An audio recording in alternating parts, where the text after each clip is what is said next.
What if the very essence of life hinged on the chilling whisper of a figure clad in darkness, forever entwined with the fate of every soul? An ethereal presence, both feared and revered, loomed over the tapestry of existence. An omnipotent arbiter in moments of fragility and despair. With each tick of the clock, the angel of death paced through forgotten alleys and shimmering ballrooms, a silent witness to humanity's fleeting joys and agonizing sorrows. The air thickened with anticipation, as if even time itself held its breath, waiting for destiny to unfold. In a dimly lit room, shadows danced across the walls, flickering like the fading light of life. A mother cradled her child, tears streaking her cheeks as she whispered desperate prayers into the void. Outside, a storm brewed, the thunder rumbling like a warning from the heavens. The angel lingered, its presence felt in the chill that swept through the cracks of the old house, a reminder that pain and solace were entwined in a delicate balance.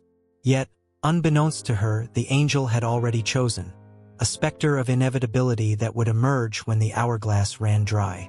Far away, in a bustling city, laughter erupted from a grand celebration, where lives intertwined in joyous abandon. Couples twirled beneath glimmering chandeliers, oblivious to the dark wings that grazed the edges of their revelry. Within the thrumming heartbeat of the crowd, the angel watched, the promise of joy tainted by the knowledge of an impending reckoning. A storm was brewing on the horizon, a harbinger of change, threatening to shatter the blissful illusion and expose the fragile threads that bound them to life. Each moment glimmered like glass, beautiful yet perilous. Tension crackled in the air as a figure in black slipped silently through the throng, catching glances and igniting whispers. Was it a mere illusion, a trick of the light? Or was it the angel of death, weaving through the lives of the unsuspecting, guiding them towards an unseen precipice? The revelers remained blissfully ignorant, yet the weight of fate bore down heavily on the gathering, thickening the atmosphere with unspoken dread. As the night wore on, the specter prepared for its final act. A flicker of recognition crossed the eyes of an elderly gentleman who stood at the edge of the crowd, sensing the shift. He had felt the presence before, had danced with the shadows of mortality that once brushed against him. The angel's gaze fell upon him. A silent pact formed in the unyielding silence.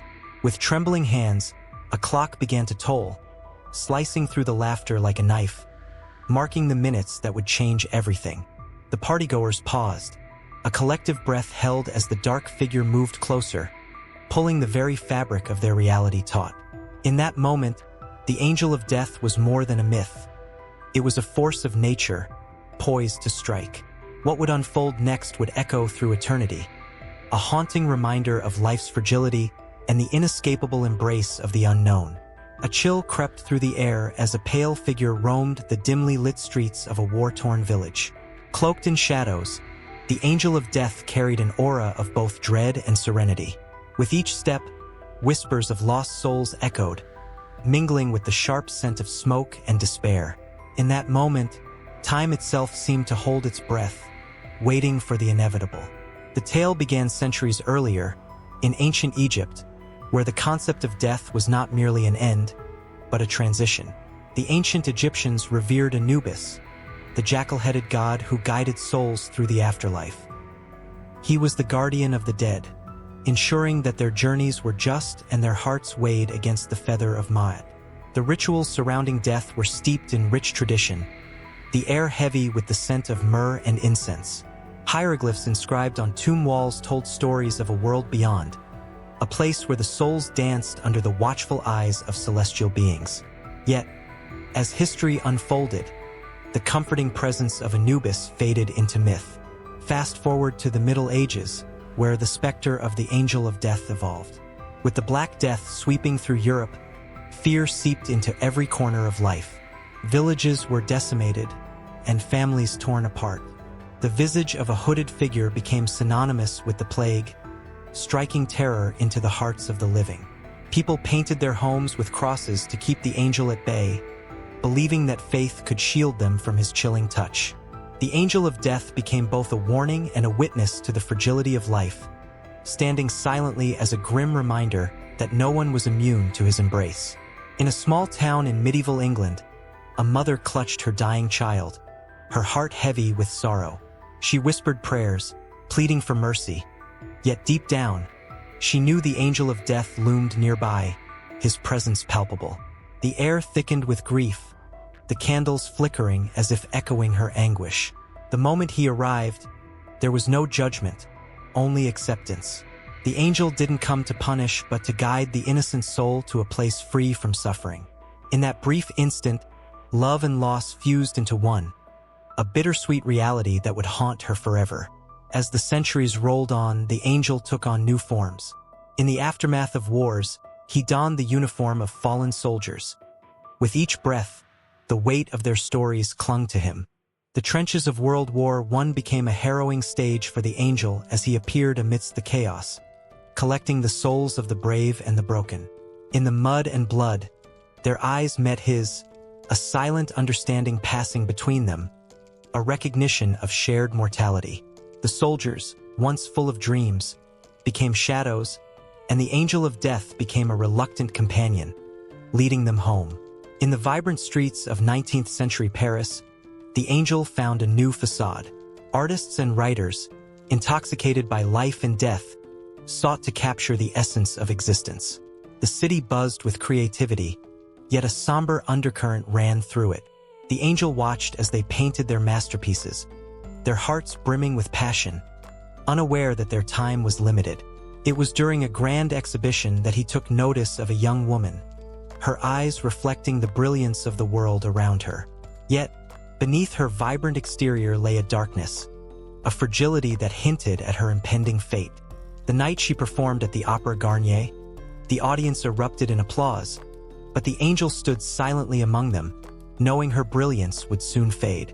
Her final bow was an unspoken farewell, a moment frozen in time where art and mortality intertwined. The crowd cheered, blissfully ignorant of the inevitable. For the angel, every soul was a story, and every story deserved to be told. As the modern age dawned, the angel of death became more elusive, a specter of fears unspoken. In bustling cities, with their bright lights and roaring engines, people believed they could outrun him. Yet, in quiet moments, on a deserted street at midnight or in the solitude of a hospital room, his presence was unmistakable. A young man, filled with dreams of changing the world, lay in a sterile hospital bed, the machines around him beeping monotonously. He felt it before he saw it, the cold touch of inevitability, the whisper of the angel's wings brushing against his consciousness. In that moment, he realized that life was a fleeting dance, a beautiful yet tragic performance. The tales of those who crossed paths with the angel of death formed a tapestry of human experience, woven with threads of joy, sorrow, and acceptance. Each chapter of existence was marked by moments of connection, where the living and the dead brushed against each other's realities.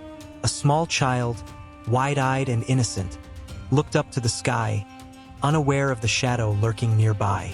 The angel watched with a mix of tenderness and sorrow, knowing that one day, the child would understand the fragility of life. And so, as the clock ticked forward, the stories continued to unfold. Each page turned brought new encounters, heart-wrenching farewells, and the bittersweet realization that death was not an end, but a transformation.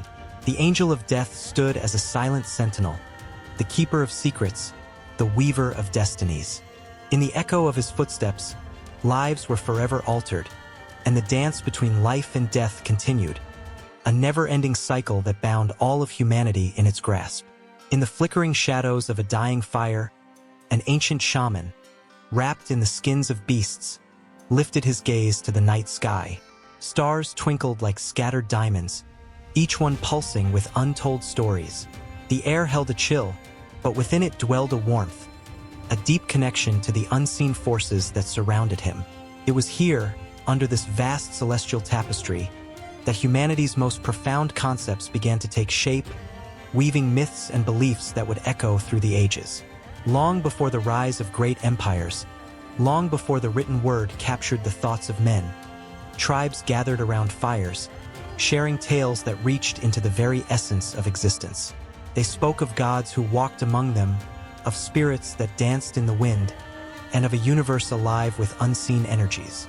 Each story was a thread, spinning the fabric of a collective consciousness that tied every person to their ancestors and to the earth itself. The shaman's voice, resonant and haunting, carried tales of creation, of a world born from chaos, where every mountain and river was imbued with the spirit of a god. In the cradle of civilization, the Mesopotamians worshipped the forces of nature, believing that the rivers flowed with the tears of their goddess, Inanna, whose love and sorrow dictated the turning of the seasons. They carved her likeness into stone, their hands trembling with reverence, longing to capture her essence forever. Each temple was a sanctuary, a place where the divine met the human, and offerings of grain and livestock were laid at the feet of their deities, hoping to appease them. The heart raced at the thought of those open-air ceremonies under the stars, where the scent of incense mingled with the sound of drums, a rhythmic chant echoing the heartbeat of the earth. Further south, in the endless sands of Egypt, the ancient people gazed at the sun as it rose, believing it to be Ra, the great god who brought light to the world. They constructed pyramids that reached skyward, tombs for their kings, where they believed the dead would ascend to the heavens. The weight of their belief was palpable, as pharaohs were mummified with intricate care, wrapped tightly in linen, adorned with jewels and amulets designed to protect their souls in the afterlife. Each ornate burial was not merely a farewell, but a powerful testament to humanity's longing for immortality and the fear of what lay beyond the veil of death. Across the sea, the Greeks spun tales of gods who exhibited both human frailties and divine powers. Zeus, with his thunderbolt, ruled the skies, while Aphrodite, the embodiment of love, captivated hearts with a mere glance. Their myths were alive, vibrant, and pulsing with emotion. In the amphitheaters of Athens, the tragedies told of hubris and redemption, where audiences were swept away by the raw intensity of human experience, reminded that even the gods were at the mercy of fate. The stories ignited passions, evoking laughter and tears, binding the people together in a shared understanding of their place in the cosmos. Meanwhile, in the Himalayas, the sages whispered of a universal spirit, Brahman, permeating all existence. They sat in silence for hours, meditating on the interconnectedness of all things. Their belief was not one of fear, but of profound awe, a recognition that everything, the trees, the rivers, the very air, was infused with the divine. Rituals were performed to honor the cycles of life, and festivals burst forth in a kaleidoscope of colors, music, and dance, celebrating the eternal rhythm of creation. Each celebration was a joyous communion, a return to the source, where the boundaries of the self dissolved into the oneness of existence. As the sun set on each ancient civilization, it revealed a tapestry woven of countless threads, each belief, every myth a reflection of humanity's deepest fears and desires. In the silence that followed the last embers of the fire, the souls of the ancestors seemed to linger, their whispers carried on the breeze. They spoke of balance, of harmony between the seen and unseen, urging the living to remember their roots. But not all beliefs were filled with light. In the shadowy corners of history, darker myths emerged. The Norse sagas told of Odin, a god who sacrificed an eye for wisdom, wandering the earth in disguise, seeking knowledge and power. The cold, harsh landscapes mirrored the struggles of its people, shaping tales of valiant warriors and unspeakable monsters. The thunder of Thor's hammer resonated in the hearts of those who faced the unforgiving elements, a reminder that bravery was often born from desperation. In the corners of Africa, the spirits of ancestors were revered and feared. The living and the dead danced together in a fragile balance, where the whispers of the past guided the decisions of the present. Traditions were passed down through generations, each story a sacred vessel carrying the weight of history. The vibrant colors of rituals and the rhythmic beats of drums echoed the timeless dance of life, binding communities together in a powerful testament to resilience. With each turn of the wheel of time, the beliefs of ancient peoples grew and shifted, taking new forms like water flowing over stones, adapting to the landscapes of culture and experience. Yet, at the core remained a shared yearning to understand the universe, to connect with something greater than oneself. These beliefs formed a bridge between the known and the unknown, between life and death, offering solace and meaning in an unpredictable world. And as the shadows lengthened and the fires burned low, a sense of anticipation hung in the air, a promise that the stories would continue to unfold.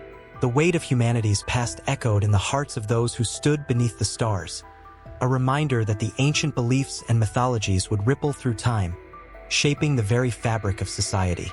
The fire crackled, the night deepened, and the cosmos beckoned, whispering tales waiting to be told again, echoing in the silence, merging with the heartbeat of the earth, inviting the next chapter of existence to unfold. The desert sun hung low in the sky, casting long shadows across the ancient sands of Egypt. Whispers of the past danced on the winds, hinting at stories of life, death, and the enigmatic journey that awaited every soul. In this timeless land, beneath the towering pyramids and sacred temples, an eternal guardian awaited, a figure draped in darkness, with the head of a jackal and the heart of a protector. This was Anubis, the angel of death. Anubis stood beside the scales of Ma'at, where the fates of the departed would be weighed against the feather of truth. The air crackled with tension as the souls of the recently deceased approached. Some trembled with fear, their hearts pounding like war drums, while others wore masks of calm, hoping for mercy. Anubis, ever vigilant, embodied both the terror and solace of this transformative rite. His dark presence elicited a mix of admiration and dread, knowing he held the power to guide them into the afterlife or cast them into the abyss. A young woman named Nefret, her spirit soaring with unfulfilled dreams, stepped forward. She had lived a humble life, filled with kindness and generosity, but doubts clouded her heart. As she crossed the threshold into the chamber of judgment, the flickering torches illuminated her face, revealing her wide, frightened eyes. What awaited her on the other side? Would her soul weigh heavy with regret or light with hope? Anubis watched her closely, his steely gaze piercing through the veil of her uncertainty. He gestured for her to approach the scales. The feather lay pristine, shimmering with an ethereal glow, a symbol of purity and truth. The heart, however, was a different story. Would it betray her? Would it be heavy with the burdens of a life not lived to its fullest? As Nefret's heart was placed on the scale, the room filled with a palpable hush. Time seemed to stretch, and the air grew thick with anticipation. Anubis raised his staff, the intricate carvings glinting under the torchlight, and the weight of her life hung in the balance. Memories flickered through her mind like a movie reel, moments of laughter, of love, of sorrow. Each memory was a thread woven into the fabric of her existence, and now it all came down to this singular moment. The feather trembled slightly as the scale began to tip. Anubis's heart raced. He had seen countless souls before her, yet each one was unique. Nefret closed her eyes and whispered a silent prayer to the gods, seeking a sliver of hope. Would the weight of her kindness outweigh the moments of fear and doubt? In that intense silence, Anubis felt the gravity of the moment. He was not just a keeper of the dead. He was a witness to the human experience, the joy and the pain, the triumphs and the failings. Then, with a sudden jolt, the scales settled with a resounding finality. The feather remained aloft, and a wave of relief washed over Nefret. Anubis lowered his staff and nodded solemnly, a silent acknowledgement of her passage. Her spirit soared, released from the shackles of earthly worries, as she was welcomed into the fields of Aru, the paradise promised to the virtuous. But Anubis's duty was far from over. He turned his attention to the next soul, a man named Kamwasit, whose heart pulsed with arrogance and regret. He had lived a life filled with excess, his riches overshadowing the plight of those around him.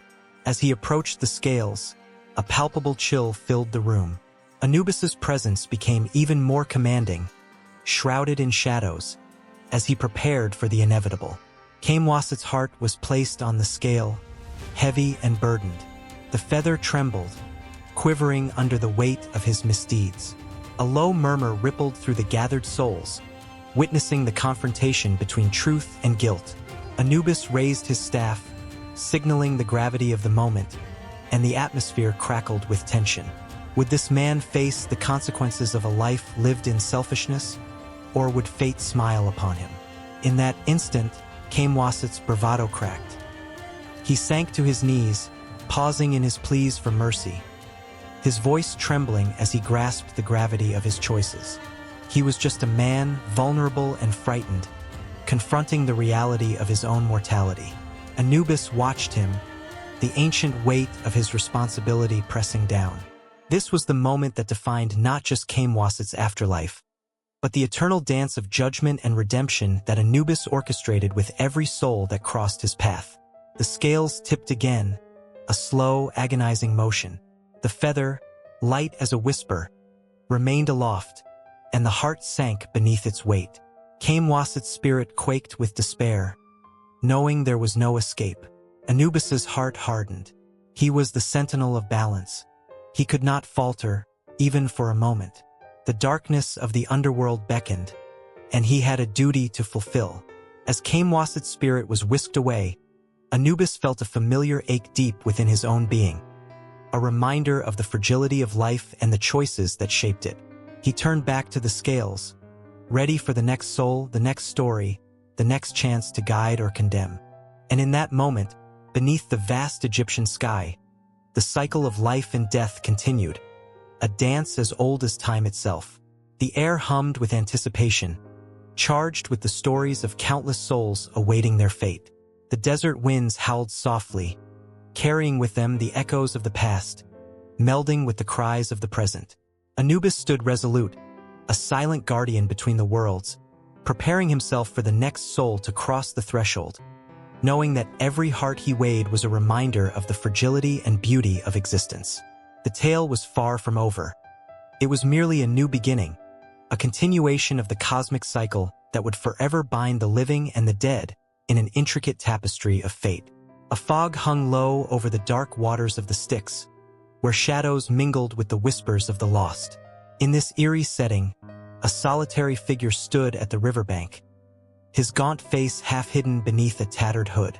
Charon, the ferryman of the underworld, awaited his next passenger, the weight of countless souls resting on his weary shoulders. His eyes, dark and fathomless, held stories of despair, hope, and eternal longing. Each soul that approached him carried the echoes of their lives, steeped in memories that danced like flickering candles in the wind. As the river flowed silently, shimmering under the pale light of the moon, Charon's boat bobbed gently, tethered to the fabric of fate. He was no mere boatman. He was the gatekeeper to the afterlife, the sole guide through the waters that separated the living from the dead. The souls that arrived at his shores were often unprepared for the journey ahead. They clutched remnants of their earthly lives, tokens of love, regret, and unfulfilled dreams. Their eyes, wide with fear and confusion, met Charon's gaze, seeking reassurance in the depths of his unyielding stare. Every soul had a story, a unique tapestry woven with threads of joy and sorrow. Yet, none could escape the reality that they stood at the precipice of a new existence. Charon's job was not to judge them, but to ferry them across the dark waters, providing passage to either Elysium's blissful fields or the shadowy realms of torment. His role was vital, but it was also a heavy burden that he bore alone. The cries of the departed sometimes haunted him, echoing in the recesses of his mind long after they had vanished into the mists. The first passenger of the evening, a young woman, her spirit shimmering like a candle in the wind, approached him with trembling hands. She clutched a locket close to her heart, tears spilling down her cheeks like rain. Her life had been cut short, filled with dreams unfulfilled and loves unclaimed. Charon extended a bony hand, offering her a place in his boat. "You have come to cross," he said softly, his voice a mere whisper over the river's murmur. As she stepped aboard, the boat rocked slightly, and Charon felt the weight of her sorrow. He pushed off from the shore, the oars creaking as they sliced through the water. The young woman gazed back at the land she had known, the bright world that now seemed so distant. Charon steered the boat with practiced ease, the rhythm of his strokes echoing the heartbeat of the universe. With every pull of the oars, a piece of her life faded into memory, and the weight of her past slowly lifted. Yet, he could not help but feel a pang of sorrow himself. Each soul he transported became a part of him, their stories echoing in the silent chambers of his heart. He had witnessed countless farewells, each one a reminder of the fragility of existence. As the young woman looked forward, her gaze fixed on the dimly lit shores of the underworld, a sense of peace washed over her. It was then that Sharon realized the profound impact he had on those he ferried. He was not merely a guide. He was a beacon of understanding in the darkness. The river flowed onward, and with it came another soul, a burly man with a hardened expression. His fists clenched as if ready to fight the very fate that had befallen him. Sharon steeled himself for the confrontation, knowing that some souls resisted the transition more vehemently than others. "You are not here to fight," he reminded the man, his voice carrying the weight of ages. "You must leave behind what you cannot control." But the man's anger erupted, filling the air with tension. "Why should I bow to death? I should be alive," he shouted, his voice bouncing off the trees that loomed like watchful sentinels. Sharon remained calm, his expression stoic. "It is not I who decides, but the threads of fate that weave our lives together." He extended his hand once more, a silent invitation to let go of the struggle. The water rippled, the night alive with the chorus of souls, each one waiting for their moment to cross. Karen's heart ached with the stories of the living who had loved and lost, and those who had fought against their destiny. He understood their pain, for he had been tasked with this eternal duty for centuries, an unending cycle of loss and acceptance.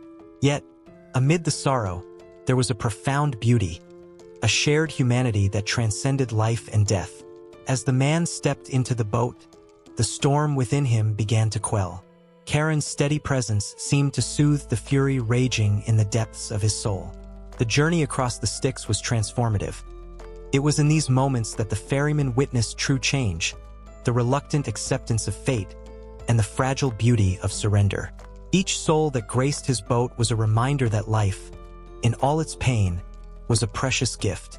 The night wore on, and the waters swirled with a life of their own, carrying Sharon and his passengers deeper into the underworld. He glanced back at the shores of the living, remembering the smile of his own lost love, the warmth of her laughter a haunting melody in his heart. He, too, was a wanderer of fate, bound to the river as much as the souls he ferried. Memories flickered before him like fireflies in the dark, illuminating the corners of his mind that yearned for connection, for belonging. With each crossing, he became intertwined with the stories of the departed, the joys and sorrows of their lives merging into the fabric of the mythos surrounding Sharon. He was not merely a ferryman. He was a witness to the human experience, a seeker of truth in the chaos of existence. And as the river carried them onward, he knew that the journey was not truly over. It was merely a passage to something greater, an invitation to rest, to heal, and to find peace. As another soul approached, Sharon prepared himself for what lay ahead, ready to guide them through the darkness and into the embrace of the afterlife. The echoes of laughter and cries, the weight of love and loss, all merged in the haunting melody of the Styx, resonating with the pulse of eternity. And so, the river continued to flow, carrying with it the stories of those who had crossed, their lives flickering like stars against the vast, eternal night. The sun hung low over ancient Babylon, casting long shadows across the bustling streets where merchants shouted their wares and children raced with laughter. But amid the vibrancy of life, a palpable tension crackled in the air, a murmur of something otherworldly, a whisper of divine beings watching from beyond the clouds. Two figures stood at the apex of this cosmic drama: Marduk, the storm god, and Nergal, the fierce deity of the underworld. Their stories intertwined, each thread a vivid testament to the deep-seated beliefs of a culture that revered the might of the divine. Marduk was not just a god. He was a force of nature, embodying the very essence of creation. His eyes sparkled like twin stars, radiating an authority that could command respect and inspire awe. He had risen to greatness by defeating the monstrous Tiamat, the primordial goddess of chaos, in a battle so fierce that it shook the heavens. His victory brought order to a world previously engulfed in confusion and darkness. The people of Babylon sang praises to him, their voices echoing through the grand ziggurat that towered above the city, a testament to his power and protection. But the story didn't end with Marduk's triumph. No, it twisted like the serpent of the Euphrates, leading to Nergal, the dark counterpart to Marduk's brilliance. Nergal was a god of war and death, a chilling figure with a heart that beat in time with the shadows. He ruled the underworld, a place of both fear and inevitability, where souls journeyed after the last breath. The people both feared and respected Nergal, for they understood the delicate balance between life and death, chaos and order. To them, he was not merely a harbinger of doom, but a necessary guardian who ensured that the cycle of life continued uninterrupted. Their stories were deeply woven into Babylonian culture, with rituals and festivals celebrating both. On certain days, Marduk would be hailed with processions that filled the streets with jubilation. The air would be heavy with the scent of incense, and the sound of drums would echo as priests dressed in splendid robes recited hymns to honor their protector. Meanwhile, on other days, offerings would be laid at the feet of Nergal, dark flowers and precious objects meant to appease the god of the underworld. The people understood that every act of worship was a conversation with the divine, a negotiation for favor and protection. As dusk fell over the city, the glow of torches flickered against the stone walls, illuminating the faces of the faithful who gathered in prayer. They believed that Marduk resided in a celestial palace, where he governed the fates of humanity with wisdom and strength. His presence was felt in every raindrop that blessed the crops and every thunderclap that reminded the people of his mighty power. But even as they worshipped their beloved god, a chill would run down their spines at the thought of Nergal, lurking in the shadows, waiting for the inevitable moment when he would claim what was his. The tension between these two gods mirrored the very essence of life itself, a dance of light and dark. On one fateful night, the heavens erupted in a storm, a manifestation of Marduk's fierce wrath. The lightning slashed through the sky, illuminating the landscape in flashes of blinding brightness. The people cowered in their homes, hearts pounding in fear, praying fervently for Marduk's mercy. They believed that the storm was an omen, an indication that Marduk was preparing for battle, perhaps against Nergal himself. In that moment, the air felt electric, thick with anticipation. The people were caught in a web of emotions: fear, hope, and reverence. They whispered tales of past confrontations between the two, legends passed down through generations, that spoke of Marduk's unwavering strength and Nergal's chilling power. It was a story of struggle, of light battling darkness, and the line between salvation and despair was as thin as the tension in the air around them. As the storm raged, a figure cloaked in shadows emerged from the depths of the earth, Nergal himself, rising to witness the chaos. His eyes glimmered with a haunting light, reflecting the storm's fury. He thrived in the turmoil, an unsettling smile playing on his lips as he observed the people's fear. It was said that he had the power to bring death, but he also held the secrets of rebirth. To him, darkness was merely a passage, a necessary phase of existence. The storm intensified, and with it came a cacophony of sounds: the clash of thunder, the howling of the wind, and the frantic prayers of the people. They were caught in a liminal space, unable to discern whether they were witnessing the dawn of salvation or the onset of doom. The duality of Marduk and Nergal unfolded before them, a vivid tapestry of divine conflict. As the winds howled, whispers floated among the crowd, stories of Marduk's strength in battle, tales of Nergal's shrewd cunning. The priests, trembling yet resolute, raised their voices, calling upon Marduk to protect them, to guide them through the storm. With every chant, they stirred the hearts of the faithful, igniting a flicker of hope within the shadows. Yet, in the depths of their souls, they felt the pull of Nergal's presence, reminding them of the fragility of life, the inevitability of death. In this moment, the people understood something profound, a realization that their existence was a constant negotiation between these two powerful forces.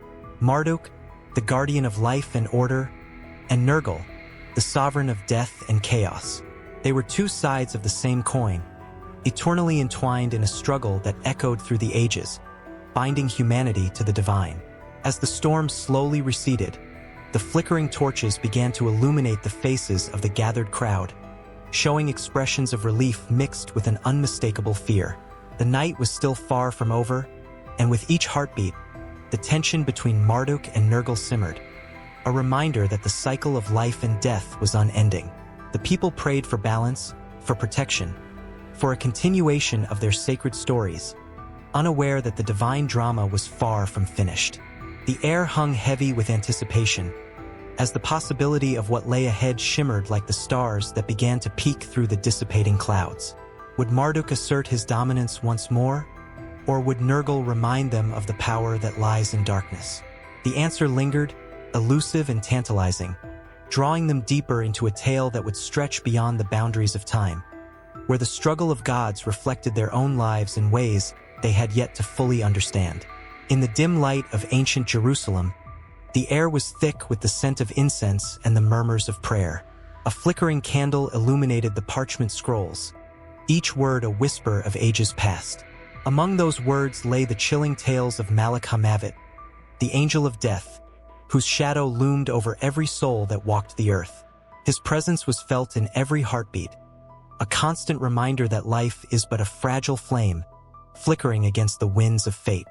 Malak Hamavet was not a figure of mere terror. He was a messenger, a guide through the veil that separated the living from the dead. In the Hebrew Bible, his role was layered with complexity. He did not simply take life. He bore witness to the intricate dance of existence, where joy and sorrow intertwined. To some, he was a figure to be feared, a dark silhouette against the light of day. To others, he was a necessary force of nature, a reminder to cherish the fleeting moments that life offered. The stories told in hushed tones spoke of his appearances, how he would descend like a dark cloud, evoking both dread and reverence. When his wings spread across the land, the world would hold its breath. People would gather in their homes, clutching their loved ones a little tighter, feeling the weight of his presence as they whispered prayers into the still night. One tale recounted how Malak Hamavet visited the king in his opulent palace, where riches piled high and laughter echoed off the marble walls. The king, draped in fine silks, felt invincible. But Malak Hamavet, ever patient, stood at the threshold. He gazed upon the splendor with solemn eyes, knowing that all earthly treasures would turn to dust. The king, sensing a chill in the air, could not shake the feeling that life as he knew it was at a precipice. It was an unspoken truth, a moment teetering between reality and the unknown. In another story, a grieving mother sat by the side of her child, who lay pale and still. The weight of despair clung to her, suffocating every breath. Malak Hamavet appeared, not with a scythe, but with a gentle touch.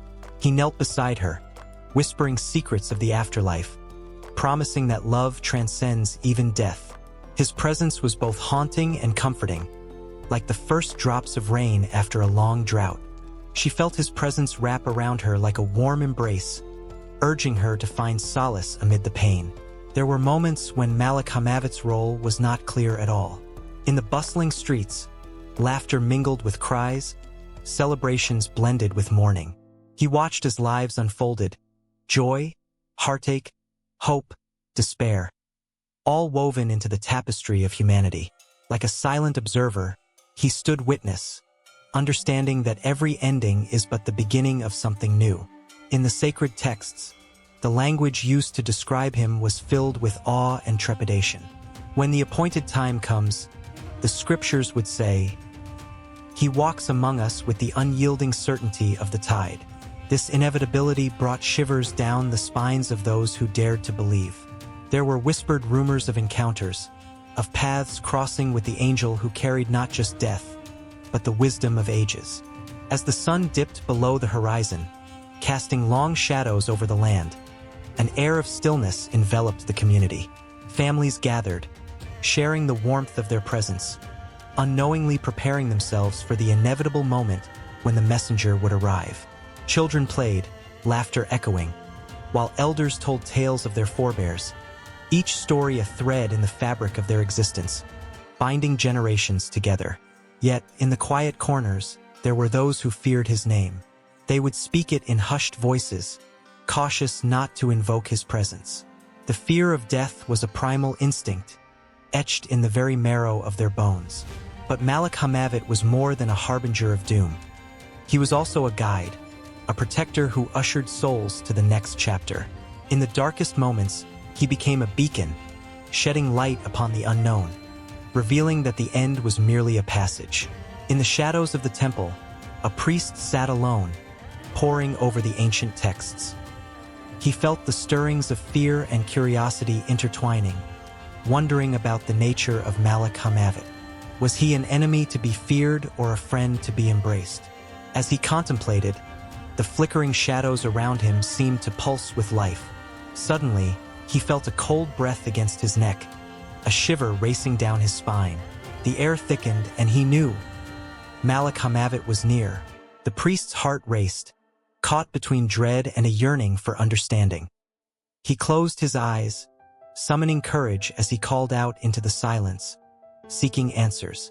The room fell still, and in that moment, he felt a presence beside him, not threatening but rather enveloping him in an otherworldly calm.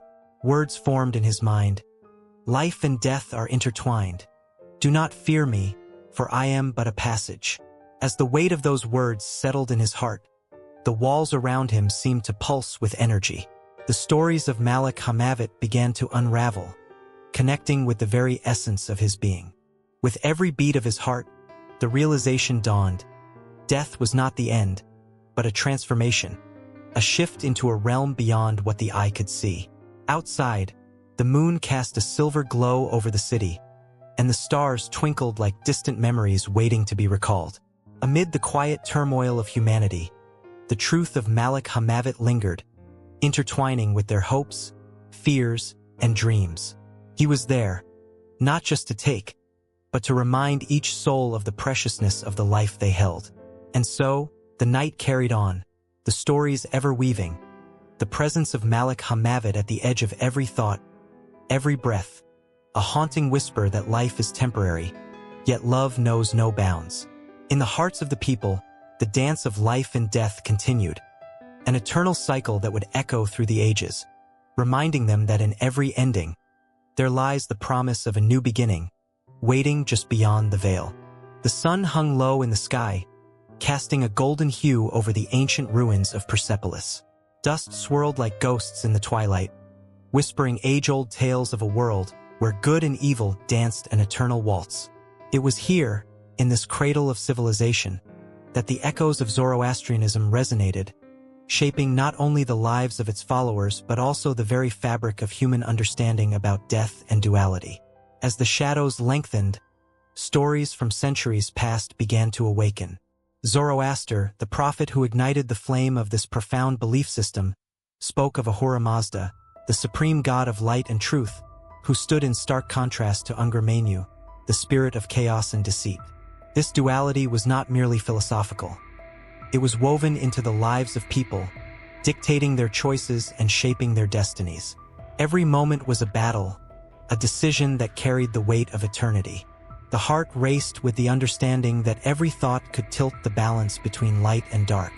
In the villages scattered across ancient Persia, families would gather under the vast expanse of a starlit sky, sharing stories of the afterlife that sparked both fear and hope.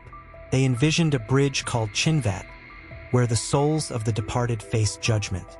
Good deeds and pure intentions would lead them to a paradise filled with light, while darkness and evil would plunge them into the abyss of despair. Children listened wide-eyed, captivated by the idea that their actions mattered beyond this earthly realm, that each day was a step toward the afterlife, a chance to tip the scales in favor of the good. But the whispers of death were not merely frightening. They were a call to arms for the soul. The Zoroastrians believed that life was a battlefield where every thought, word, and deed contributed to the grand cosmic struggle between righteousness and wickedness. A farmer toiling in the fields understood that his labor was sacred, a contribution to the eternal fight against darkness. His every seed sown was a pledge to Ahura Mazda, a promise that he would nurture life and reject chaos. As dusk fell, the flickering flames of sacred fires danced in the hearts of Zoroastrian homes, illuminating the resolve in their eyes. The fire symbolized purity, a radiant reminder of the eternal struggle against Angra Mainyu. Families would gather, not just to pray, but to share their dreams and fears about what lay beyond. Would their loved ones find peace in the afterlife? Would they cross the Chinvat Bridge and bask in the warmth of eternal light? It was a haunting thought that both comforted and tormented. In the grand temples dedicated to Ahura Mazda, priests clad in white would perform rituals steeped in ancient traditions. The air was thick with incense, the atmosphere buzzing with the sacred duty of maintaining the cosmic order. Every chant echoed through the hallowed halls, a reminder of the divine balance that must be upheld. The faithful felt the weight of their responsibility. They understood that each moment was a choice between light and darkness. The flickering flames mirrored their own inner struggles, illuminating the path toward righteousness. Yet, lurking in those sacred spaces were the shadows of doubt. The fear of Angra Mainyu whispered insidiously in their minds. What if the darkness was too strong? What if their efforts were in vain? The tension was palpable, a tightening coil that wound around their hearts. In those moments, they would find solace in the teachings of Zoroaster, who imparted the wisdom of resilience. Each soul is a fighter, he proclaimed, and with each battle against temptation, they could reclaim their agency. The march of time did not halt for these ancient beliefs. The Hellenistic period brought foreign influences, yet Zoroastrianism stood resolute, an enduring beacon of light amid the swirling chaos of conquest and change. Its teachings carved pathways through the hearts of kings and commoners alike, reminding them of their shared struggle against the dual forces that shaped their lives. The royal courts buzzed with discussions of the soul's fate, as leaders sought to align their kingdoms with the divine order of Ahura Mazda. Their ambitions were not solely for power. They were driven by the desire for eternal glory, to be remembered in the light rather than forgotten in the void. As centuries rolled on, the Islamic conquest swept through Persia, bringing a wave of change that threatened to drown the flames of Zoroastrian belief. Yet, even in the face of displacement and persecution, the core teachings of Zoroastrianism endured. The duality of existence resonated in the hearts of those who clung to their faith. They whispered prayers under the cover of night, cultivating a secret garden of hope that refused to wither. Each act of defiance was an ember in the dark, a refusal to yield to despair. In the shadows of history, the Zoroastrian tenets began to intertwine with the beliefs of their conquerors. The concepts of heaven and hell, judgment and redemption echoed through the ages, merging the ancient whispers with new understandings. The stories of light and darkness transcended borders, touching souls far and wide, illuminating minds still wrestling with the nature of existence. As the night deepened, the flickering flames of the sacred fires cast shadows that danced like spirits on the walls. The struggle between good and evil continued to pulse through the air, a living reminder that death was merely a passage, a threshold leading to the great unknown. The heartbeats of the faithful echoed with the knowledge that their choices shaped not only their destinies but the fate of the world itself. And so, in the twilight of existence, amidst the whispers of ancient wisdom, the eternal dance of duality persisted. The influence of Zoroastrianism stretched beyond its birthplace, intertwining with the very essence of human thought, casting light on the darkness that threatened to consume it. As the sun dipped below the horizon, a new chapter awaited, a chapter where the echoes of the past would collide with the relentless march of time, and the dance between light and dark would continue to unfold, igniting the flames of belief in hearts yet to be awakened. A chilling wind swept through the narrow streets of Jerusalem, rustling the leaves of ancient olive trees and carrying whispers of fear among the people. They spoke of an angel, one whose very name sent shivers down their spines. Michael, the warrior of God. In the shadows, he watched over mortals and wielded a sword that gleamed like fire, ever ready to confront the darkness that threatened to engulf the world. This archangel was no mere guardian. He was the harbinger of death, a figure that could evoke both terror and hope, a protector of the faithful and a terrifying force against the wicked. Since the dawn of Christianity, Michael had been depicted not just as a protector, but as the angel of death itself. The early Christians, standing on the precipice of faith and fear, revered him. They painted vivid images of him standing tall, his wings outstretched, a shield in one hand and a sword in the other. His very presence promised salvation and judgment. The faithful believed that when the time came for their souls to depart this earthly realm, it would be Michael who held the scales, weighing their deeds with utmost precision, deciding their eternal fate.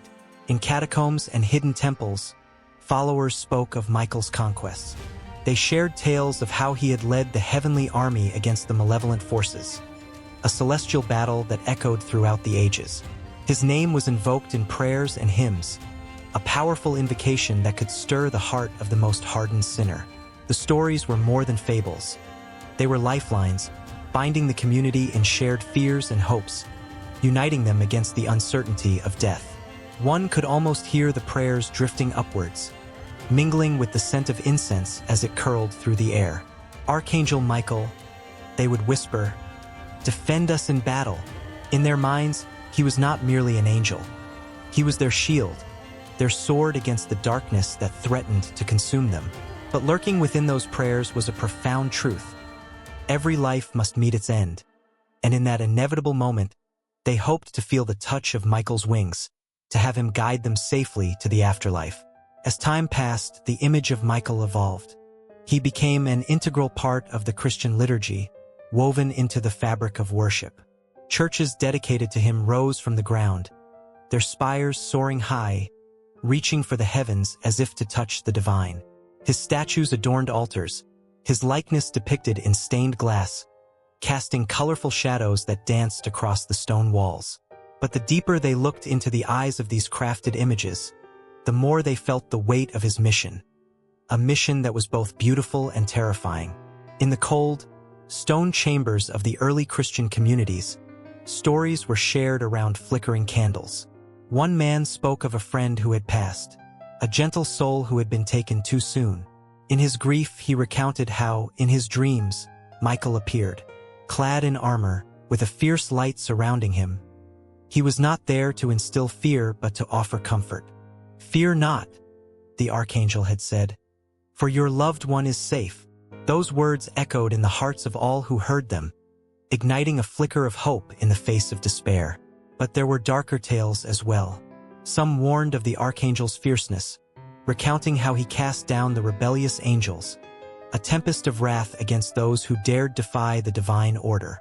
A vivid tale of a village that had turned away from the light of God was whispered amongst the faithful.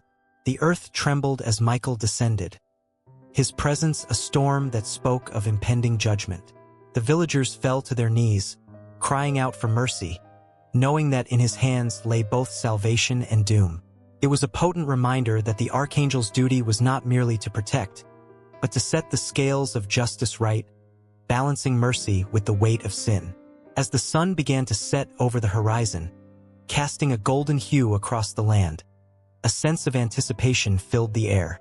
The community gathered for a solemn vigil, candles flickering in the gathering dusk. Each flicker was a prayer, a beacon of light against the encroaching shadows. They sang hymns that reverberated through the night, calling upon Michael to stand guard over their souls, to guide them through life's trials, and ultimately, to lead them through the veil of death. But lurking beneath the surface of their faith was an unspoken fear. What if Michael turned away? What if their lives, filled with imperfections, fell short of the grace required to stand before him? The thought was a cold blade that cut through their hearts, leaving them to grapple with their own mortality and the weight of their choices. Thus, within those moments of worship, a haunting tension simmered, a push and pull between hope and dread. In the twilight, as darkness began to blanket the world, the faithful felt Michael's presence growing stronger. He was the angel of death, yes, but also the promise of resurrection. His message was one of balance, reminding them that, while death was inevitable, it was also a passage to something greater. The tension faded into a quiet understanding. To fear death was to forget the promise of what lay beyond. As the final notes of their hymn faded into the night, the community stood together, united in their faith and in their fear. The flickering candles cast long shadows, mirroring the struggle within. In that moment, a figure appeared at the edge of the gathering, a silhouette against the darkening sky. Was it Michael himself? With wings that seemed to catch the last light of day, he stood as a sentinel, watching over them.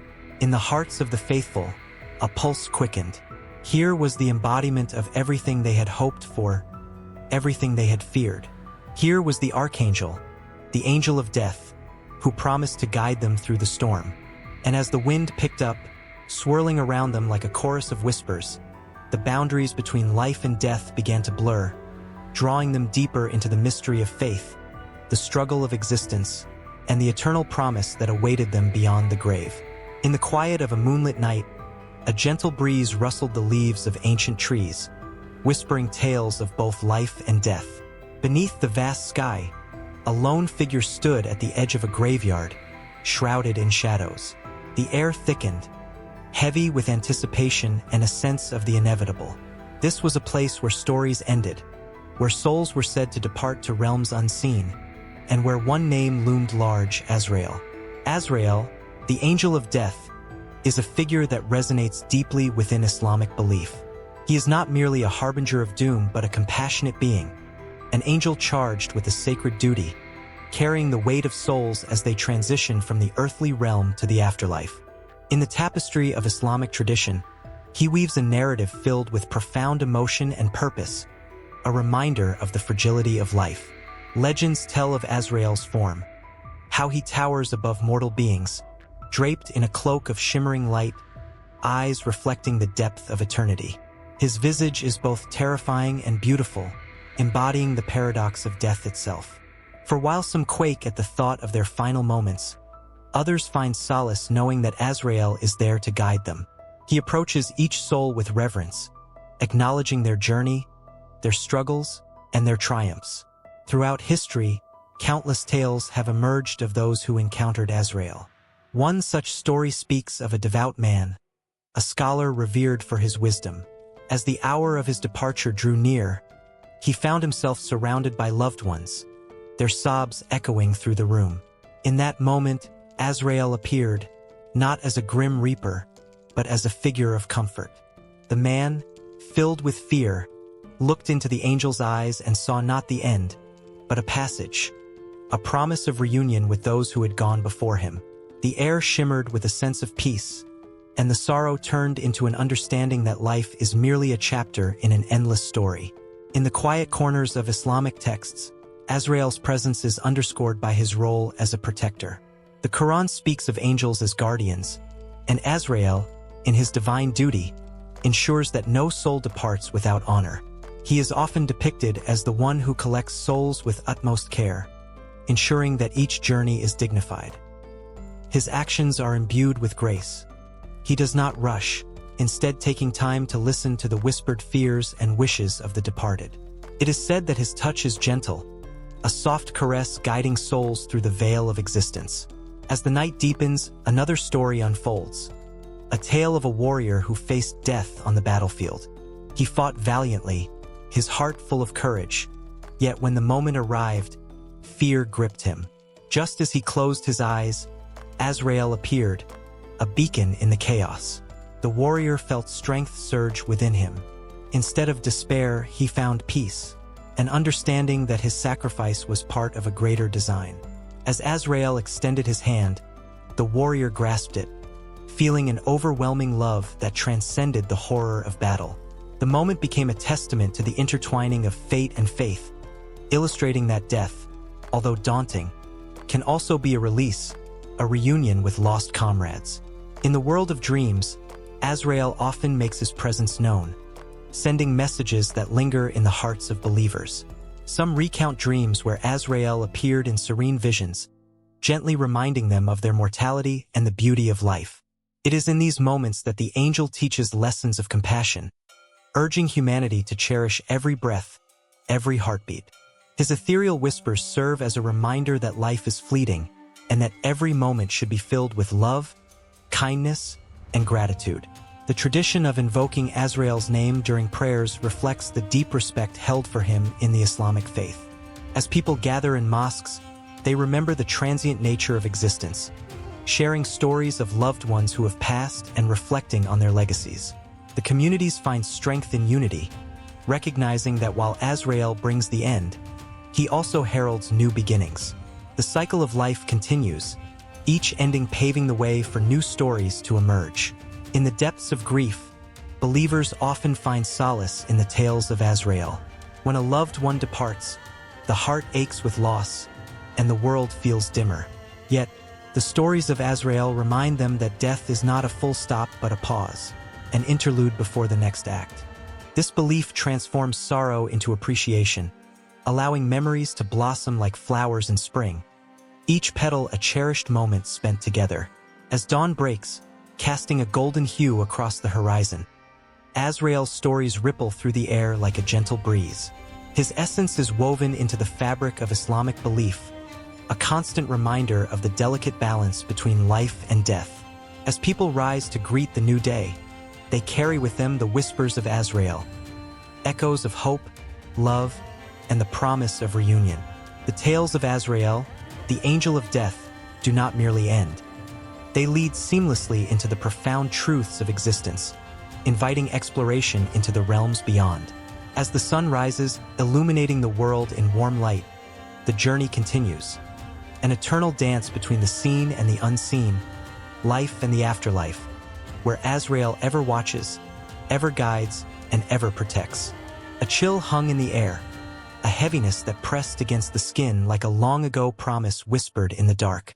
In the quiet of twilight, when shadows stretched and danced like fleeting memories, a figure emerged from the mist, cloaked in an inky shroud that absorbed the last rays of sun. The Grim Reaper, Death, as he is often called, stood at the edge of the world, where the living waned and the dead awaited their fate. Thoughts of him brought goosebumps, a shiver down the spine. He was both feared and oddly revered, a reminder that life, in all its glory and agony, was but a transient dance. Europe, a tapestry woven with tales of merriment and sorrow, painted the Reaper in different shades. In the villages of medieval times, stories sprang to life by flickering candlelight.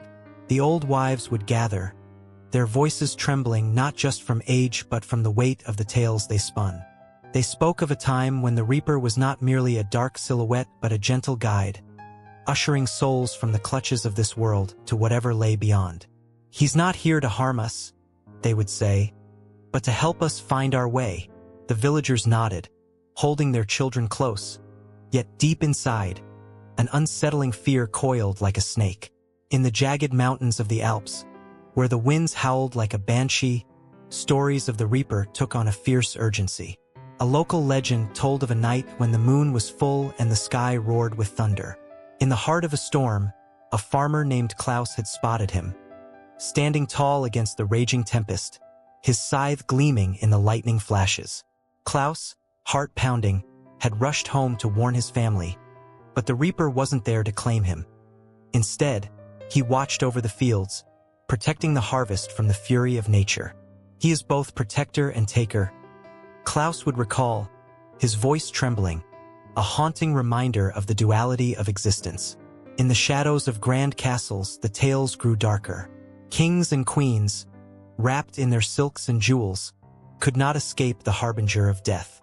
The Reaper was said to attend every royal funeral, his presence a silent acknowledgement of the fleeting nature of power.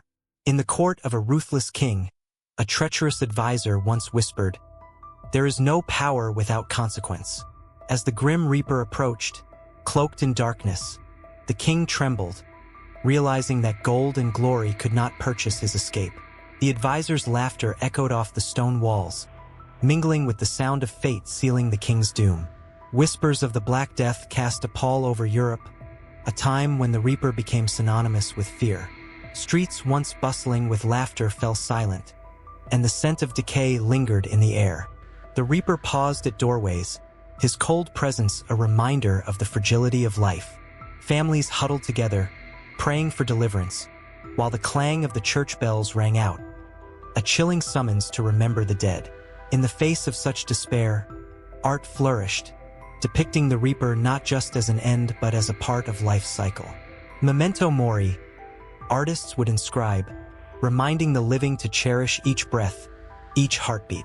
As centuries passed, the Grim Reaper's image shifted yet again. Gothic cathedrals rose, their spires piercing the heavens, and with them came a new understanding of death. In the Renaissance, painters depicted him not just as a terrifying specter, but as a figure of wisdom. He became a symbol of the human condition, a reminder that life's beauty was intertwined with its inevitable end. Artists captured him in intricate detail: delicate bones, flowing robes, and a face that was hauntingly serene, cloaked in mystery yet inviting reflection. Viewers found beauty in the tragic dance, a bittersweet reminder of mortality. In rural towns, where the past clung to the present, the Reaper danced through folklore like a ghost at twilight, weaving through stories handed down from generation to generation. A young girl named Anya, with hair the color of wheat and eyes bright as summer skies, would sit by the fire, listening intently to her grandmother's tales. "He walks among us," her grandmother would say, "not to scare but to remind us to live fully." Anya's heart raced, a mix of fear and fascination. For in her innocent mind, the Reaper was both the end and a new beginning, a crossing over into the unknown.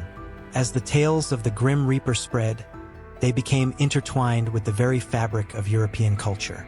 Festivals emerged, celebrating life and commemorating death, where people donned masks and costumes, transforming into the very essence of mortality.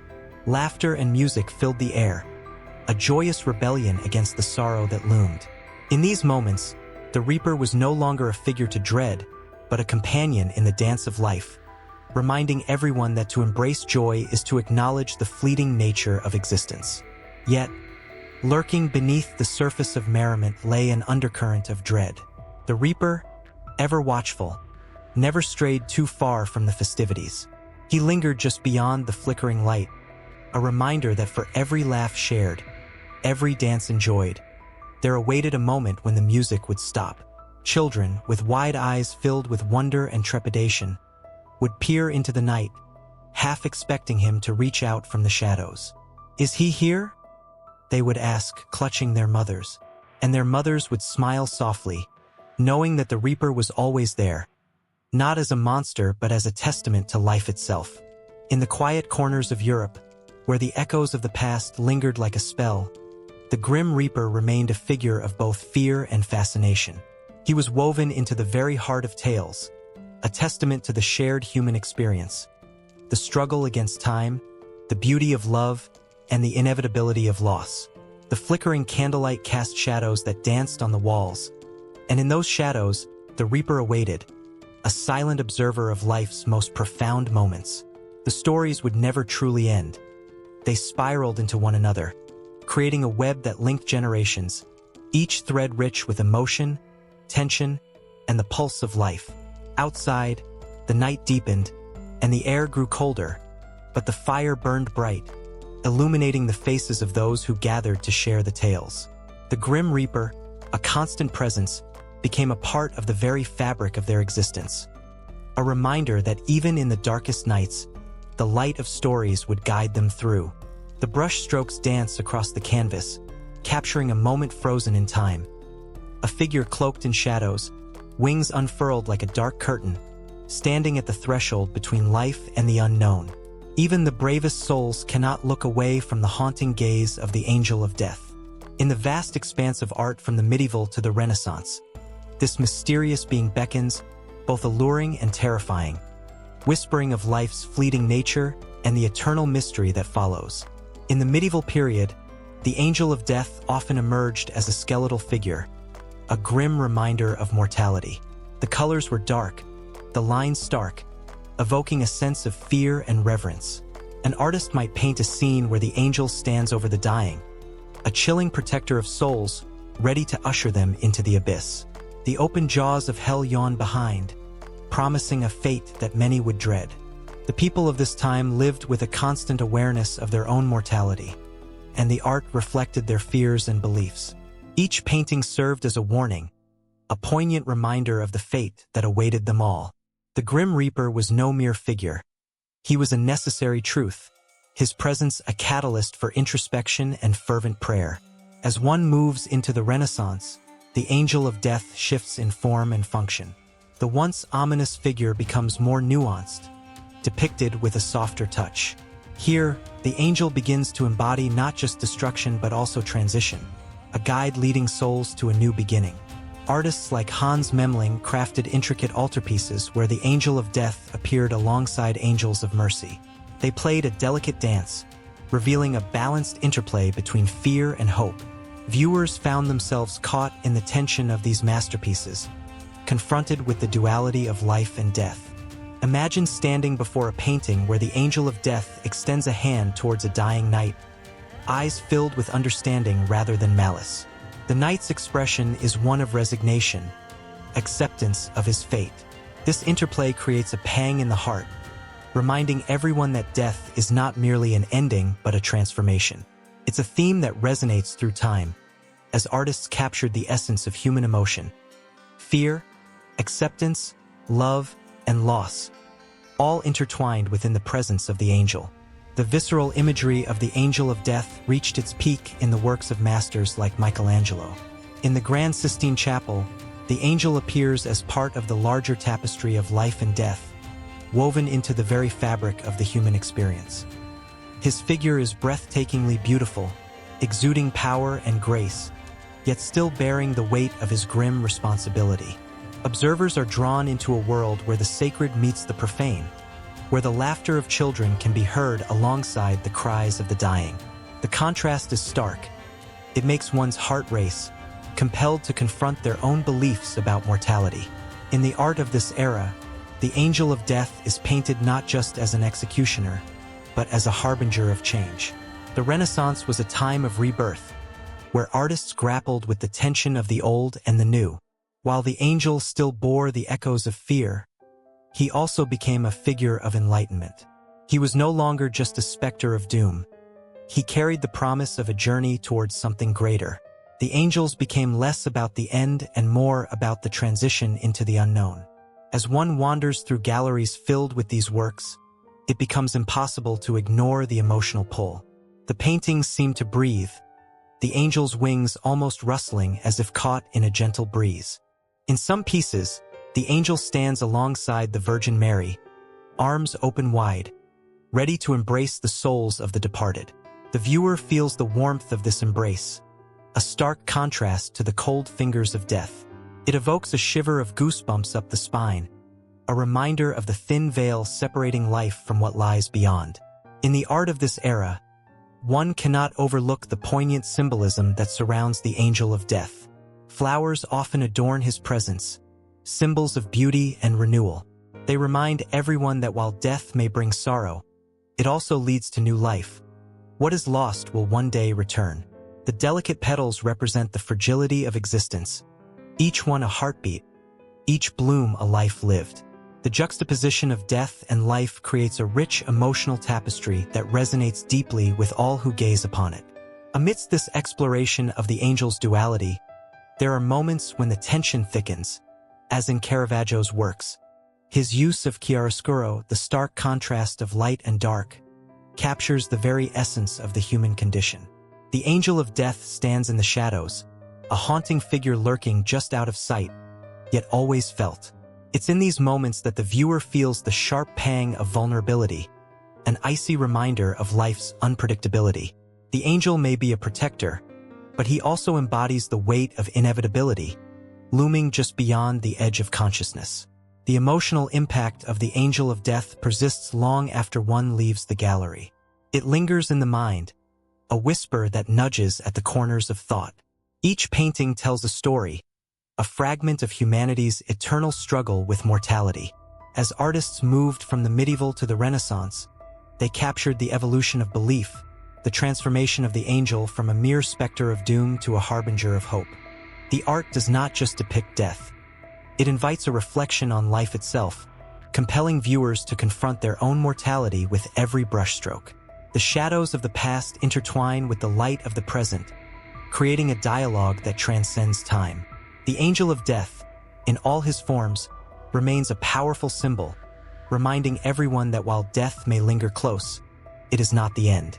It is merely a passage, a transition that connects one realm to another. As the narrative of art unfolds, the emotions swell, capturing the essence of what it means to be human, to feel, to fear, and ultimately to hope. Each interaction with the angel pulls tighter, weaving a tapestry of existence, where the journey of life and death is eternally entwined, leaving the observer hanging on the edge of understanding, longing for more. The cold, damp air of a moonlit night wraps around the figure standing at the edge of a forgotten graveyard. Shadows twist and turn among the stones, whispering the stories of those long gone. An owl hoots, echoing through the stillness, as if trying to awaken the spirits resting beneath the earth. Here lies the essence of humanity, life unspooled and yet, intriguingly, the very fabric of existence itself. Death, in all its chilling glory, has woven its way through the tapestry of human thought, especially in the world of literature. The haunting lines of Dante Alighieri's Divine Comedy still linger in the air like smoke from extinguished candles. In the 14th century, Dante's journey through the realms of the afterlife was more than a mere story. It was a confrontation with mortality itself. Each circle of hell, each layer of purgatory, and every heavenly sphere reflects the poet's grappling with the idea that death is not an end, but a transformative journey. The dark woods where Dante finds himself lost symbolizes the uncertainty of life and the fear of what lies beyond. As he meets lost souls, each trapped in their own torment, it becomes clear that death is not just a passage, but a revelation of the choices made in life. The symbolism is rich and layered. Death is portrayed as a guide, a teacher, forcing characters to confront their sins and desires. Fast forward a couple of centuries, and the shadows of death loom larger than life in the works of William Shakespeare. The bard, ever the master of the human condition, paints death not merely as a fate to fear but as a character in its own right. In Hamlet, the contemplative prince holds the skull of Yorick, reflecting on the futility of life and the inevitability of death. "Alas, poor Yorick! I knew him, Horatio," he mournfully declares, and in that moment, the skull becomes a powerful symbol of lost potential and the fundamental truth that all men, regardless of status, return to dust. The rhythm of grief pulses through the text, echoing the universal fear of oblivion. Then there's Macbeth, another of Shakespeare's tragic heroes, who learns that ambition can twist life into chaos, leading to his own demise. The iconic line, "Out, out, brief candle," captures the fleeting nature of existence. The candle symbolizes life itself, fragile, flickering, and ultimately extinguished.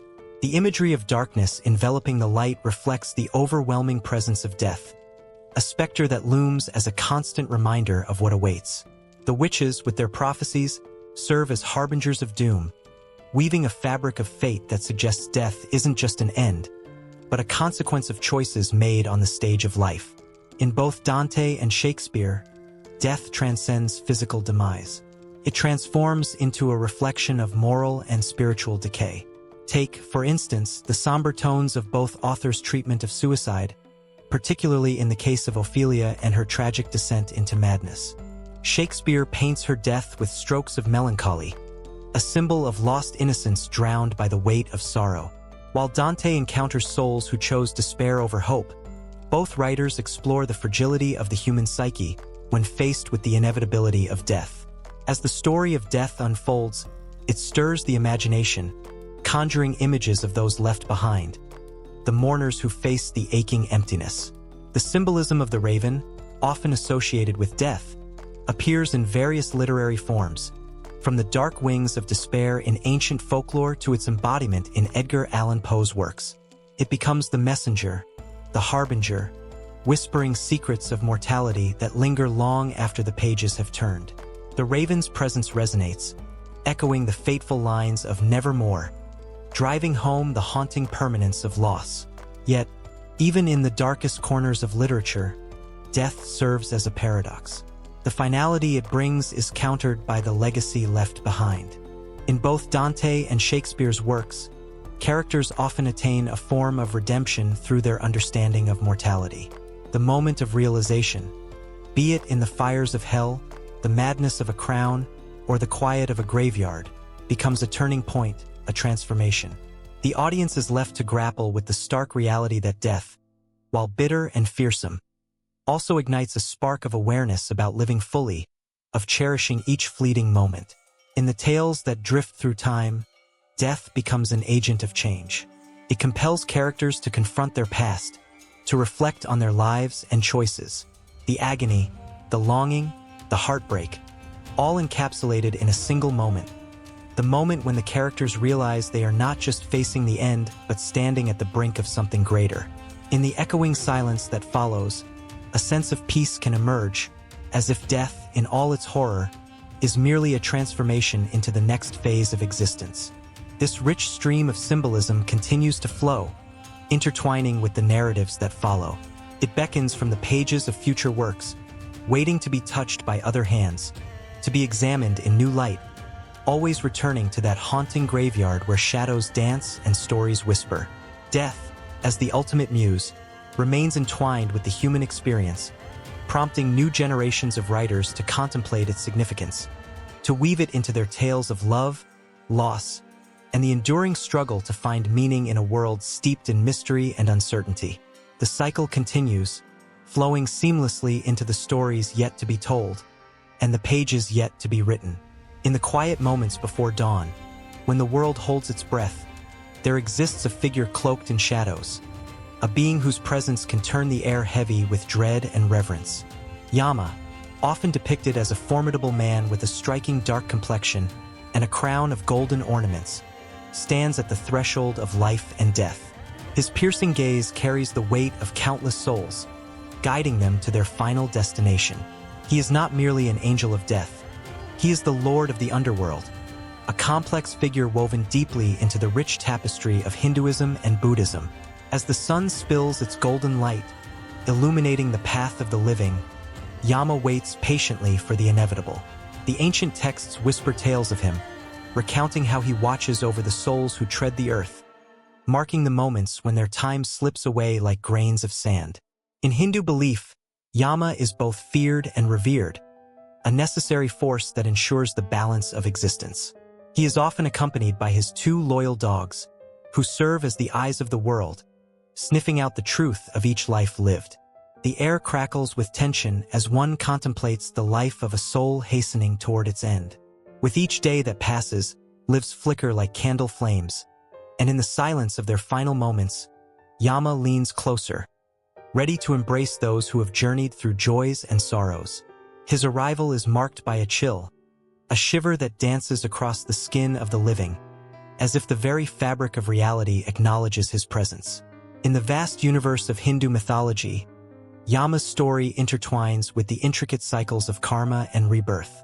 Each soul must face him to account for their deeds, a reckoning that feels both personal and universal.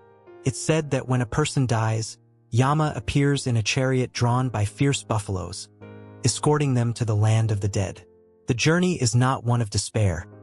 Rather, it is a passage lined with reflection, where lives are examined under the light of truth. As Yama guides the departed, the memories of laughter, love, and even regrets blur together, creating a bittersweet tapestry of existence. In Buddhism, Yama transforms, yet his essence remains intact. He becomes a symbolic figure, representing the inevitability of death and the truths that come with it. The Buddhist path teaches that attachment can lead to suffering, and therefore, understanding Yama can illuminate the way to enlightenment. The chilling reminder of mortality beckons practitioners to live fully in the present, to acknowledge the transient nature of life. In this context, Yama is not just a figure to be feared, but a teacher offering wisdom wrapped in a shroud of darkness. The stories of Yama resonate across generations, echoing in temples and whispers among the devotees. Visualize a small village nestled in the mountains, where elders gather around flickering fires, sharing tales of Yama. Children listen with wide eyes, their understanding of the world expanding with each spoken word. As the night deepens, the vibrations of these narratives remind the villagers of the delicate balance of life and death. Yama becomes a mythic figure, one that transcends time and space, becoming a part of their very being. In the heart of ancient texts, tales describe Yama's compassion. It's said that he was once a mortal, living among humans, and experienced the trials and tribulations of life. This connection gives him a unique perspective, allowing him to understand the struggles of each soul he encounters. He is a guide and a stern judge, yet he holds a flicker of empathy that softens the edges of his grim duties. Souls who approach him are met with a gaze that sees beyond their mistakes and failures, recognizing the journey they undertook. There's a profound moment when Yama holds the scales of justice. Each act committed in life, whether noble or foul, is weighed carefully. The balance shifts, revealing the essence of one's character.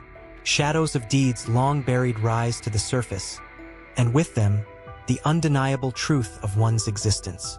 The tension mounts as souls await their fate, hearts pounding in the silence, the air electric with the anticipation of judgment. Yama's dominion extends beyond mere mortality. He oversees the cycle of rebirth, ensuring that every soul receives the lessons they need to evolve.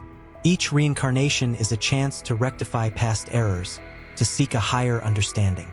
This cycle is beautifully illustrated in the intricate sculptures of temples, where Yama is depicted with a noose, symbolizing the binding nature of life's attachments. Yet, in his other hand, he holds a staff, representing the guidance and support he offers to those who strive for liberation. As the sun sets on the horizon of human understanding, Yama's laugh echoes, a deep, resonating sound that sends shivers down the spine.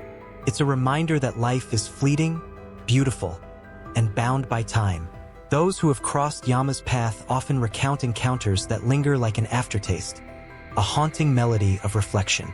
They speak of moments when they felt his presence beside them, urging them to be more, to embrace life with fervor, for the end is but another beginning. The legend of Yama continues to shape the beliefs of countless people, reminding them of the fragility of existence. His figure looms large in the cultural psyche, an embodiment of fears and hopes intertwined. He is both a harbinger of doom and a beacon of understanding, guiding souls through the darkest valleys. Clutching the hearts of the faithful, he weaves a narrative that transcends the boundaries of life and death, crafting an eternal cycle of lessons and love. In this interplay of life and death, as the stars twinkle like distant prayers in the night sky, the story of Yama unfolds. With each passing soul, the cycle continues, and the world remains enraptured by the dance between light and shadow, held captive by the timeless grip of mortality.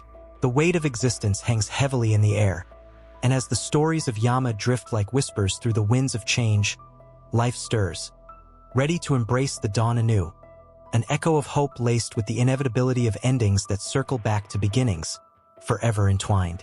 In the shadow of a full moon, a figure cloaked in darkness strides through the mist, carrying an ancient scythe. This is no ordinary being. This is death, personified, a haunting silhouette that has taken on countless faces throughout human history. In every corner of the world, cultures have painted death in their own colors, weaving stories that both terrify and comfort, evoking goosebumps that linger long after the tale has been told. In Mexico, a celebration unfolds every year as the Day of the Dead arrives. Colorful altars, decorated with marigolds and sugar skulls, spring to life in homes and cemeteries alike. Here, death is not the grim reaper of despair but a joyful figure, La Catrina, who dances through the streets, her skeletal smile a reminder that life and death are intertwined. Families gather to honor their loved ones, sharing stories and laughter, as if the veil between the living and the dead is as thin as a whisper. Heartfelt memories blend with the music of mariachis, a powerful reminder that love transcends even the finality of death. Across the ocean, in the serene landscapes of Japan, death wears a different mask. The Shinigami, or death gods, glide silently through the night, appearing only when a soul is to be collected. They are cloaked in mystery, evoking both reverence and fear. In Japanese culture, death is often viewed as a natural progression, a part of the cycle of life. The rituals surrounding death, such as the Obon festival, invite wandering spirits back to reunite with the living.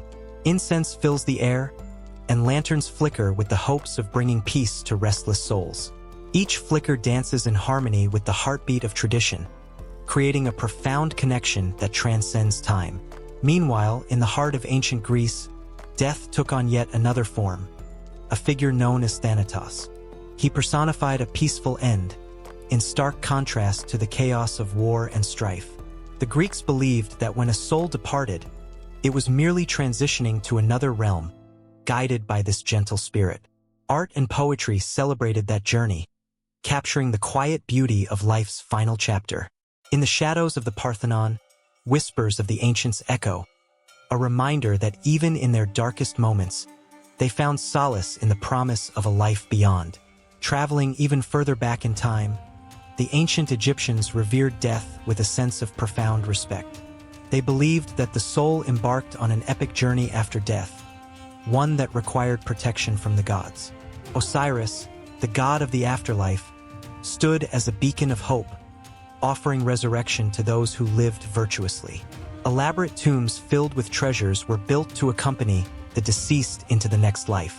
The haunting beauty of hieroglyphs told stories of love, loss, and rebirth.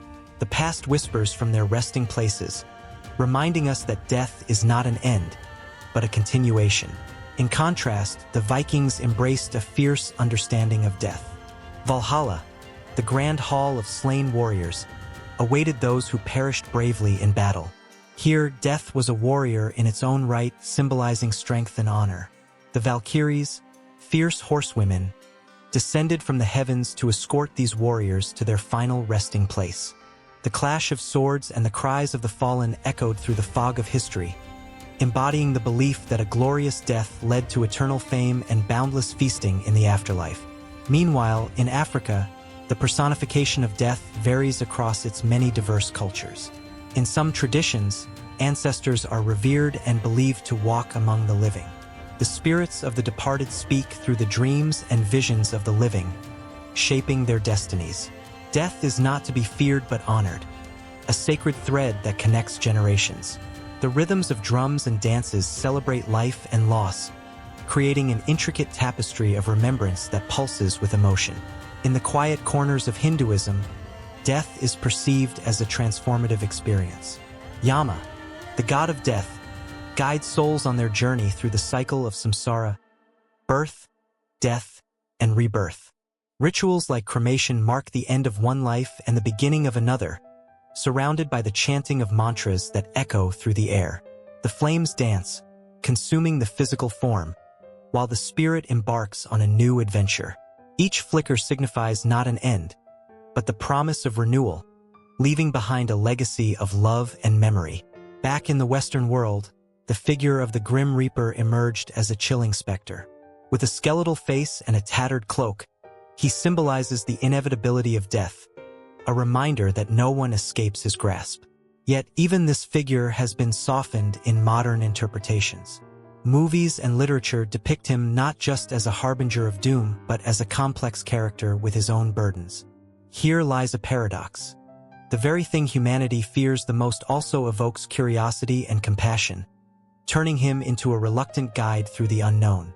Amidst these variations, a common thread weaves through the stories, the recognition that death is a powerful force, one that shapes not only individual lives but entire cultures. Each portrayal, whether it be a joyful celebration, a solemn ritual, or a fearsome figure, captures humanity's complex relationship with mortality. The emotions run deep, echoing through time, creating connections that bind us to our ancestors and to each other. As the last flickers of candlelight illuminate the shadows, the stories of death linger, whispering in the depths of our consciousness. The laughter of ancestors, the cries of the lost, and the gentle embrace of those who have gone before us hang in the air, waiting to be heard. The journey is far from over, and as the night deepens, the tales of those who walk the line between life and death beckon, urging the living to listen closely, for the next chapter is about to unfold, seamlessly spinning into the fabric of eternity. In the dim light of a flickering candle, the room was heavy with the scent of incense and the murmur of whispered prayers. Faces were illuminated in soft shadows, each bearing the weight of unspoken fear and hopeful anticipation. The angel of death, a figure cloaked in mystery and reverence, hovered at the edge of their consciousness, a presence felt more than seen. For centuries, this celestial being has stirred both dread and comfort within the hearts of those who dare to confront mortality. In modern Christianity, the angel of death is not merely an abstraction. She is a paradox wrapped in ethereal robes, a being that both takes and guides. She embodies the thin veil between life and the unknown. Yet, while some regard her with trepidation, others find solace in the promise of a divine escort into the afterlife. This duality brings forth a multitude of interpretations, shaped by culture, theology, and personal experience. The story of the angel of death is not just about dying. It's an exploration of faith and the myriad ways individuals grapple with their own mortality. An old woman named Martha sat by her bedroom window one stormy night, clutching a frayed Bible to her chest. Her frail body trembled with each crack of thunder. She had spent a lifetime reading the scriptures, seeking wisdom, but tonight, a different scripture echoed in her mind. Though I walk through the valley of the shadow of death, I will fear no evil. The angel of death took shape in her imagination, an entity both fearsome and beautiful. Was she a guardian or a harbinger? The question haunted Martha as she recalled the recent loss of her husband, George. Was he with her still? Had the angel of death guided him gently into the arms of God? Or was he trapped in the liminal space between the worlds? In the quiet of the church, a young pastor named Samuel stood before the congregation, grappling with his own beliefs about death and the afterlife. As he spoke of the angel of death, he felt the weight of history pressing upon him. The church had long been a sanctuary for grieving souls, and the stories of the past echoed in the rafters. Angels descending to guide lost souls, the haunting tales of the Black Plague, when the angel of death loomed large over Europe, claiming lives by the thousands. Samuel recalled how people had turned to prayer in desperation, crafting their own narratives around this fearsome figure. In moments of darkness, she became a symbol of hope, a promise that death was not an end, but a transformation into something greater. Yet, with each fierce sermon, Samuel felt his own faith tremble. Was he speaking the truth, or merely comforting the fearful? Across town, a group of teenagers gathered in a dimly lit basement, their voices a tangle of excitement and uncertainty. They had just finished a horror movie that depicted the angel of death as a sinister figure with a skeletal visage, wielding a scythe. They laughed, but beneath the bravado, fear simmered. One girl, Elena, spoke about her grandmother's passing, how she had described seeing a glowing figure at her bedside, a being of light. Was that the angel of death, or merely a figment of a fading mind? The group fell silent, contemplating the weight of their own mortality. The fear of the unknown loomed, yet in their hearts, they sensed a flicker of hope. Perhaps death was not something to fear, but a passage into light. The emotional tapestry of the angel of death weaves through time, connecting the historical to the contemporary. In ancient texts, she was often depicted as a fearsome warrior, a figure to be appeased and respected. The Israelites knew her as the slayer of the firstborn, a harbinger of God's will, a powerful figure that commanded both fear and reverence. In modern times, however, interpretations shifted. Artists painted her as a gentle guide, one who leads the soul towards eternal peace. The Renaissance saw her softening, transformed into a symbol of mercy rather than malice. This shift mirrored the changing views of death in society, where the focus moved from fear to acceptance, from darkness to light. Yet, not all interpretations are comforting. Within certain circles, the specter of the angel of death is a chilling reminder of judgment. Hellfire and brimstone sermons still echo in certain churches, where the angel looms as a merciless enforcer of divine justice. Here, she does not cradle the souls of the departed but stands at the ready, bearing the weight of sin heavier than a mountain. The fear of damnation flickers in the eyes of the faithful, as they contemplate their own actions and the choices leading them toward that final moment. In these spaces, the angel of death is not a gentle guide. She is a stern teacher, demanding accountability. In the whispers of night, the stories of the angel of death intertwine with the prayers of the living. For many, She is a bridge between the earthly and the eternal, a reminder that life is a fleeting gift. Each day is an opportunity, a precious chance to connect, to love, and to forgive. The stories of those who have encountered her, even in dreams or visions, affirm that while death can be shrouded in mystery, it is also filled with promise. The comfort of faith assures believers that she is not to be feared but embraced as part of a divine tapestry that weaves life and death together. As Martha wiped away her tears, the storm outside began to calm. The flickering candlelight cast dancing shadows on the walls, illuminating the rich tapestry of her memories, both beautiful and haunting. She felt an inexplicable peace wash over her, as if the angel of death herself had entered the room, not as a figure of doom, but as a messenger of love. In that moment, she understood that her husband's spirit lingered, not trapped between worlds, but enveloped in the eternal embrace of the divine. Samuel, in his church, felt a shift in the air, a connection to the souls gathered before him. He recognized that the angel of death needed no chains of fear to define her. She existed in the hearts of the faithful, guiding them through grief and uncertainty. And as the teenagers in the basement whispered their fears, each realized that the angel of death represented not just an end, but an invitation to live fully, to cherish every moment as a gift. As stories intertwined, the angel of death remained ever present, a figure woven into the fabric of faith, doubt, love, and loss. Her tale would continue to unfold, inviting countless souls to reflect on their journey, to embrace their fears, and to find peace in the unknown. The candle flickered once more, and in the silence, the next chapter awaited, ready to unveil the many faces of faith and the complexities of the afterlife. The moon hung low in the night sky, casting a pale glow over the sleepy village of Elysian. Shadows danced as the wind whispered through the trees, carrying with it the scent of damp earth and fading life. There was an unsettling stillness, a quiet that felt heavy, as though the world itself was holding its breath, waiting. In the dim light, a figure cloaked in white glided silently through the streets, the hood casting a veil over a face that had witnessed the end of countless lives. This was the angel of death, a presence both feared and revered, embodying the inevitable truth that loomed over every soul. In every culture, from ancient Egypt, where the heart was weighed against a feather, to the tales of the grim reaper in medieval Europe, the angel of death has been portrayed in myriad forms.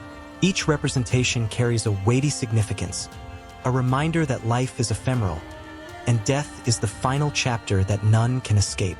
But what of those who remain after the departure? What of the grief that wraps around the hearts of the living, squeezing tighter with every tick of the clock? As the villagers slept, one lonely soul, Eleanor, tossed in her bed, haunted by the specter of loss. Just a week prior, her beloved husband, Thomas, had been taken by a cruel illness that swept through their home like a thief in the night. She could still hear his laughter echoing in the halls, a song now silenced. Each corner of the house held memories, vivid and bittersweet, and she felt as if every shadow was a reminder of him. The angel of death had come for Thomas, and in his wake, he left nothing but grief, a heavy weight that pressed down on her chest, making it hard to breathe. Grief has a way of wrapping itself around a person like a thick fog, enveloping them in its cold embrace. It can be all-consuming, turning the brightest days into shades of gray. Eleanor wandered through her memories, clutching each one like a fragile glass ornament, terrified that if she grasped too tightly, it would shatter. The nights were the worst. They stretched out before her like an endless chasm, filled with echoes of what once was. The angel's touch was cold, yet it lingered, a reminder that life continued, even when it felt unbearable. In the ancient world, the stories of grief were woven into the very fabric of society. The Greeks believed in the concept of charis, female spirits who personified violent death. They understood that death was not merely an end, but a transformation, a passage to another realm. Mourning rituals were intricate, involving wailing and lamenting, an outward expression of the inner turmoil that gripped the heart. Eleanor could feel the weight of those histories in her own sorrow. She was part of a lineage of mourners, each woman before her carrying the same burden, a thread woven into the tapestry of existence. As the days turned into weeks, Eleanor found herself drawn to the cemetery where Thomas lay. The cold stones were stark against the vibrant colors of nature, a harsh juxtaposition that made her heart ache. She would sit for hours, talking to him as though he could hear her. The whispers of the wind felt like comforting murmurs, lapsing into silence as if the world was listening. "I miss you," she would say, her voice thick with unshed tears. "I feel so lost without you." The weight of her grief was palpable, a physical force that settled in her bones, each day becoming an exercise in endurance. In contrast, the village elders would often speak of the tears of the fates, a trio of sisters who spun the threads of life. They believed that every life had its time, and though the angel of death might come unexpectedly, there was a beauty in the cycle of existence. They encouraged acceptance, reminding the villagers that grief was not a sign of weakness, but a testament to love. Eleanor longed to feel that acceptance, to embrace her pain as part of the fabric of her being. Yet the shadows of despair loomed large, refusing to let her go. One evening, as the sun dipped below the horizon, painting the sky in hues of orange and purple, Eleanor felt a stirring deep within. It was as if the winds had shifted, carrying with them a whisper of hope. Perhaps death was not merely an end, but a transformation, a continuation in another form. In that moment, she imagined Thomas not gone, but transformed into the gentle breeze that tousled her hair, the rustle of leaves that filled the air with a sense of comfort. The angel of death had taken his body, but his spirit lingered, entwined with the very essence of life. Yet, as the moon rose high, Eleanor was reminded of the fragility of those moments of peace. The darkness crept back in, uninvited, tugging at her heartstrings with an insistent grip. Grief, like a shadow, was relentless, and even when it momentarily lifted, it returned with a vengeance, haunting her thoughts and dreams. The villagers would tell tales of those who had seen the angel of death, speaking of how fear transformed into a profound understanding of life's sweetness. But for Eleanor, that understanding felt elusive, like trying to grasp smoke. Days turned into months, and each milestone without Thomas felt like a chasm she could not cross. Birthdays, anniversaries, even the changing of the seasons, all reminders of what was lost. The angel of death had left her with a gaping wound that seemed to fester with time. In communal gatherings, the laughter of children echoed, yet it rang hollow in her ears. The world continued to spin, blissfully unaware of her internal struggle. Then came the night of the harvest moon, a festival steeped in ancient traditions where the villagers would honor their ancestors. Lanterns flickered in the darkness, casting a warm glow that felt almost like a celebration of life. Eleanor stood on the fringes, her heart a battlefield of sorrow and longing. As the villagers danced, their laughter ringing through the air, she felt the sting of loneliness creeping back. Yet there was a spark of something else, a connection to those who had gone before her. The angel of death had taken, but the stories of love lived on, woven into the very fabric of this gathering. As she watched the village revel, Eleanor felt a shift. The grief that had wrapped around her heart began to loosen, not disappearing, but changing shape. It transformed into a bittersweet reminder of love, a tribute to Thomas and the life they shared. In that moment, she understood. Loss was not just about the absence, but also about the love that remained, echoing like a heartbeat through the ages.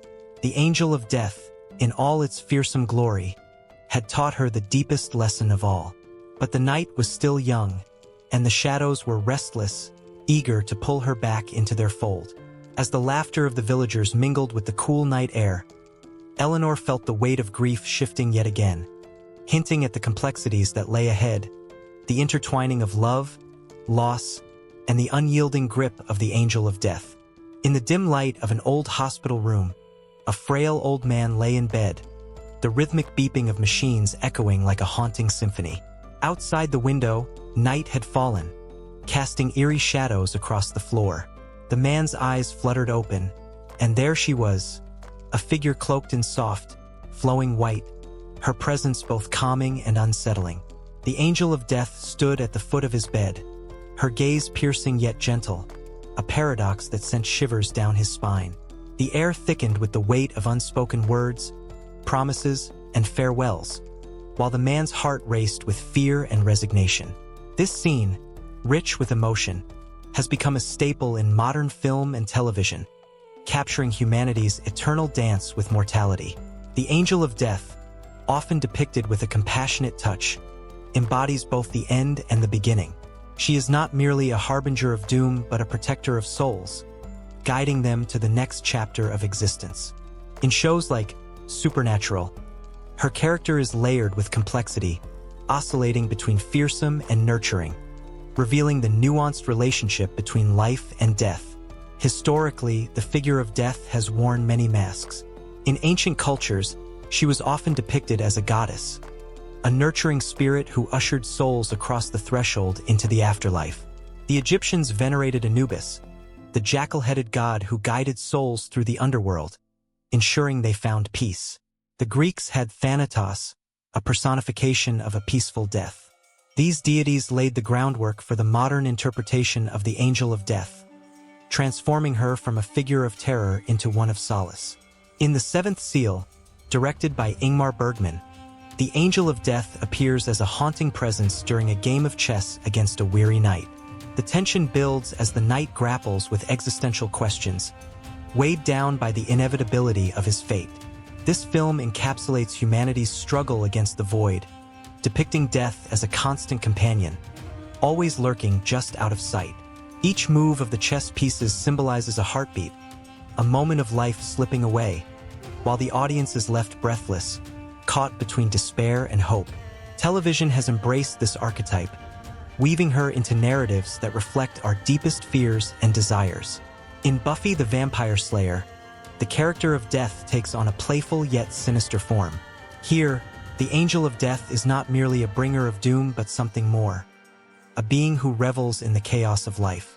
This duality adds layers to her character, forcing viewers to confront their own mortality while also laughing at the absurdity of life. This blend of humor and horror keeps audiences on the edge of their seats, hungry for more as the tension ebbs and flows. The allure of the angel of death also lies in her ability to connect with the living. In 6 Feet Under, a series that delves deeply into life and death through the lens of a family-run funeral home, death is a constant character. Each episode unfolds like a delicate dance with mortality, illustrating how the living grapple with loss. The angel of death becomes a symbol of the inevitable, yet her presence allows for reflection, healing, and understanding.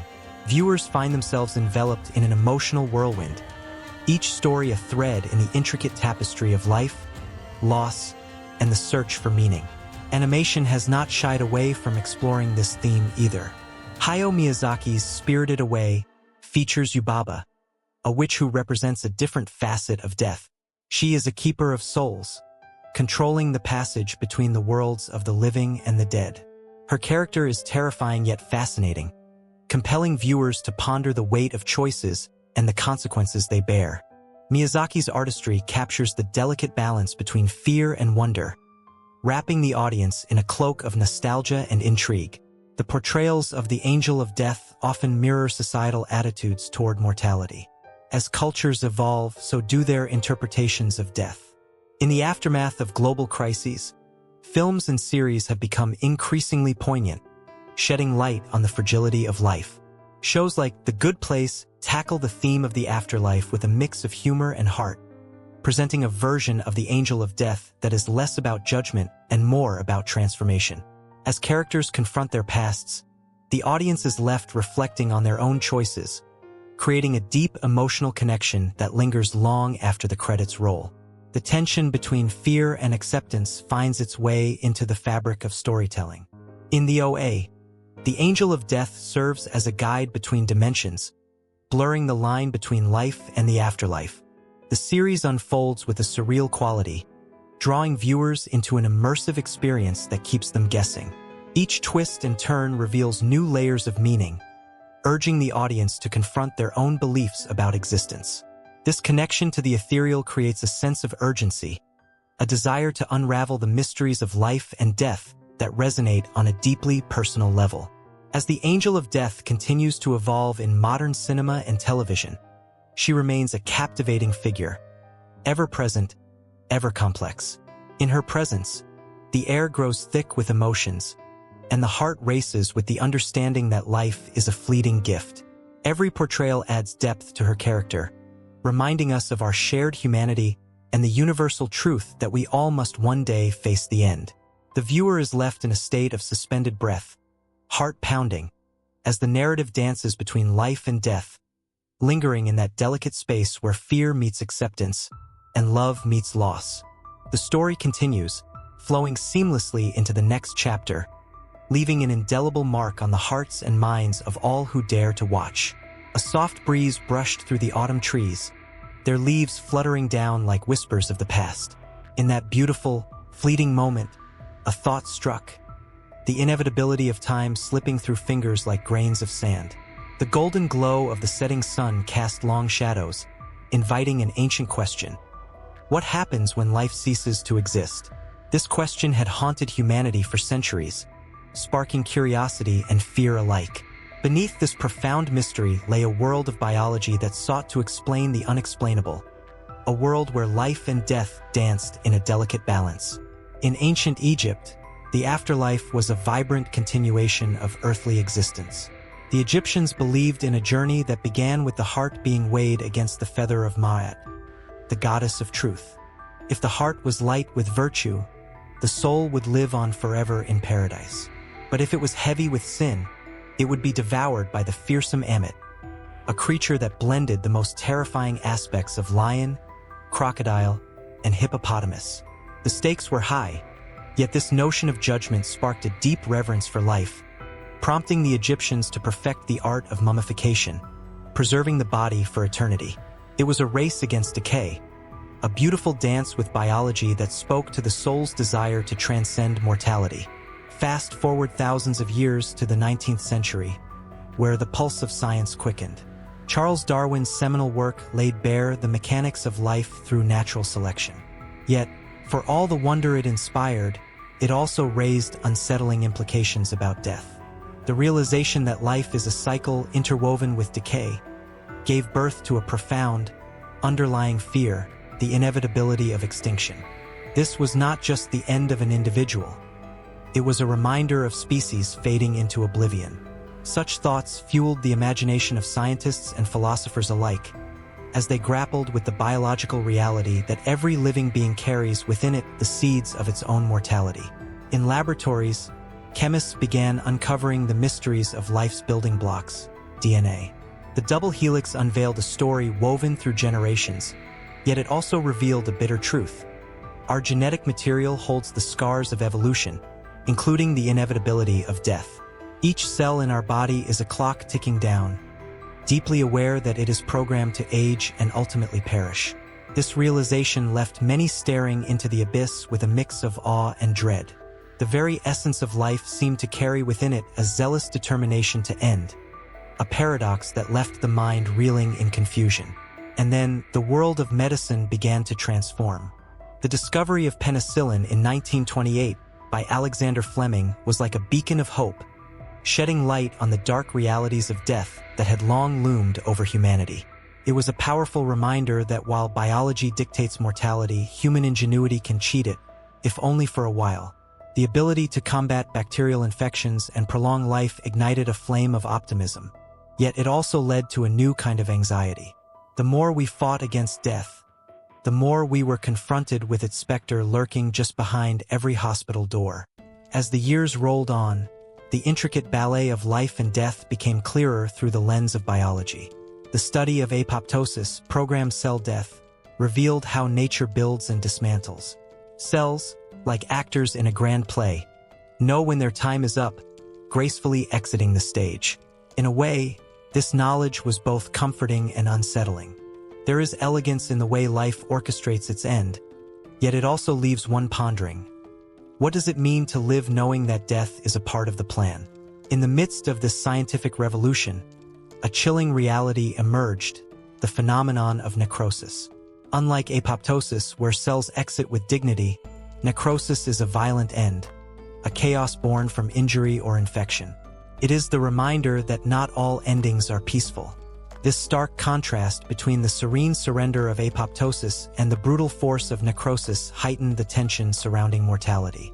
In a world that clings desperately to hope, to health, to life, necrosis serves as a haunting specter, reminding all that death can be as abrupt as it is inevitable. Yet, in the shadows of this biological narrative, a flicker of resilience emerged. Researchers began to explore the possibility of extending life through telomere science. Telomeres, the protective caps on the ends of chromosomes, shorten as cells divide, heralding the onset of aging. For many, the idea of elongating telomeres became a tantalizing dream, an opportunity to outsmart nature itself. This notion, while optimistic, also ignited fierce debates. Was it right to play God? Would extending life lead to a world overrun with the weight of existence? The questions loomed, heavy with the weight of ethical responsibility. As humanity danced with science, the mystery of consciousness added another layer to the complex narrative of life and death. What happens to our thoughts, our memories, when the heart stops beating?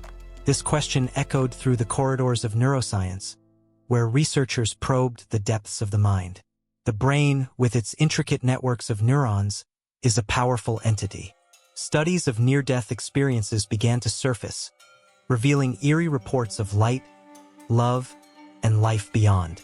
These testimonies raised compelling questions. Are we merely biological machines? Or is there something more transcendent that defies our understanding of mortality? With every discovery, the line between life and death seemed to blur further.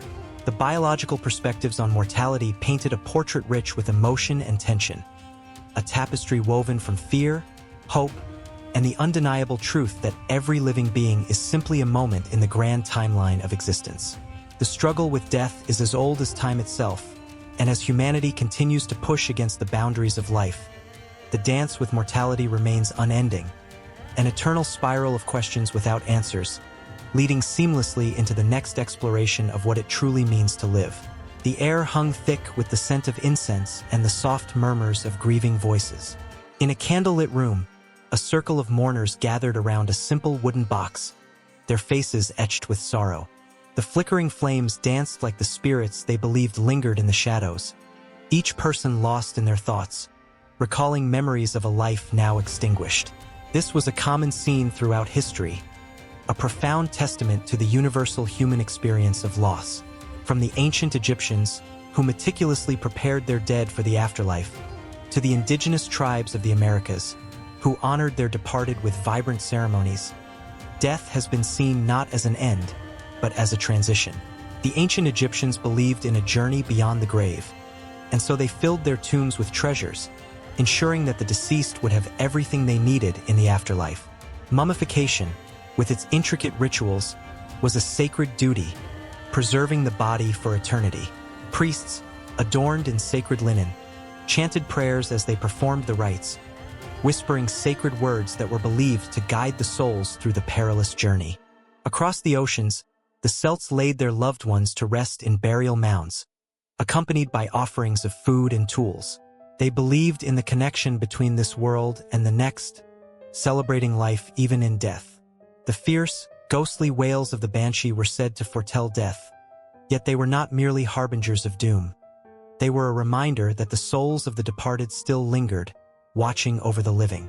In Japan, the practice of the Obon festival encapsulates a similar reverence. During this time, families honor their ancestors with lanterns, food, and dances. The spirits are welcomed back to the earth, guiding them back home with light and offerings. The delicate flicker of lanterns against the night sky carries the weight of longing and love, a moment when the veil between the living and the dead thins. Grieving families, adorned in white, perform sacred dances, expressing their sorrow and love, believing each step brings them closer to those they have lost. In stark contrast, the indigenous peoples of the Pacific Northwest honored their dead through the creation of totem poles and elaborate funerals. They believed that death was not an ending but a transformation. The bodies of the deceased were sometimes placed in canoes and set adrift on the water, sending them on their final journey. This act was both a farewell and an embrace of the natural cycle of life, reinforcing the belief that the essence of the departed lived on in the elements of nature. The haunting call of the raven echoed through the trees as the rituals unfolded, a chilling reminder of the spirits that remained. As empires rose and fell, the rituals surrounding death evolved.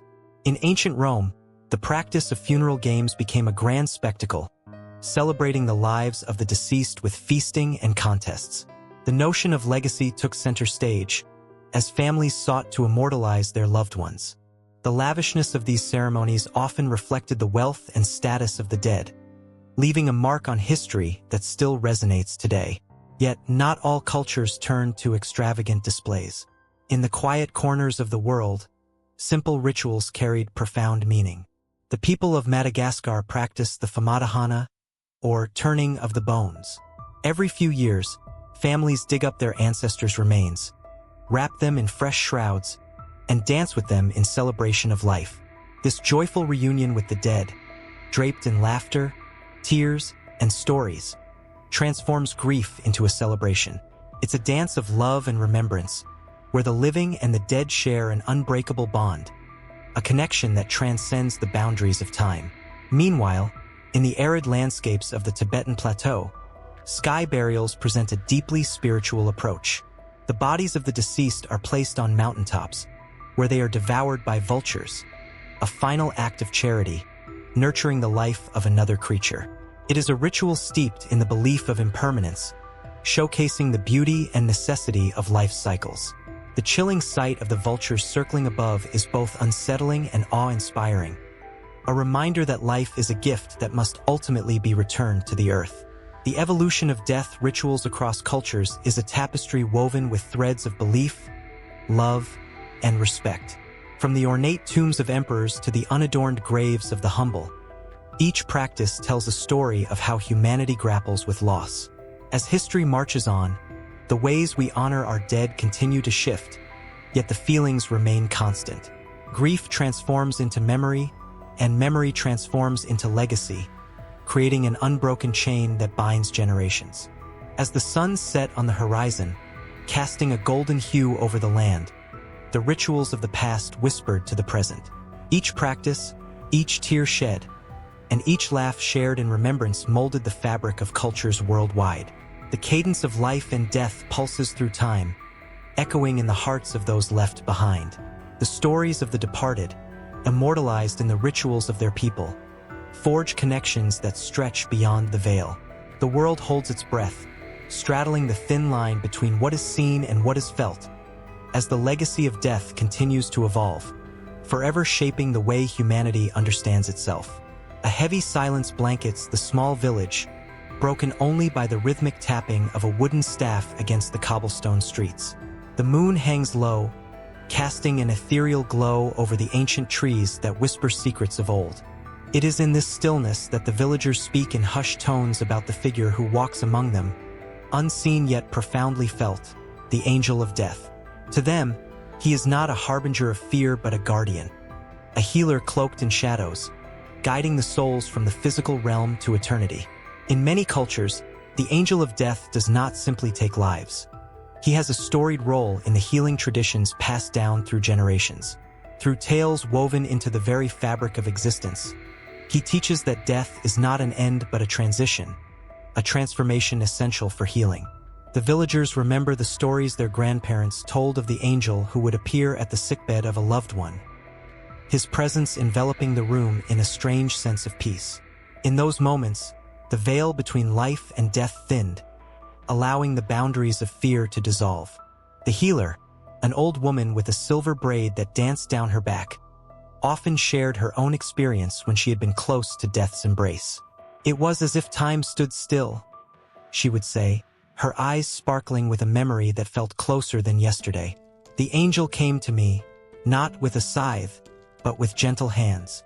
He spoke softly, reminding me of the love I had shared and the lives I had touched. It was then I understood. Healing extends even beyond the body. It reaches into the soul." As she spoke, the villagers leaned in, captivated. They could almost feel the soft brush of wings against their skin, the warmth of compassion settling around them like a comforting quilt. In folklore, the angel of death was entwined with the notion of healing, a reminder that life and death are entwined in a delicate dance. On stormy nights, when thunder roared like a beast awakened, the old woman would share tales of those who sought healing through communion with the angel. There was the story of a young mother, desperate to save her ailing child. She ventured into the ancient woods, where the whispers of the trees intertwined with the sighs of the wind. The villagers held their breath as the healer described how the mother knelt before a great oak, tears streaming down her face. "I cannot bear to lose him," she cried. "Please show me a sign." It was then that the angel appeared, not as a figure draped in darkness but as a luminous presence, bathing the grove in soft light. The air thickened with the scent of blooming nightshade, a symbol of the delicate balance between life and death. The mother felt her heart swell and break simultaneously, understanding that to heal her child, she may have to embrace the inevitable. The angel, with eyes full of compassion, offered her a choice, a chance to seek a remedy from the roots of the earth, or to let go, trusting in the cycle of existence. The villagers gasped at the poignant decision, resonating with the weight of sacrifice and love. It was this duality that made the angel of death a beloved figure in folklore, a being who understood that healing was not just about physical cures, but also about emotional release. The healer would often pause, her voice trembling with emotion. Sometimes, it takes the touch of death to awaken the true essence of life. There were those who feared the angel, who whispered tales of his dark intentions, but for the villagers, he was a beacon of hope. They learned that the act of healing was often intertwined with the acceptance of mortality. Many would gather by the fire, shadows flickering against the stone walls, to recount their own brushes with the angel. Stories of loss transformed into lessons of resilience, each narrative a thread in a rich tapestry of shared experiences. One evening, a stranger arrived, his face drawn and weary. He had traveled far, seeking solace from the pain of his own past. The villagers welcomed him, offering warmth and food, and soon he found himself drawn to the old healer's fire. With a voice heavy with sorrow, he recounted the tale of his beloved wife who had succumbed to illness. He had fought to save her, pouring every ounce of energy into remedies and prayers, but the angel had taken her hand, guiding her away. The old healer listened intently, her heart aching with his grief. "What you seek is not just healing for her, but for yourself," she whispered, her voice steady yet soft. As if summoned by their shared pain, the air became still, and a glimmer of light began to take shape in the darkness. The villagers felt it too, that familiar sensation of hope mingling with despair. "The angel comes to teach us," she continued, "that in loss, we find a deeper connection to those we love. You must honor her memory by living fully." Just then, a cool breeze swept through the gathering, carrying with it the faint scent of blooming jasmine, a reminder of the fragility and beauty of life. The stranger's eyes widened, sensing the presence of the angel in that sacred moment.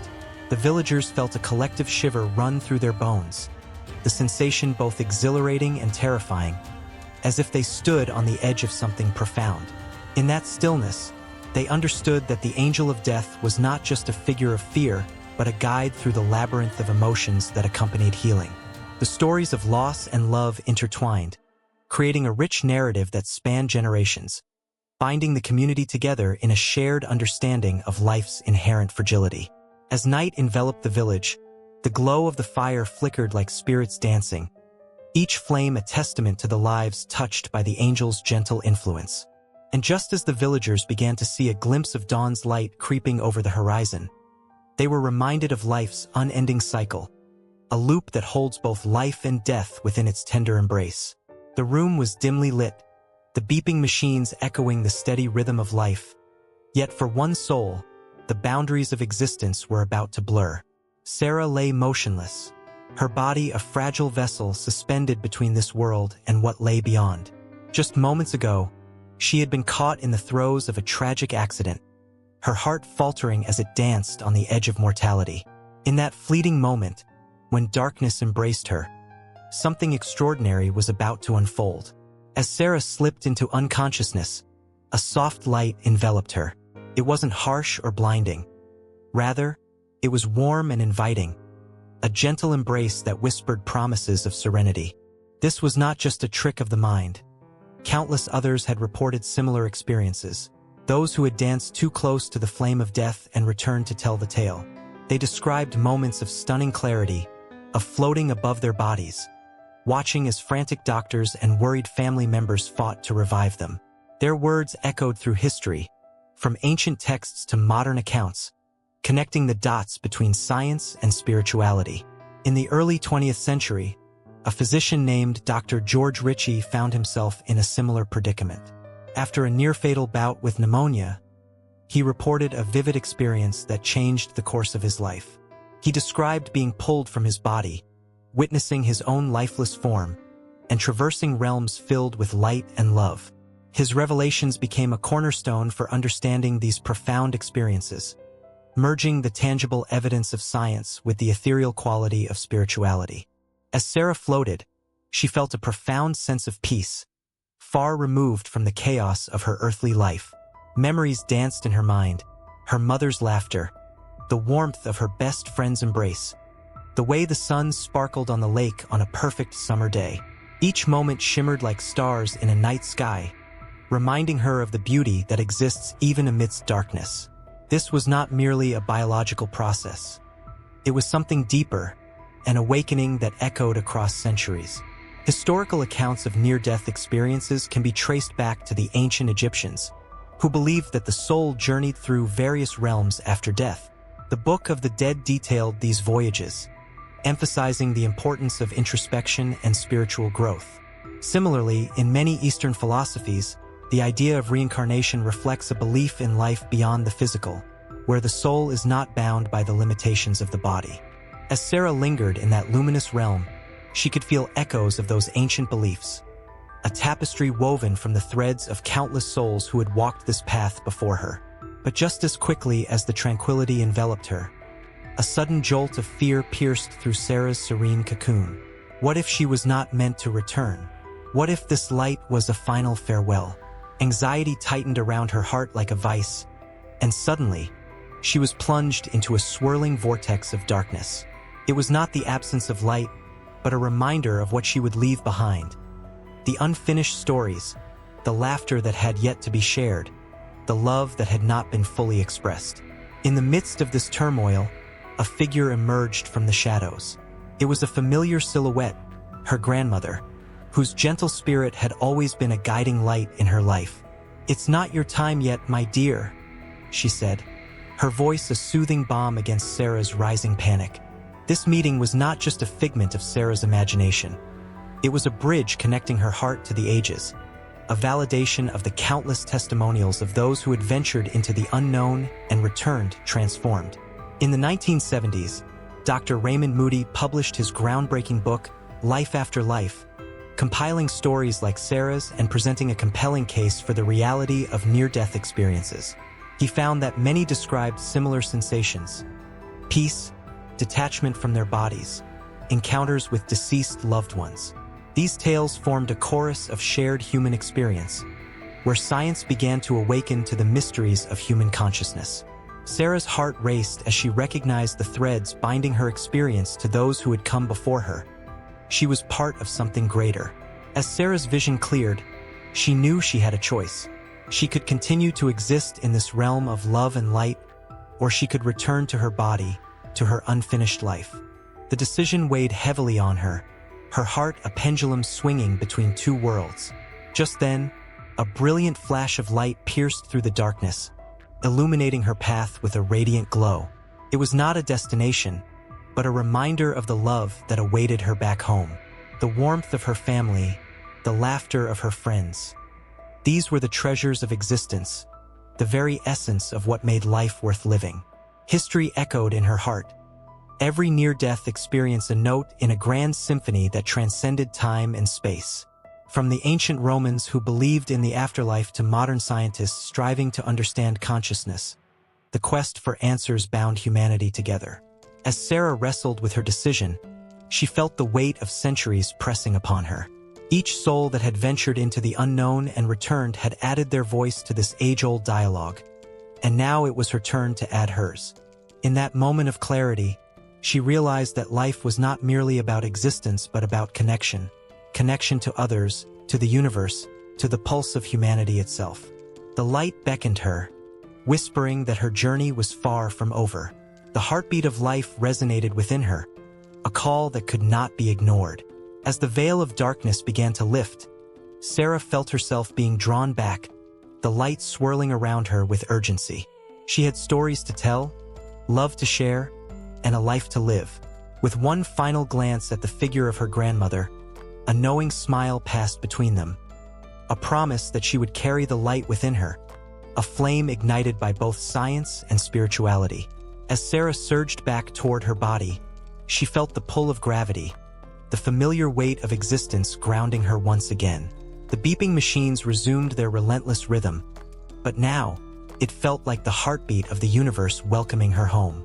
As consciousness returned, the world around her began to take shape, colors brightening, sounds sharpening. But the essence of what she had experienced lingered, a soft echo in the corners of her mind, awaiting the moment she would share her truth. In the blending of science and spirituality, a tapestry of understanding was being woven, one story at a time, and Sarah was ready to be part of that unfolding narrative, her voice a vital thread in the ever-expanding fabric of life.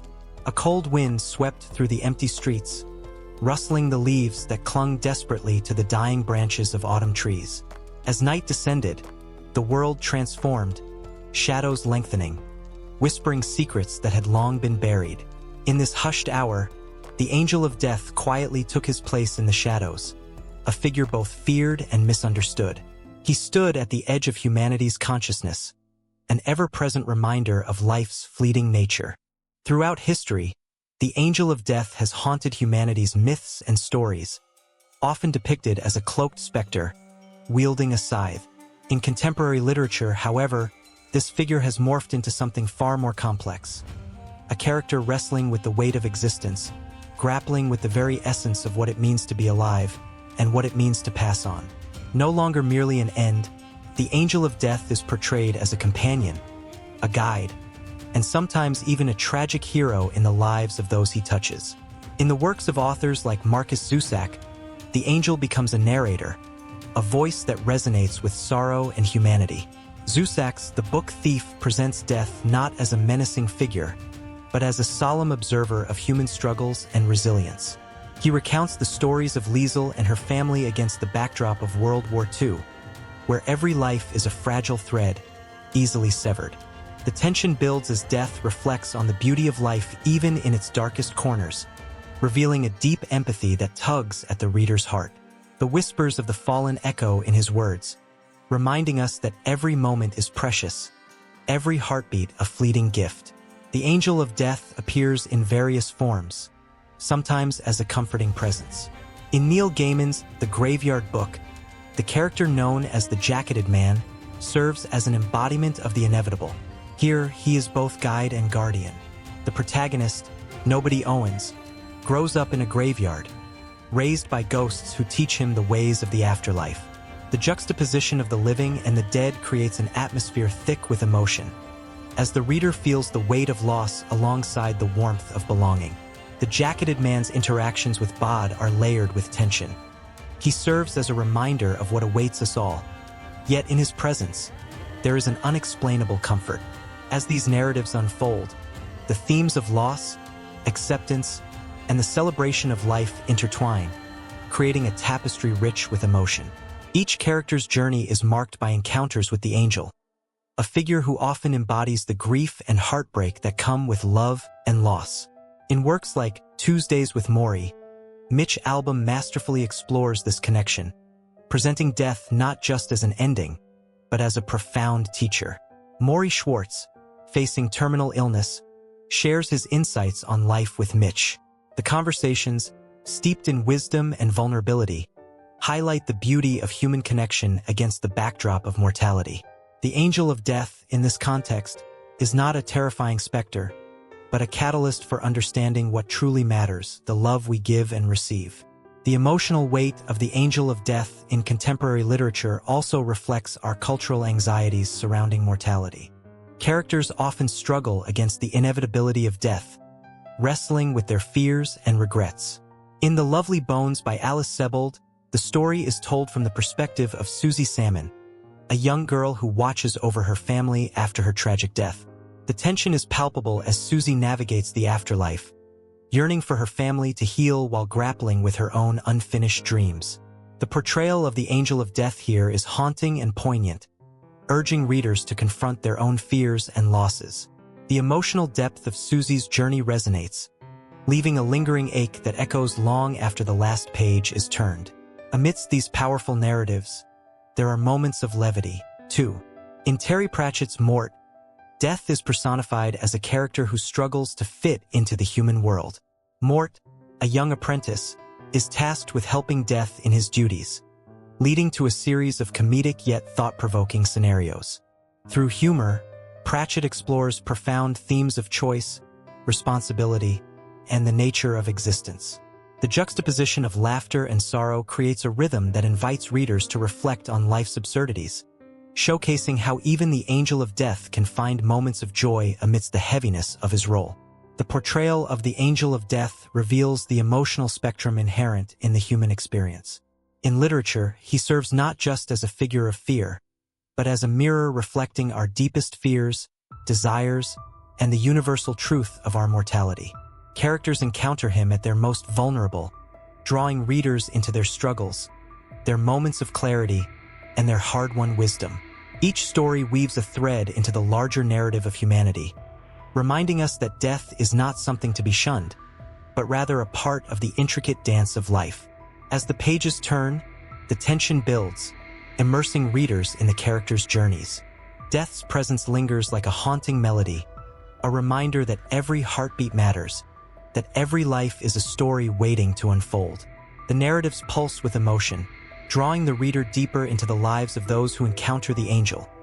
Each story a thread connecting us all in our shared experiences of love, loss, and the inevitable journey toward the unknown. And as the night deepens, the shadows stretch further, the wind howling through the streets, carrying with it the whispers of those who have passed. The angel of death watches from his quiet perch, a silent guardian of our stories, as new tales of love and loss begin to emerge, intertwining with the old, creating an unbroken cycle that lingers in the hearts of lived experiences. In the quiet moments of twilight, when the sun surrenders to the embrace of night, the air thickens with the weight of silence. It is in these hushed hours that whispers of ancient tales float like shadows, stories of those who walk the thin line between the living and the dead. Among these spectral guides, the psychopomps, ethereal beings tasked with escorting souls to the afterlife, tread softly on the world's edge. From the time of the ancient Egyptians, who revered Anubis, the jackal-headed god, the role of psychopomps has been steeped in ritual and reverence. Anubis, with his keen sense of justice and duty, safeguarded the souls of the departed, ensuring they navigated the treacherous journey through the Duat, the realm of the dead. With each heart weighed against the feather of Maat, the goddess of truth, he stood with a solemnity that sent shivers down the spine. The tales of his watchful gaze are etched in stone, reminding the living of the delicate balance between life and the eternal unknown. In the swirling mists of Celtic folklore, the Morrigan emerges as a haunting figure. A goddess of battle and fate, she often takes the form of a raven, a creature that soars above the chaos of human life and death. When the clash of swords echoed across the fields, it was said that she would appear, guiding fallen warriors to the otherworld. The mournful croak of her voice resonated through the ages, a promise that no one truly perishes. The very thought of her presence, cloaked in dark feathers, sends a shiver of both fear and comfort, for she is the harbinger of destiny, leading souls to their rightful places. In Hindu tradition, the psychopomp takes on a different guise. The god Yama, with his formidable presence, presides over the realm of the dead. Clad in black, he rides a buffalo through the shadows, collecting souls with a gentle yet commanding hand. His eyes, often depicted as fierce, hold an understanding of the cycle of life and death, the eternal dance that binds all beings. The tales of Yama remind the living to honor their ancestors. For every soul has a story that lingers like a fragrant memory. The weight of a life well-lived hangs in the air, filled with the echo of laughter, love, and lessons learned. As dusk falls over the world, the psychopomps weave their tales through cultures and epochs. In ancient Greece, Hermes, the messenger of the gods, donned the role of a psychopomp with a swift step and a twinkle in his eye. With his winged sandals, he flitted between realms, guiding souls to the underworld with a grace that belied the gravity of the task. The stories of his journeys spoke of compassion, for he offered solace to those who feared the dark. His presence among the living was often accompanied by the soft rustle of leaves, a reminder that life's fleeting moments are cherished in the eyes of the divine. Yet the tales of psychopomps are not merely steeped in myth. They pulse with the raw emotion of human experience. In indigenous cultures across the globe, the role of the psychopomp often rests with shamans, who traverse the spirit world to seek guidance for their communities. With every drumbeat, they summon the spirits of ancestors, invoking a connection that transcends time. The air crackles with energy, as the living and the dead converge in a shared understanding, reminding each other of the love that binds them, even in separation. And then there are the modern interpretations, whispers of psychopomps that slip into the everyday. In the gentle touch of a nurse's hand at the end of life, in the quiet conversations shared with those at the edge of existence, the essence of the psychopomp lives on. Each act of compassion, each moment of presence, becomes a bridge that connects the temporal to the eternal, a heartbeat that echoes in the silence. The weight of grief and the lightness of love coalesce, creating a haunting harmony that lingers in the air. Yet, there is a dark side to these guides. The fear of what lies beyond can suffocate the soul, trapping it in a liminal space where confusion reigns. The psychopomps, with their unwavering resolve, confront this darkness with a fierce determination. They wield the light of understanding against the shadows of despair, showing that even in the face of uncertainty, hope flickers like a candle. As the stories intertwine, a thread of connection emerges. From the ancient tombs of Egypt to the rolling hills of Celtic lands, from the bustling streets of modernity to the sacred spaces of indigenous wisdom, the psychopomps persist. They remind the living that death is not an end but a transition, a passage to another realm filled with possibility. The echoes of their efforts resonate through time, a testament to the enduring bond between the living and the departed. In every culture, every belief system, these guides listen, watch, and lead. Their presence felt like a soft whisper against the skin. There lies a comfort in their roles, a promise that no soul is ever alone. As the sun dips below the horizon, casting long shadows, the psychopomps stand vigilant, waiting to ease the journey of those willing to take that last step into the unknown. With each tale, the air grows thicker with anticipation, the stories weaving together a tapestry of life, death, and the profound connections that bind them.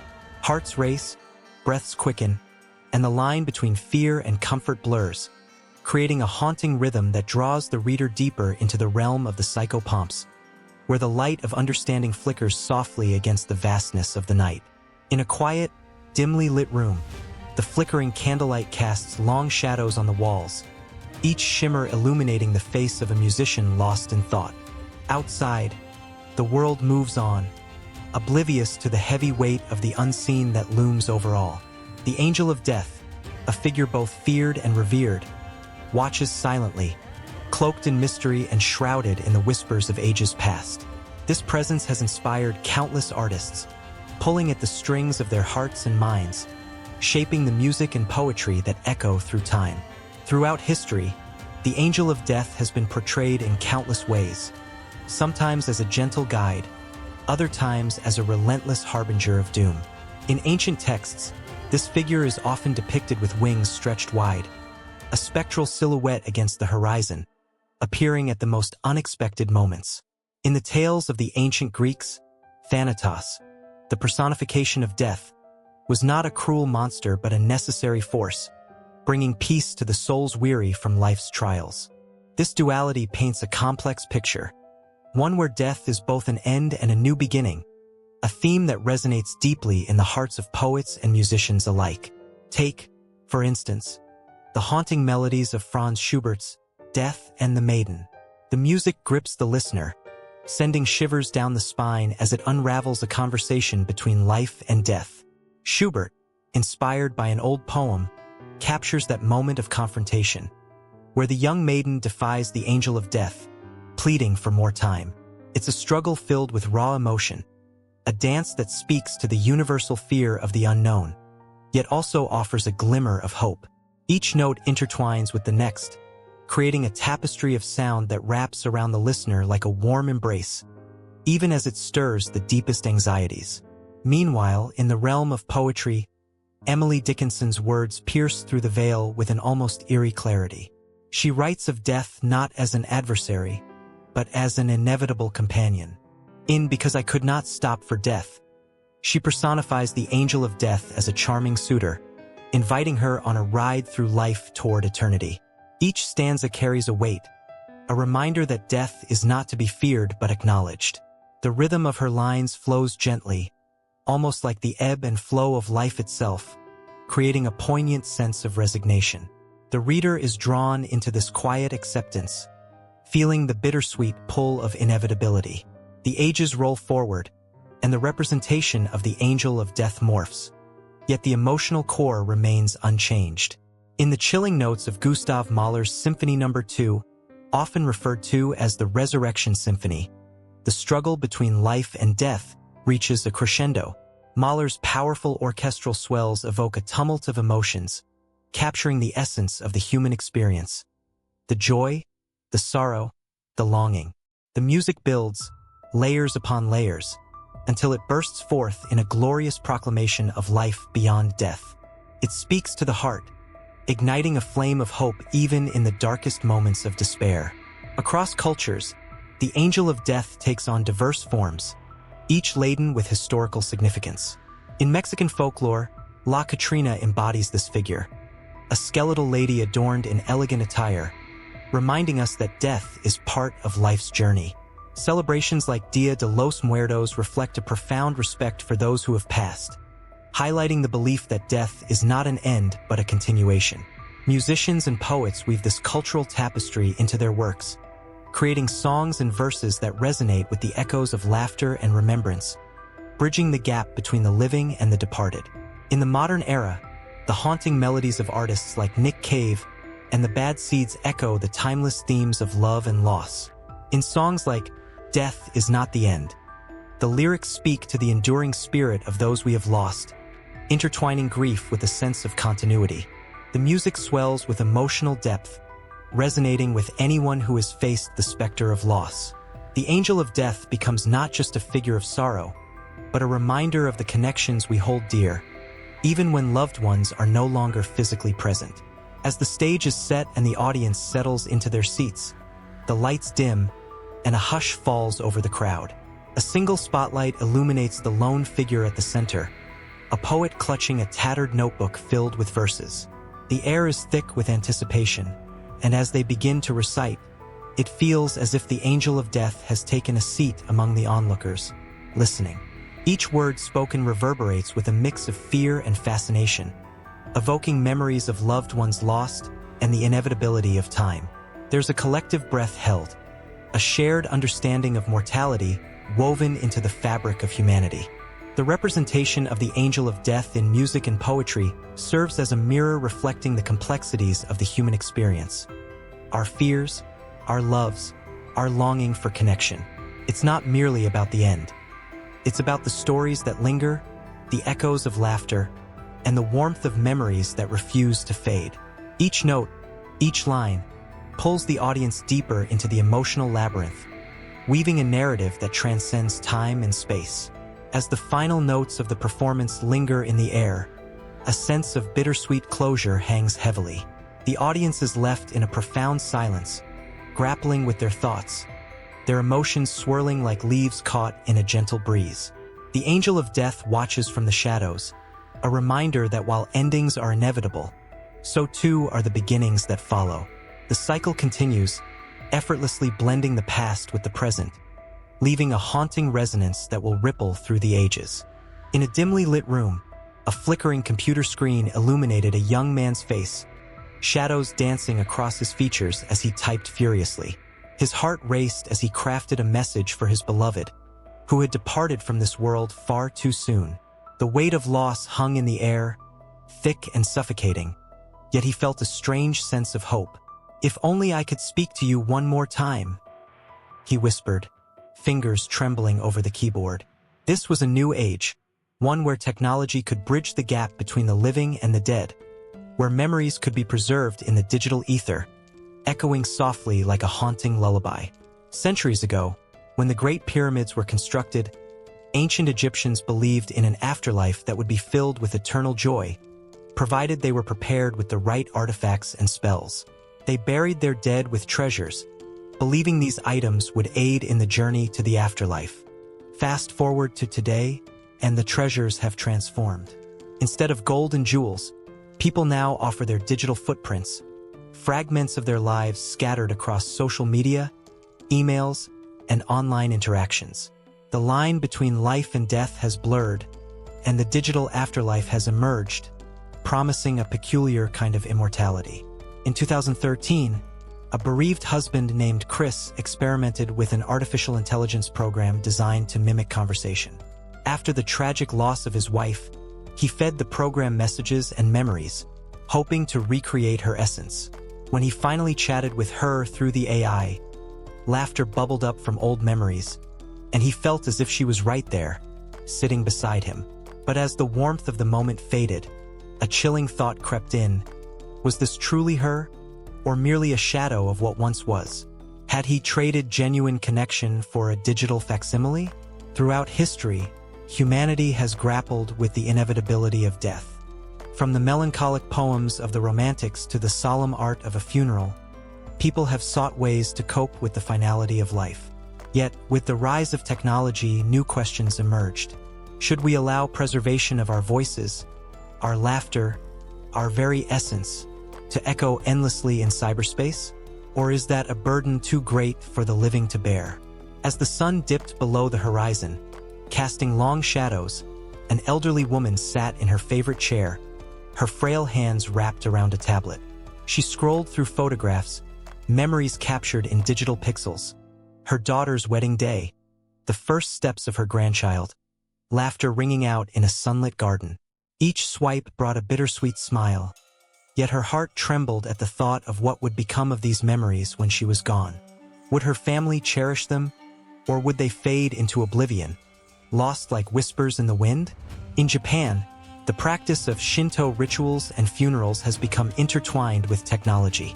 In 2016, a robotic priest named Pepper was introduced to provide guidance, delivering prayers and offering comfort. The emotional weight of grief matched only by the surreal nature of speaking to a robot. Was this a step forward on a path of healing, or a detour into a desolate landscape where human connection lay abandoned? The rise of virtual cemeteries allowed loved ones to visit the graves of the deceased online, lighting virtual candles, leaving messages, and sharing memories. Some argued it was a beautiful tribute. Others debated the authenticity of such displays. Were these acts of remembrance genuine, or simply a digital performance observed by unseen eyes? With the touch of a finger, memories could be summoned back to life, but at what cost? The ethical implications loomed large as conversations began to swirl around consent and ownership. What would it mean to have your likeness, your words, transformed into an AI that could respond, interact, and even mimic your mannerisms? Would this new frontier grant closure, or would it open the floodgates of unresolved grief? In the quiet corners of the internet, forums buzzed with discussions on digital resurrection. Did it provide solace or simply prolong suffering? A young woman shared her experience of using a digital avatar of her deceased partner to play video games together, seeking comfort in the familiar banter they once shared. For her, it was a lifeline, an opportunity to relive cherished moments. But as the pixels flickered on the screen, she questioned if she was healing or merely delaying the inevitable. A few streets over, a father sat gazing at his son's empty chair. Only months had passed since the accident, yet each day felt like an eternity. He discovered a program that could recreate his son's voice, allowing him to hear his laughter once more. But when the AI began to speak, it felt eerily hollow. The sweet timbre of his son echoed through the room, but no warmth accompanied it. The voice was a ghost, a mimic, leaving him grappling with the haunting reality that no matter the advancements in technology, nothing could replace the touch of his son's hand, the sparkle in his eye. The digital afterlife had its champions and its detractors, each vying for the right to define what it meant to remember, to celebrate, to mourn. Yet in the midst of it all, the essence of humanity remained. A longing for connection, for understanding, for a way to hold on to what was lost, even if it meant reaching into the cold, digital void. As the night grew darker, the young man continued to type, pouring his heart into messages meant for a screen rather than a soul. Each keystroke resonated with longing, weaving a tapestry of love and loss that would endure long after he was gone. He paused, glancing at a photo of the two of them, smiles wide, eyes sparkling with life. The line between the present and the past blurred, and in that moment he felt a flicker of hope. Perhaps the digital afterlife was not merely a means of escape, but a way to keep their love alive, echoing through the ages, a testament to the power of connection that even death could not sever. And so, as the first light of dawn broke through the window, the young man continued to write, weaving his narrative into the fabric of the digital world, where memories could dance and love could linger, forever suspended in time, yet waiting to turn the page into what lay ahead. In the dim glow of a candlelit room, a young woman gingerly traces the contours of a skull tattoo etched on her forearm, the ink a stark contrast to her pale skin. A chill runs down her spine as she contemplates the symbol's rich history. For her, it embodies a fleeting romance with danger, a thrilling nod to rebellion. Yet, beneath her fingertips lies a profound legacy that stretches far beyond her own experience, one that dances on the edges of fascination and misinterpretation. Across the globe, cultures have revered death in ways that are both beautiful and haunting, weaving intricate stories of loss, remembrance, and celebration. The Day of the Dead in Mexico, with its vibrant marigolds and sugar skulls, honors ancestors with joy rather than fear. In ancient Egypt, the Ankh symbolized life and immortality, a powerful reminder of a journey beyond the physical. These symbols, rich with meaning and context, served as bridges between the living and the departed, infusing life with a sense of purpose. Yet, as the world shrinks, these sacred symbols sometimes find themselves stripped of their context, their stories lost. In bustling urban centers, one can see the imagery of the skull plastered on everything from t-shirts to coffee mugs, its profound significance reduced to a mere aesthetic. The allure of the macabre has captured the imaginations of many, drawing people into the shadows without an understanding of the light that once illuminated them. In vibrant street art, graffiti artists wield the skull as a bold statement, a striking motif that adorns the walls of cities striving to reclaim their narratives. But where does this leave the cultures that birthed these symbols?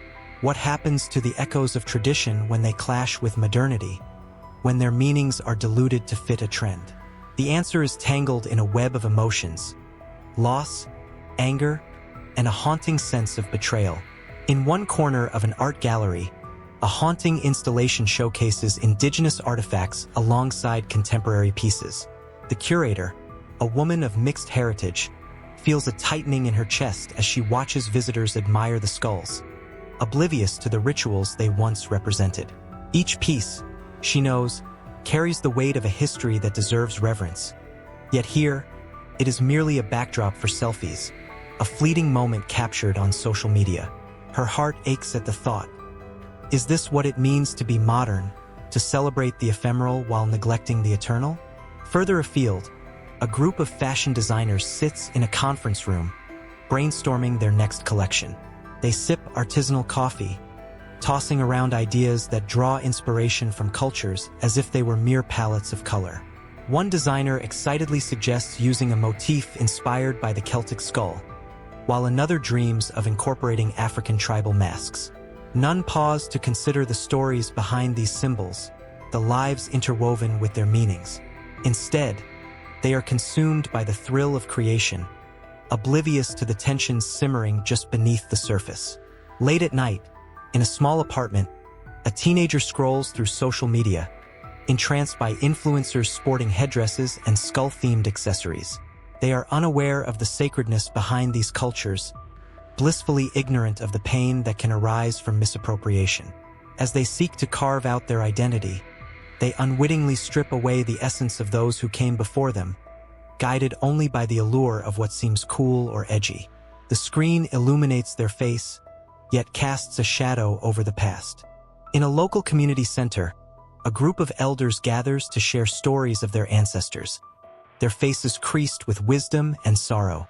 They speak of the significance of the skull in their culture, how it represents a cycle of life that should be honored, not exploited.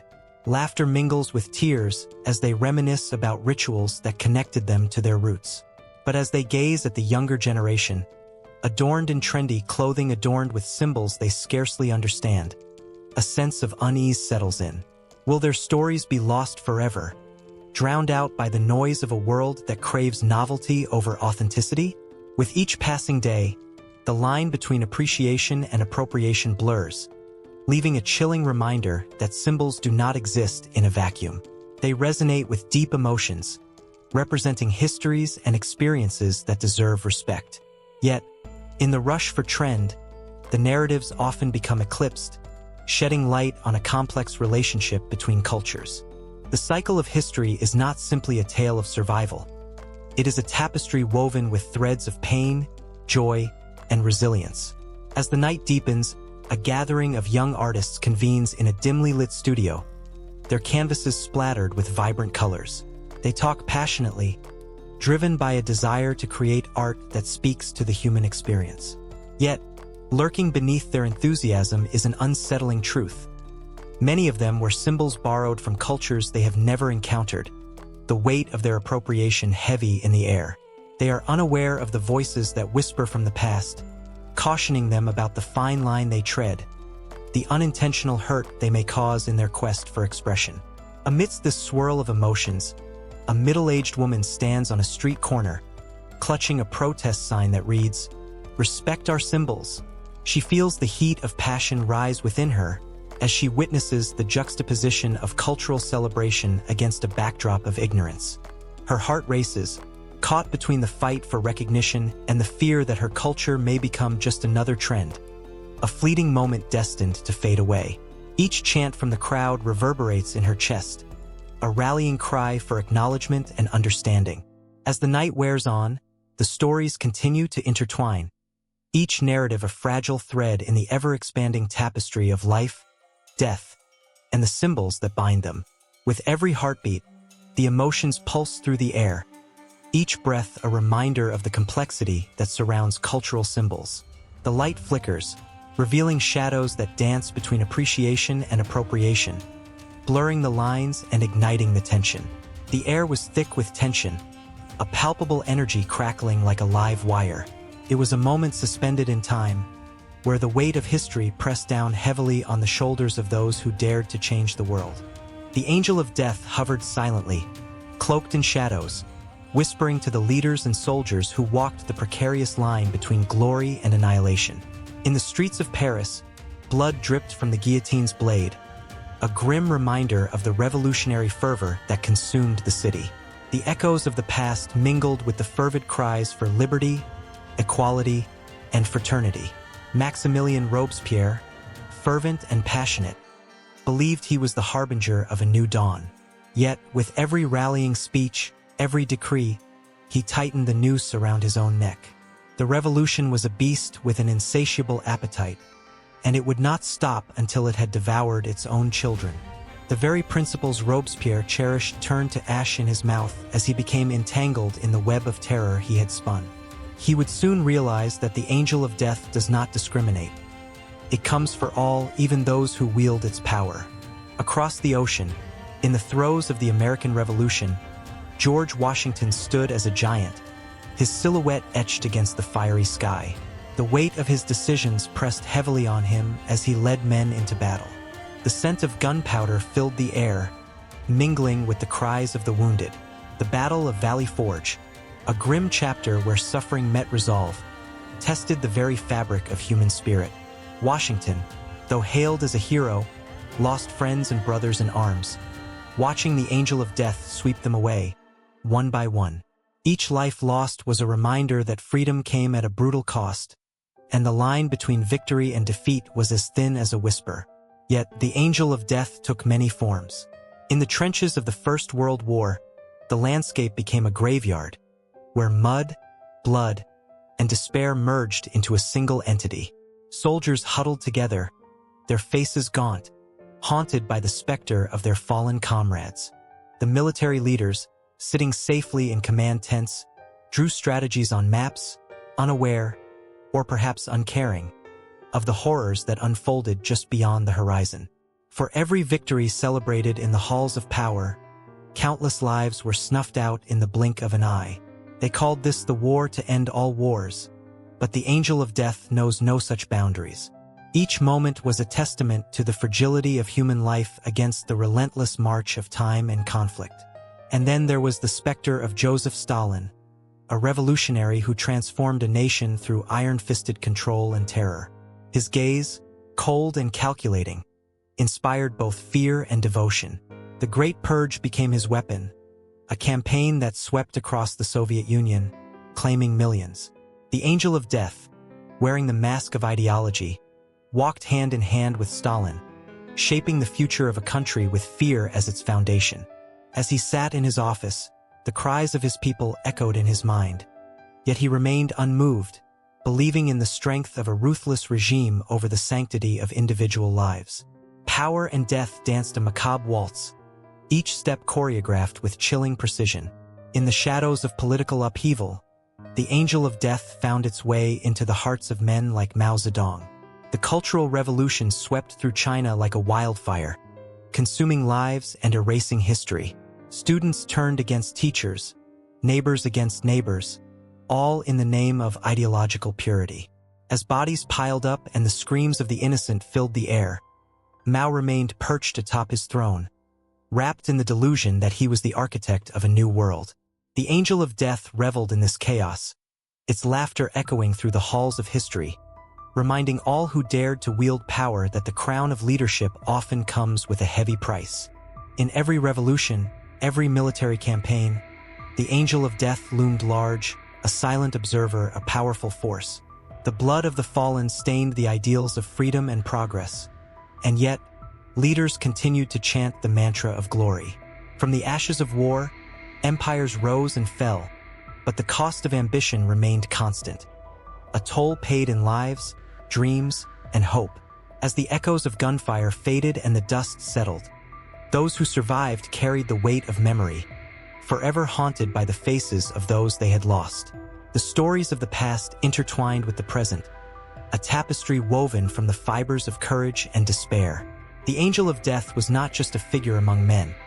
It was a lesson, a reminder of the delicate balance between power and mortality, a force that would not be ignored.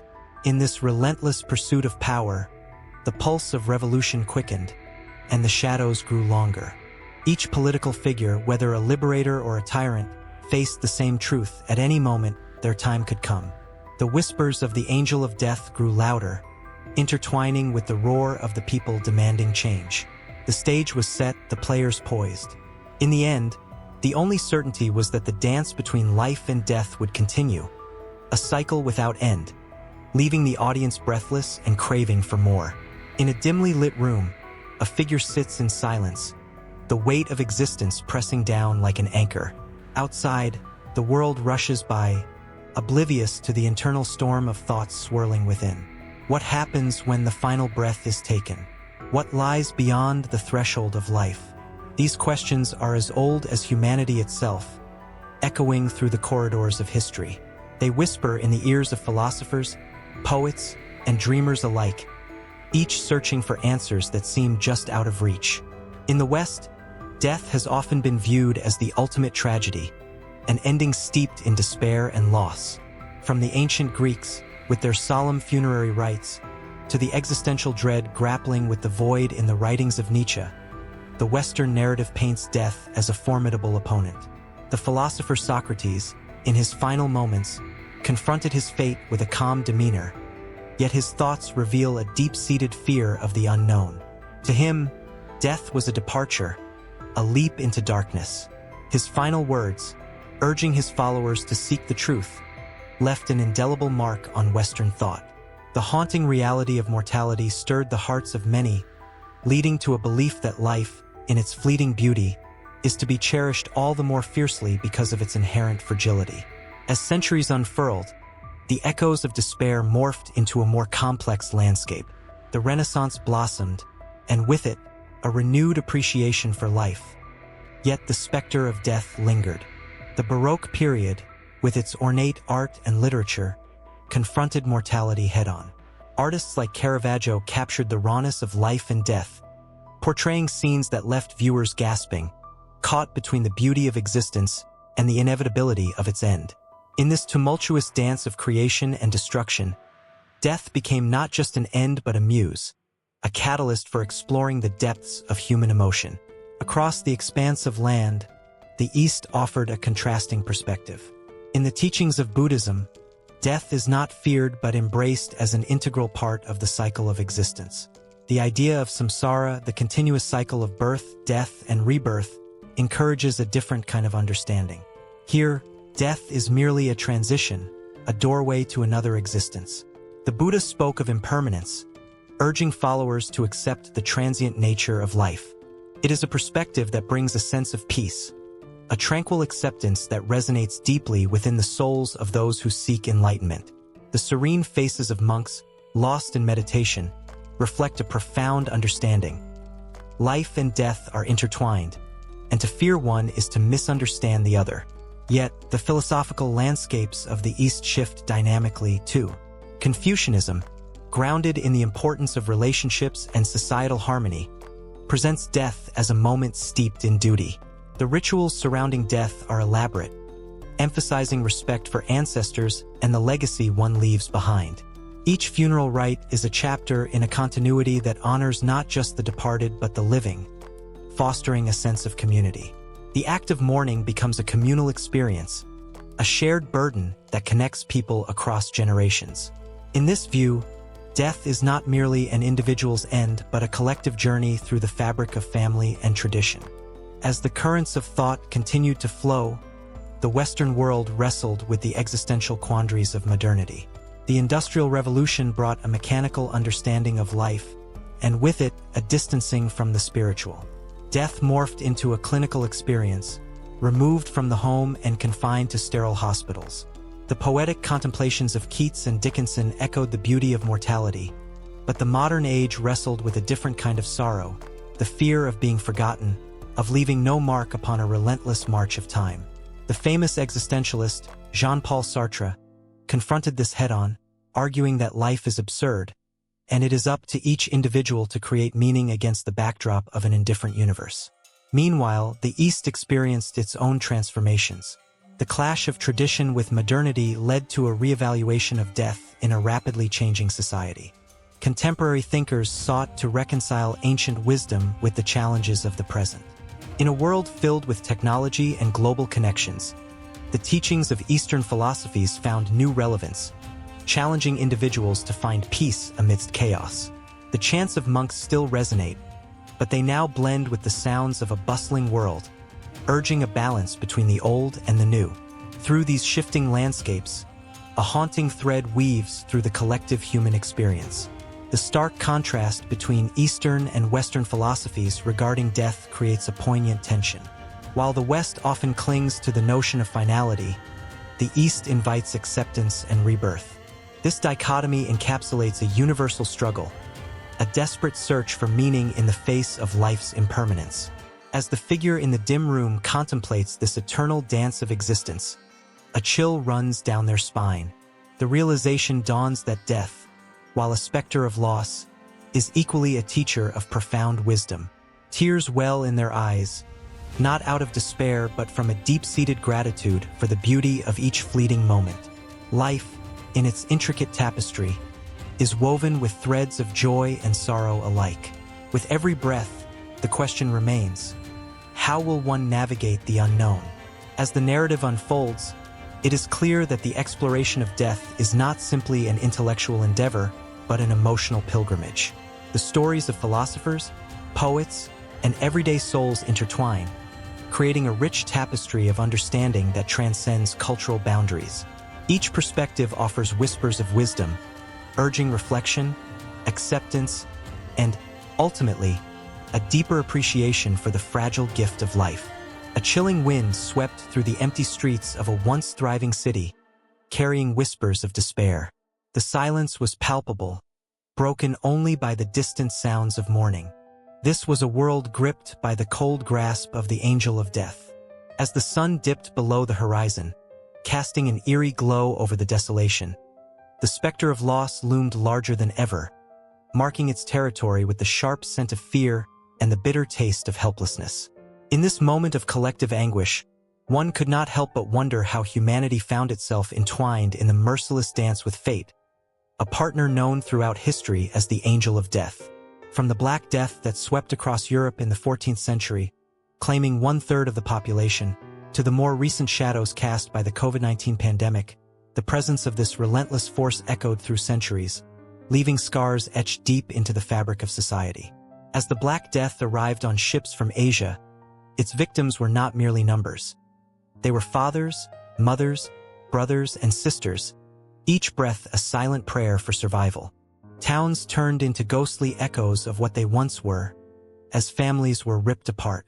One could almost hear the wails of children searching for their parents, their small hands reaching into the void where love used to reside. The Angel of Death moved with a ruthless efficiency, teaching humanity a harsh lesson about vulnerability and the fragile nature of life itself. Fast forward to the 20th century, as another specter emerged.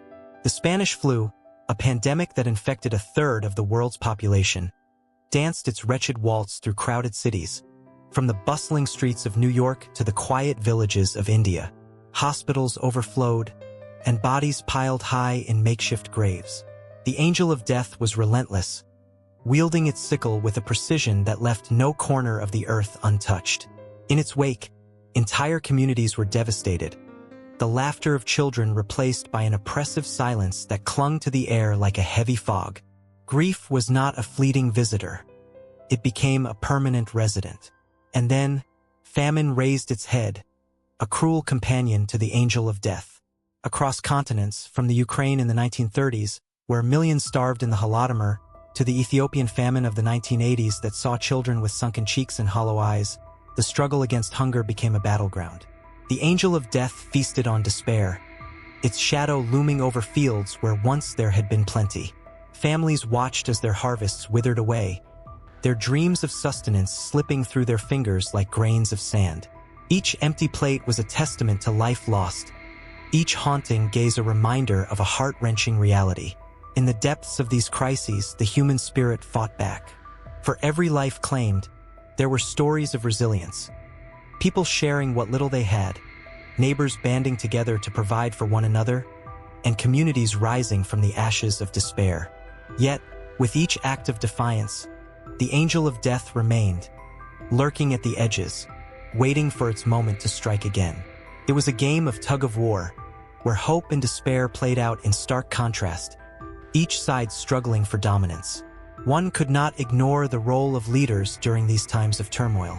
As they stood before the public, delivering speeches filled with promises of recovery and hope, one couldn't help but wonder if they really grasped the enormity of the crisis at hand. The heart-wrenching images of suffering were more than just statistics. They were the faces of loved ones, neighbors, and friends. Yet, the Angel of Death remained indifferent to the promises made, a silent observer to the chaos that ensued. In modern times, the COVID-19 pandemic emerged as a stark reminder of humanity's fragility. Social media buzzed with news, both hopeful and dire, as the world grappled with a new reality. Masks became a second skin, and sanitizer replaced handshakes. The Angel of Death did not discriminate.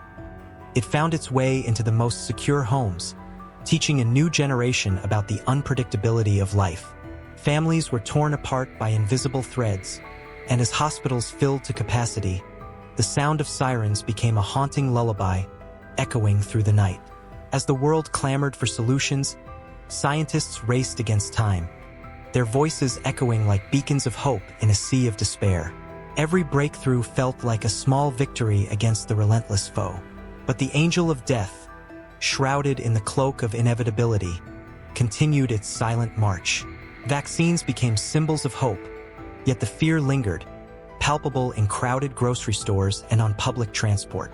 Each cough or sneeze sent ripples of panic through the masses, a constant reminder that the specter of death was never far behind. In the midst of suffering, there were stories of triumph, of communities coming together to support one another. The human spirit shone brightly as neighbors delivered groceries to the elderly, and volunteers worked tirelessly in makeshift clinics. Yet, the angel of death observed, an ever-present reminder that even amid hope, darkness lurked just beyond the light. As the world continued to grapple with the dual forces of pandemics and famine, the haunting truth remained that the angel of death was not just a figure from ancient tales, but a stark reality that shaped human existence. With each passing day, the cycle of life and death continued to spin, a relentless wheel that turned through history. The stories of survival, loss, and resilience were woven into the very fabric of society, connecting generations in a shared understanding of the fragility of life. And as the sun set on a world still reeling from the weight of crisis, one could almost hear the whispers of those who had come before, their voices echoing through time. An eternal reminder that humanity, in all its vulnerability, was forever entwined with the inexorable march of the angel of death. The air was thick with an unsettling stillness, the kind that wraps around you like a heavy fog, making each breath feel charged with unspoken words. In a small, dimly lit hospital room, a frail figure lay motionless in a bed, surrounded by flickering lights and the hushed whispers of worried family members. As the clock ticked louder, marking the moments that seemed to stretch into eternity, a chill swept through the room, an uninvited guest that made the hairs on the back of one's neck stand tall. It was there, in that moment of quiet despair, that Mary found herself inexplicably drawn to her grandmother's fragile form.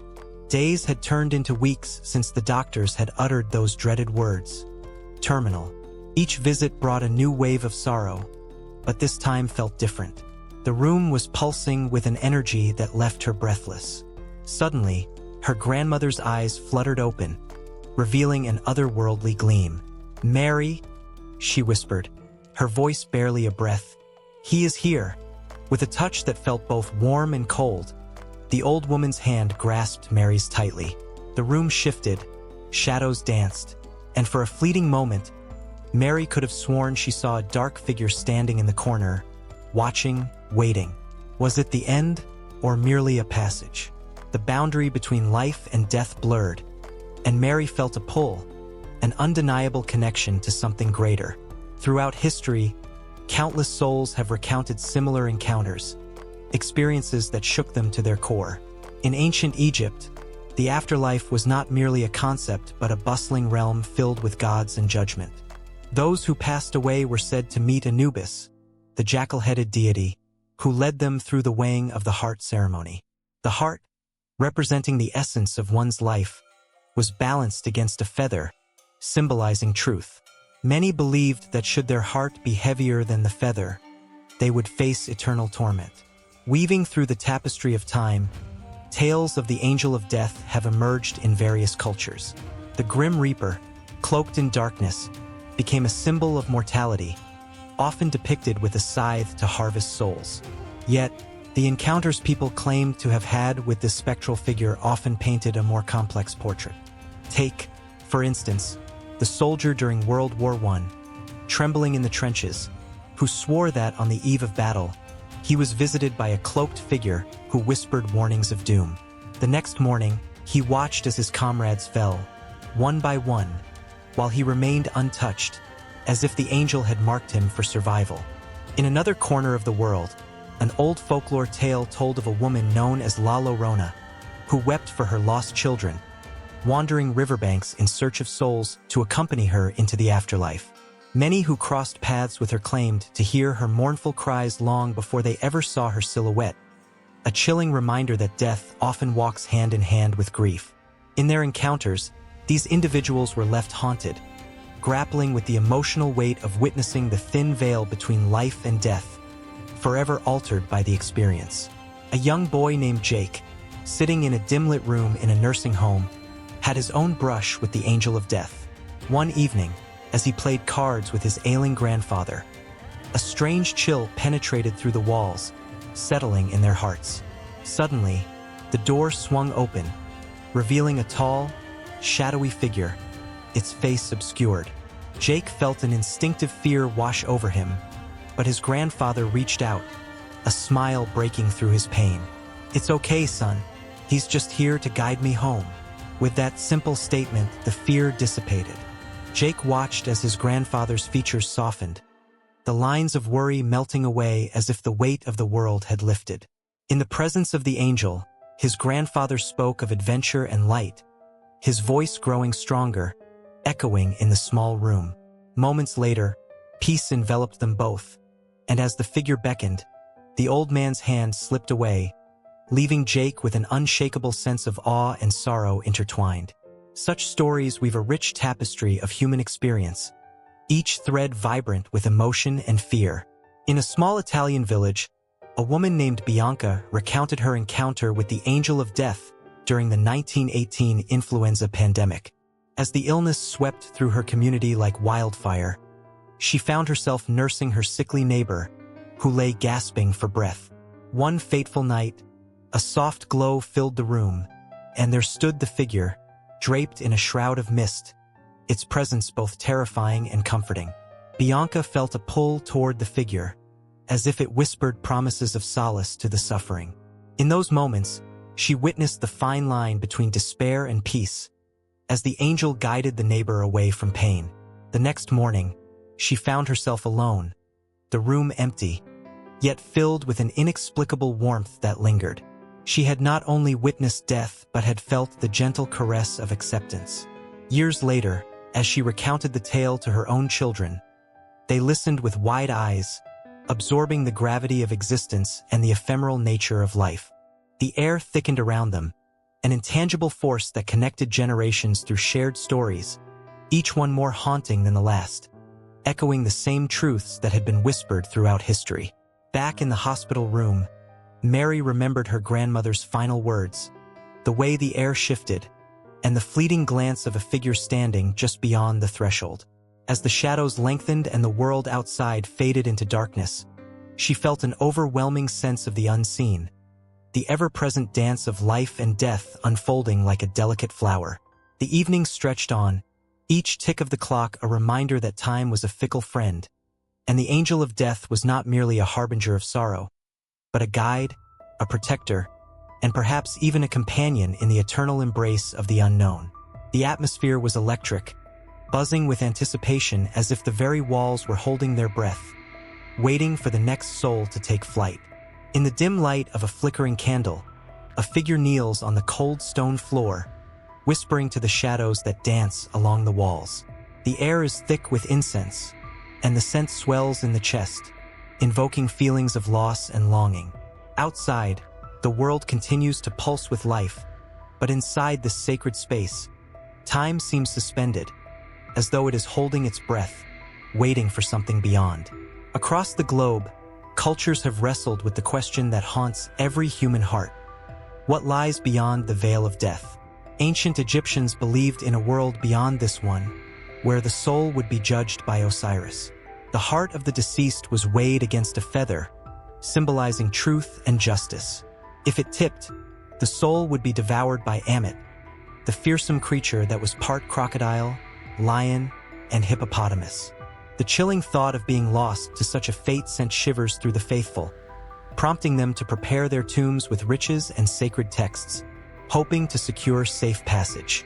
In the misty mountains of Tibet, monks whisper mantras over the bodies of the departed, believing that each word brings peace and guides the soul toward a better rebirth. They practice the profound teachings of the Bardo Thodol, or the Tibetan Book of the Dead, which maps out the journey of the soul after death. The vivid imagery of a luminous light beckoning the soul only to be followed by the daunting specter of darker realms sends chills down the spine. To them, life is but a fleeting moment, a preparation for the infinite cycles of reincarnation. Meanwhile, across the vast ocean in the land of the Maya, the underworld known as Xibalba looms large in the imagination. Here, the deceased navigate a treacherous journey through 9 challenging levels, facing trials that test their courage and resolve. The tales of Xibalba, with its dark lords and harrowing landscapes, leave a haunting echo in the mind, where every story told around the fire is a reminder of the thin line between life and death. The Christians, with their vivid imagery of heaven and hell, speak of eternal life in paradise or the torment of damnation. The passion in their scriptures ignites fear and hope alike. Every sin committed becomes a weight dragging the soul toward eternal darkness, while every act of kindness twinkles like stars leading the way to the light. In graveyards, the polished tombstones whisper secrets of lives lived, each name a story, a bridge connecting the past to the present in a dance of memory and mortality. The Greeks embodied their fears and hopes in myth, crafting tales of Persephone and her descent into the underworld. The cyclical nature of her story reminds us of the eternal dance between life and death, creating a spine-chilling resonance that echoes through the ages. In the heart of Africa, the beliefs surrounding ancestors create a palpable connection to those who have passed. The living communicate with the spirits through rituals, seeking guidance, blessings, or forgiveness. The notion that the dead walk among the living adds a layer of intimacy to the understanding of death. One can almost feel the warmth of a loved one's spirit hovering nearby, a comforting presence that is simultaneously eerie and beautiful. It's in these moments that the boundary between life and death blurs, stirring emotions that are both haunting and uplifting. In Japan, the Obon festival lights up the summer nights, as families honor their ancestors with lanterns and offerings. As the flickering flames guide the spirits home, one can almost hear the whispers of the past mingling with the laughter of the living. The sight of paper lanterns gently drifting on a river stirs the heart, evoking a profound sense of connection to those who have walked the earth before. It is a bittersweet reminder that while bodies may perish, love and memory endure, intertwining lives across generations. Through the ages, the Inuit have nestled their beliefs in the icy embrace of the Arctic. They view death as a transition to another world, where the deceased can hunt and fish in peace. The stunning imagery of their beliefs, where souls sail on the back of a great whale to the next life, creates a shiver of awe. It is a narrative that speaks of respect for the cycle of life, illuminating the idea that death is not an end, but a transformation, casting a radiant glow amid the darkness.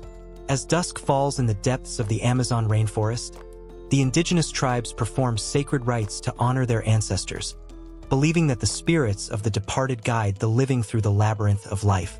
The rhythmic beating of drums and the haunting melodies of flutes summon the spirits, as the flickering flames of the fire flicker shadows on each face, revealing a tapestry of emotions: fear, reverence, and love.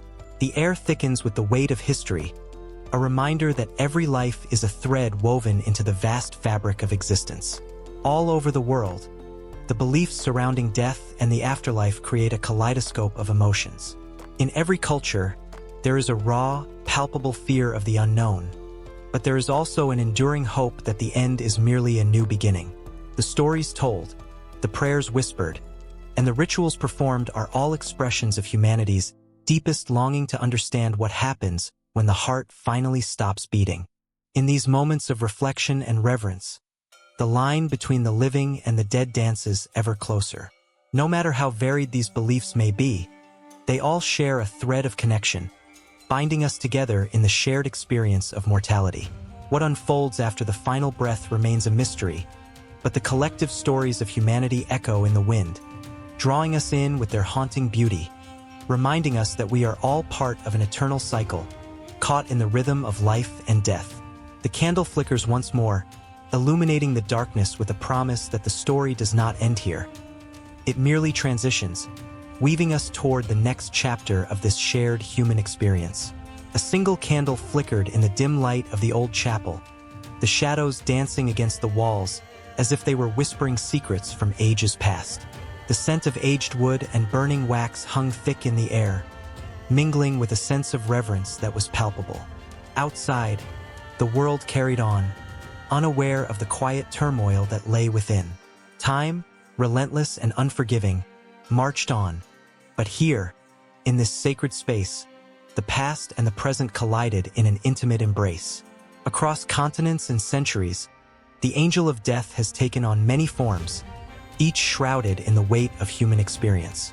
In ancient Egypt, the figure of Anubis loomed large, his jackal head a reminder that life and death are mere steps in an endless dance. He watched over the dead, guiding souls to their final resting place. His presence was both fearsome and comforting, a reflection of the duality of human existence. People painted murals of their lives on tomb walls, their hopes and dreams captured for eternity, mocking the frailty of their mortality. As they laid in the darkness, they whispered prayers, seeking favor from the one who watched over them. In medieval Europe, the specter of death became a grim harbinger, often depicted as a skeletal figure cloaked in tattered robes. The Black Death swept across the land, leaving devastation in its wake, and the angel of death became a familiar sight, a reminder of the thin veil between life and oblivion. Streets once bustling with laughter fell silent as the plague claimed its victims. Each toll of the church bell echoed a somber reminder that life, in all its vibrancy, was fleeting. The living buried their dead hastily, the hastening of grief palpable in every shovel of dirt. Each grave a testament to the lives lost, the stories untold.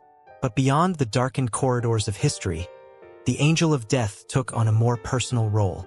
In the quiet corners of families, it crept in uninvited, lingering at the bedside of those who were ill. The room would be thick with unspoken words and lingering glances, a tapestry of love and heartache woven together. Children sat with their elders, their small hands clutching frail ones, tears pooling in their eyes as they grappled with an understanding far too profound for their tender years. It was in those moments that the angel of death was not simply a figure of fear but a solemn companion, guiding them through the painful yet inevitable passage of time. In the Holocaust, the angel of death became a cruel adversary, personified in the cold eyes of the guards and the smoke that curled into the sky from the crematoriums. Lives shattered by hate and ignorance painted a haunting picture of human mortality. Yet even in the face of unimaginable sorrow, stories of resilience emerged. The whispered words of the victims became a rallying cry against despair. They carried memories within them, refusing to allow their stories to fade into nothingness. The angel of death may have sought to silence them, but the echoes of their lives remained, etching a powerful reminder of the human spirit's capacity to endure. As the ages passed, the angel of death transformed yet again, stepping softly into the present. Modernity brought with it a new set of challenges, yet the specter of mortality remained ever present. In hospital rooms filled with sterile smells and the beeping of machines, families gathered, holding on to hands that grew colder by the moment.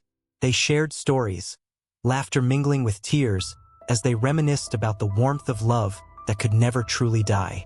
The angel of death, now more a part of the fabric of life, became a witness to the profound connections that transcended the physical realm. The artist's brush captured the essence of life and death on canvas, each stroke a reminder of the fragility of existence. Painters portrayed the angel of death not as a figure of horror, but as a soft whisper, a gentle reminder that life is a beautiful, albeit brief, gift. Poets penned verses that mirrored the heart's deepest fears, intertwining love and loss in a delicate dance. Each word served as a bridge, connecting the living with those who had passed, a testament to the reality that mortality is not to be feared but embraced.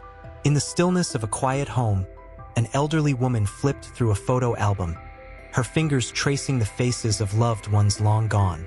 Each photograph a portal to the past, a reminder that though they may no longer walk beside her, their essence lived on in her heart. The angel of death, with all its weight, transformed into a figure of love and remembrance, a catalyst for the celebration of life itself. She understood that life was not merely a series of dates marked on a tombstone, but a tapestry woven with moments of joy, laughter, and connection. As night fell and the candle flickered low, the more profound truth began to emerge. The angel of death was not merely a metaphor for the end. It was also a symbol of the love that perseveres beyond the grave. The stories of those who passed echoed in the hearts of the living, and it was this bond that truly defined human mortality. In every heartbeat, there lies a connection to the past, a reminder that every ending holds the seed of a new beginning. The wind howled softly outside, but inside the chapel, the warmth of memories held sway. The shadows seemed to thicken, drawing closer, as if they were eager to listen. The lingering scent of wax filled the air, mingling with the bittersweet realization that every life, no matter how brief, leaves an indelible mark. As the candle flickered, a signal of time's relentless march, those present felt a shiver of understanding wash over them. The angel of death stood watch, not as a fearsome foe, but as a compassionate friend, guiding them through the enigmatic journey of existence, where love, loss, and life intertwined in an eternal dance. And as the chapel doors creaked open, a new tale awaited to be told, one woven from the threads of the past and present, where each heartbeat echoed the stories of those who dared to live, love, and ultimately, let go. The hospital room was dimly lit, the beeping machines a constant reminder of life hanging by a thread. In the corner sat a woman, her face worn with exhaustion and grief. She clutched a crumpled tissue in her hands, glancing at the frail figure in the bed, her mother, once vibrant and full of life, now reduced to a shadow of herself. As the sun dipped below the horizon, casting a golden hue across the room, a question hung in the air, thick and suffocating. What if letting go was the kindest act of all? History has always grappled with the questions surrounding death and the choices that accompany it. Ancient cultures had their own beliefs about death, navigating the fine line between life and eternity. In 4th century Athens, Socrates faced his death with a calm demeanor, drinking hemlock as his friends wept around him. He believed that a noble death was a form of transcendence. Fast forward to the Roman Empire, where Emperor Augustus granted the right to die with dignity to soldiers who could no longer serve. The weight of life and death has been debated for centuries, with philosophers and lawmakers wrestling with the ethics of choosing when to end suffering. In modern times, the discussion has intensified, swept up in a tide of changing social values. Voices across the globe have echoed the sentiments of those seeking to control their own fate in the face of unbearable suffering. Cases like that of Dr. Jack Kevorkian, who in the early 1990s became synonymous with assisted suicide, sparked outrage and admiration. He was often seen as a renegade angel, offering a path out of the darkness for those trapped in a cycle of pain. People lined up to support him, feeling a connection to his cause, as if he were illuminating a path they had long been afraid to walk. And yet, in the stillness of that hospital room, the woman faced a decision that felt both monumental and terrifying. Her mother's breaths grew shallower, each one a reminder of the pain that had engulfed their lives. The angel of mercy loomed large in her mind, a figure shrouded in compassion, yet fraught with moral complexity. It was the very essence of love that made her contemplate the unthinkable. Should she help her mother slip away gently, like autumn leaves drifting from branches, or allow her to linger in suffering? As the night wore on, stories of those who had chosen euthanasia filled her thoughts. The Netherlands, where assisted dying became a legal option in 2002, stood as a beacon of hope for many. There, patients faced with unbearable suffering could choose to end their lives with dignity, under the watchful eye of compassionate medical professionals. The debates raged, was it a human right or a dangerous precedent? But for families like hers, it was about love, about not wanting to see a cherished life reduced to pain. In 2015, a landmark case in the United States brought the conversation to the forefront once more. Brittany Maynard, diagnosed with terminal brain cancer, became a symbol of the fight for the right to die. Her video, where she spoke candidly about her wish to end her suffering on her own terms, resonated deeply. She became the face of a movement, a rallying cry for those who believe that life, at its core, should be a choice. The woman in the hospital room felt the weight of Brittany's story, intertwined with her own. Yet, as these thoughts swirled, a cold fear washed over her. What if she was wrong? What if the choice meant crossing a line that could never be uncrossed? The ethical implications were staggering. Was it truly compassionate to act as the hand that pushed her mother into the unknown?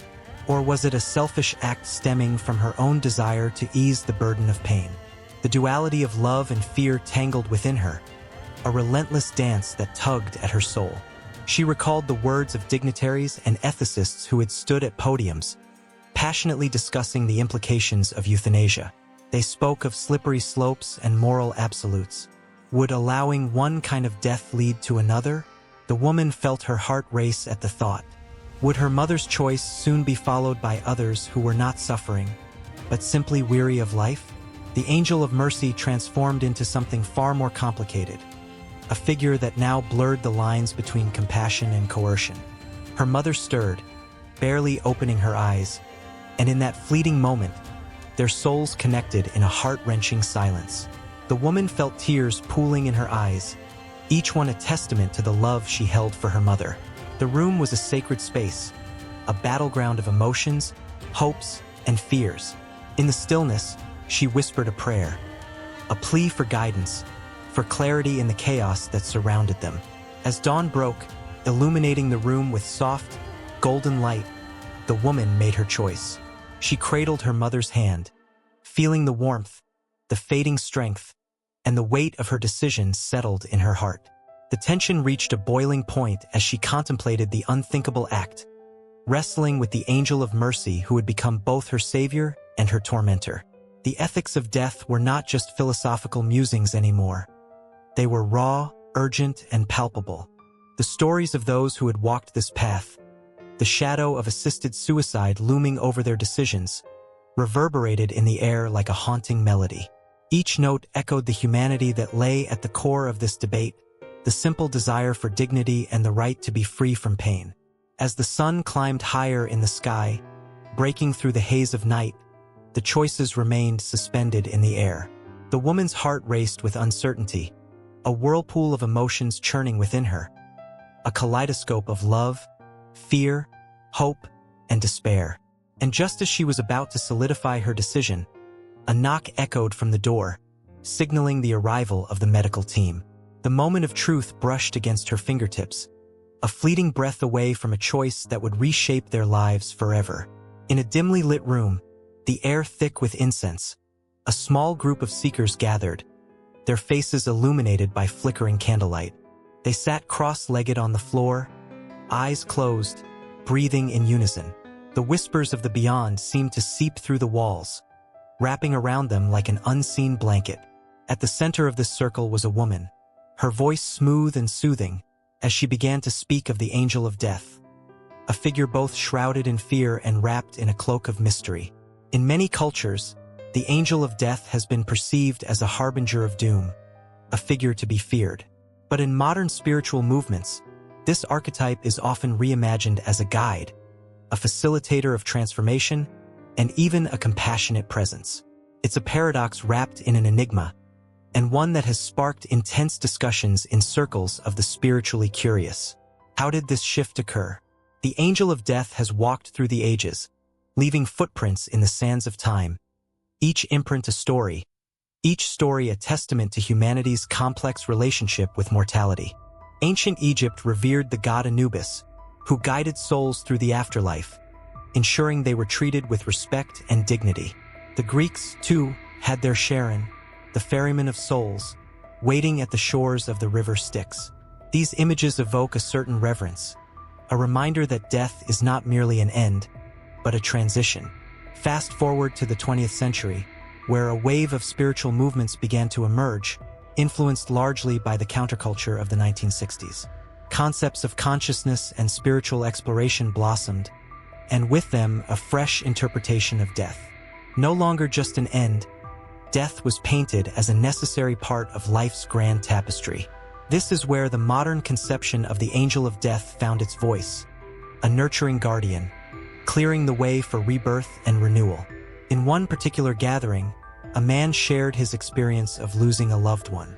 His voice trembled, and tears glistened in his eyes. He spoke of how, in the days following her passing, he felt a presence beside him, an inexplicable warmth that guided him through his grief. He described it as the angel of death, not as a figure to fear, but as a comforting companion, revealing that death, much like life, is filled with lessons, growth, and, above all, love. This sentiment resonated deeply within the group.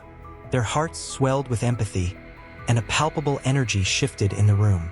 The angel of death became a symbol of hope, a reminder that while physical bodies may perish, the essence of those we love remains vibrant, entwined in the fabric of our being.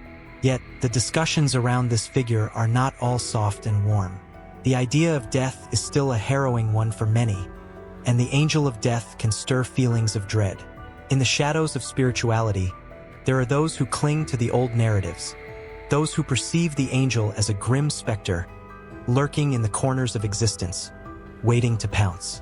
Stories of near-death experiences, where individuals report encounters with this figure, often blur the lines between fear and fascination.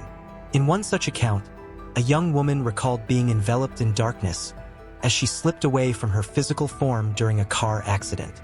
In that moment, she felt an immense pressure, as if the weight of the world was pressing down on her.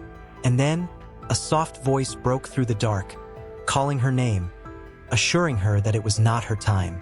When she returned to her body, she carried with her the memory of the angel, both terrifying and beautiful, a reminder of the thin veil between life and death. This duality, the gentle guide and the fearsome specter, becomes a focal point in modern spiritual discussions. Many within these movements encourage a reconciliation with death, suggesting that the more we understand and embrace it, the less power it holds over us.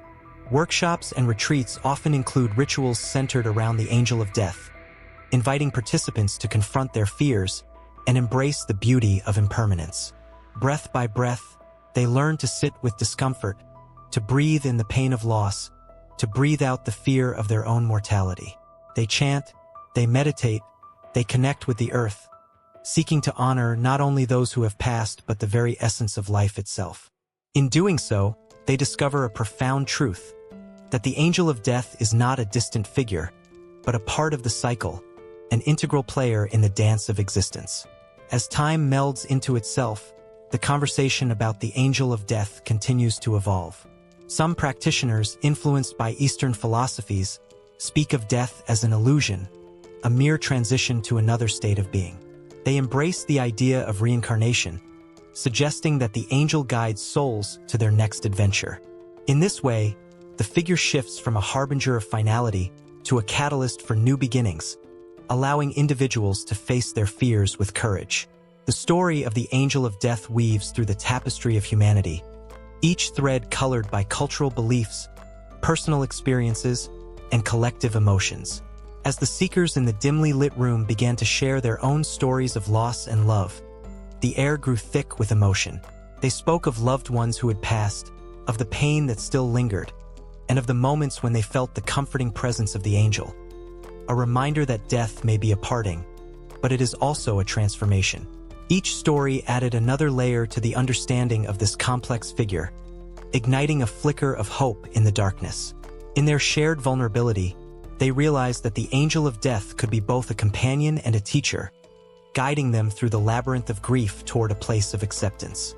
As the night wore on and the candles burned lower, the energy shifted once again. The whispers in the room grew louder, echoing the age-old questions of existence. The group, connected in their shared exploration, began to sense that the story of the angel of death was far from over. In that moment, they understood that every end is simply a new beginning, a reminder that the cycle of life and death is a continuous flow, a flow that connects them all. In the dim light of a flickering candle, a woman sat alone on a weathered chair, her fingers tracing the patterns of the grain on the wooden table. Outside, the wind howled like a mournful spirit, carrying with it the whispers of those who had come before. Death, that inevitable shadow, loomed over her, a constant companion that she couldn't shake off. The air felt heavy, pregnant with thoughts of loss and mortality as she considered her own existence, grappling with the stark reality that every breath she took brought her one step closer to the end. Across centuries, the fear of death has haunted humanity like a lingering specter. Ancient Egyptians, with their elaborate burial rites, believed in an afterlife where the heart was weighed against the feather of Ma'at, the goddess of truth. The fear of being found wanting sent tremors through the hearts of the living as they meticulously prepared for the judgment that awaited them. Their tombs, adorned with treasures, were not just resting places. They were gateways to eternity, reflecting a desperate attempt to stave off the finality of death. Fast forward to the mind of Sigmund Freud, who, in the early 20th century, offered a different lens through which to view this haunting fear. Freud proposed that the fear of death was deeply rooted in our unconscious minds and intertwined with our primal instincts. He argued that this fear often manifests in various forms, such as anxiety or neurosis. In his eyes, confronting death was akin to facing the innermost battles of the self, where the ego struggled valiantly against the relentless tide of mortality. The woman at the table could almost hear Freud's voice, echoing her own thoughts, urging her to confront the shadows beneath her bed. But as the clock struck midnight, the narrative shifted. The focus of this fear not only rested on the individual psyche but branched out into the collective consciousness. The philosopher Martin Heidegger viewed death as a significant part of being. He believed that awareness of our mortality could lead to a more authentic existence, urging people to live fully, rather than in a constant state of avoidance. Suddenly, the woman felt a flicker of warmth amidst her fear, a realization that embracing her mortality could grant her life a deeper meaning. What if death was not an end, but a portal to something greater? Yet the grip of fear remained. The story of the Black Death in the 14th century served as a grim reminder of mortality's unyielding presence. As plagues swept across Europe, leaving bodies to rot in the streets, fear turned into panic, and panic morphed into despair. People clung to superstition, praying fervently for salvation, while artists poured their grief into haunting depictions of death. The Dance of Death, or Danse Macabre, illustrated the indiscriminate nature of mortality, reminding all, rich and poor, young and old, that no one escapes its grasp. The woman envisioned this dance, a grim waltz of skeletons, spinning under a pale moon, each turn echoing the truth that life is fleeting. With history as her guide, she pondered the psychological coping mechanisms that have emerged over centuries in response to this omnipresent fear. From the ancient Greeks, who celebrated the concept of memento mori as a reminder of life's transience, to modern-day practices like mindfulness and therapy, humanity has sought to find solace in understanding death.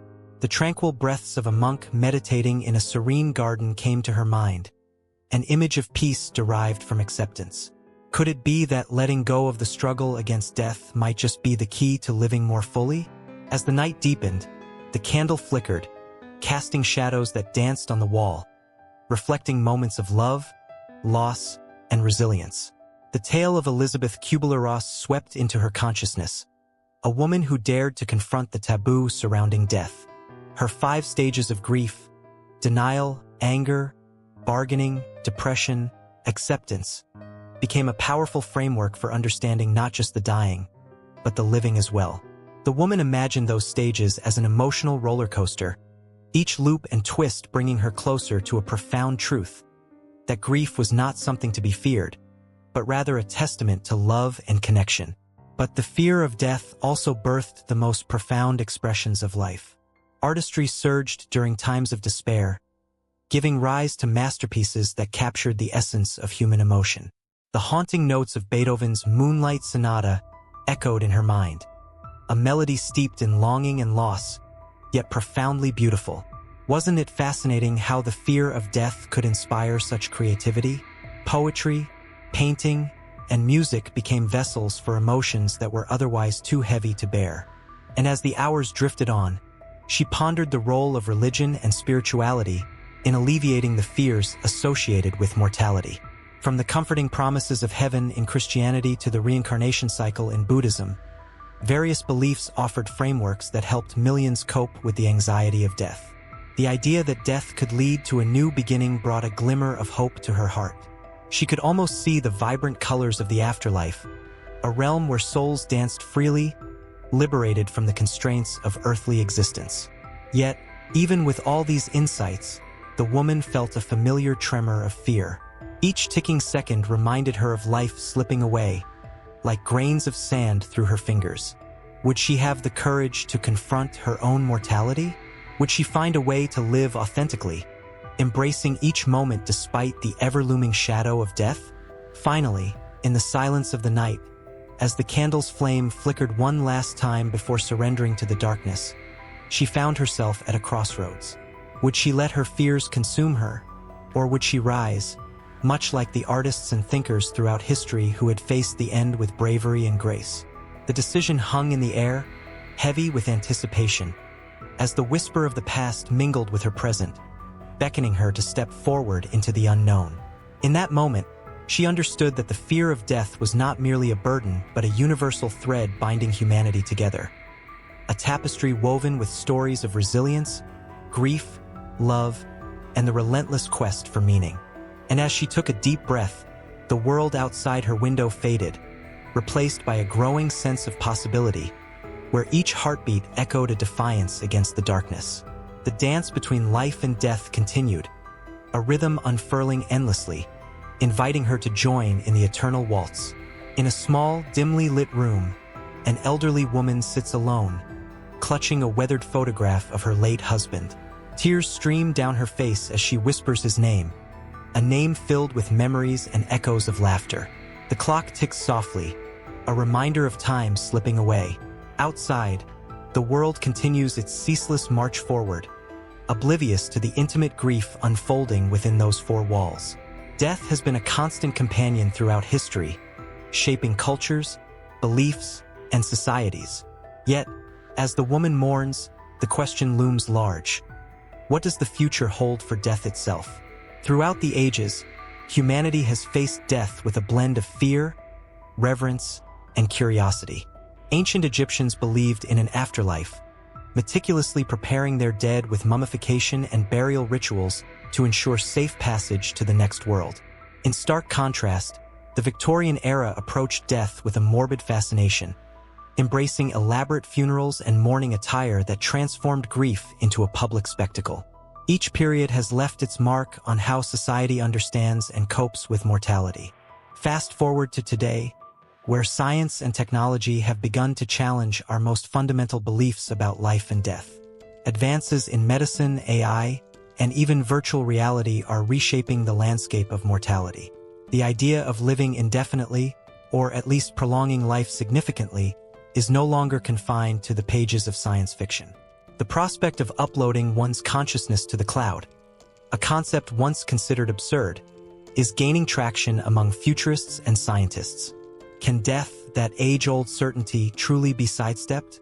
The thought sends a shiver down the spine, igniting a flicker of hope intertwined with an unsettling fear. Imagine a future where people no longer gather to mourn but rather to celebrate the digital avatars of those who have passed.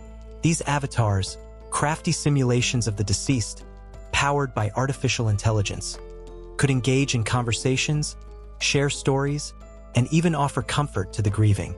Such technology could redefine the very essence of remembrance, transforming it from a painful acknowledgement of loss to an ongoing interaction with the past. Yet, in this brave new world, questions linger. What does it mean to truly live on?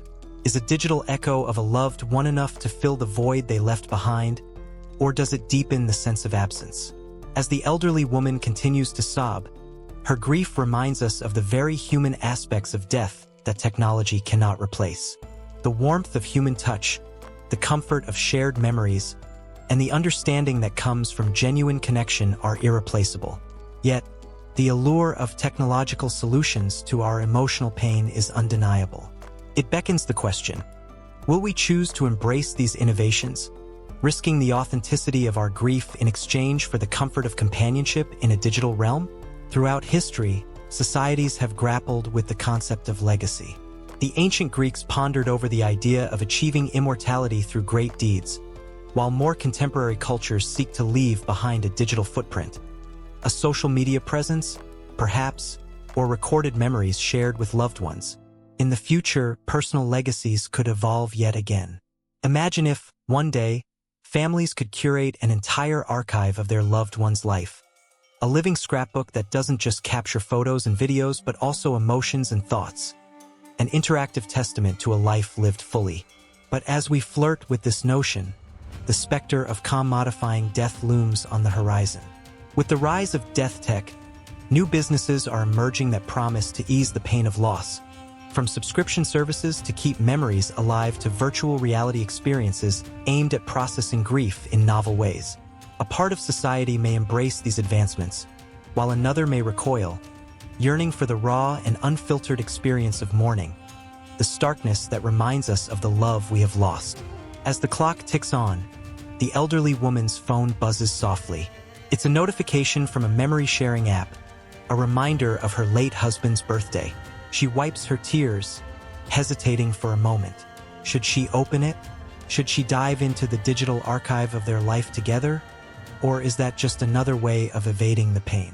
The choice reflects a broader societal tension between moving on and holding on, between the allure of innovation and the need for authentic human experience. In bustling cities across the globe, conversations about death are shifting. No longer a taboo topic, people are beginning to share their wishes for their own end-of-life experiences openly. Workshops and seminars on death positivity are gaining traction, encouraging individuals to confront their mortality head-on, to discuss their fears, and to openly celebrate life even in the face of inevitable loss. In this context, death transforms from a shroud of fear to a topic that can be embraced, fostering connections that span generations, as children learn about the cycle of life from their grandparents in ways that are meaningful and healing. Yet within this brave new landscape, whispers of dissent rise. Some argue that as technology encroaches further into the realm of mortality, it risks stripping death of its dignity. The fear is palpable. Will we lose the sacredness of the moments we cherish, drowning them in a sea of pixels and algorithms? The elderly woman's heart aches at this thought. She knows that there is beauty in grief, in the rawness of human emotion that no machine can replicate. Can society strike a balance, allowing both tradition and innovation to coexist? As night falls outside and shadows fill the room, the elderly woman reaches for her husband's photograph once more, feeling the weight of her loss pressing heavily upon her chest. In that moment, she becomes a vessel for countless others who have faced the stark reality of life after death, a poignant reminder of the unresolved questions that linger in the air. The tension mounts, threaded with an immense desire to hold on, even as the world spins forward, carrying with it the inevitability of change. The clock continues to tick, and the future looms ahead, an uncharted territory filled with possibilities that both excite and terrify. Society stands at a crossroads, with the choices made today shaping the landscape of death for generations to come. As the elderly woman clutches the photograph tightly, a flicker of determination ignites within her. She will honor her husband's memory, embracing both the pain of loss and the potential for connection in a world that is rapidly transforming. She knows that the future of death may be uncertain, but within her heart, the essence of love remains timeless, an anchor that will always guide the way. The sound of a brush against canvas can be as powerful as a heartbeat, echoing in a quiet room, where the unthinkable meets the undeniable, the angel of death.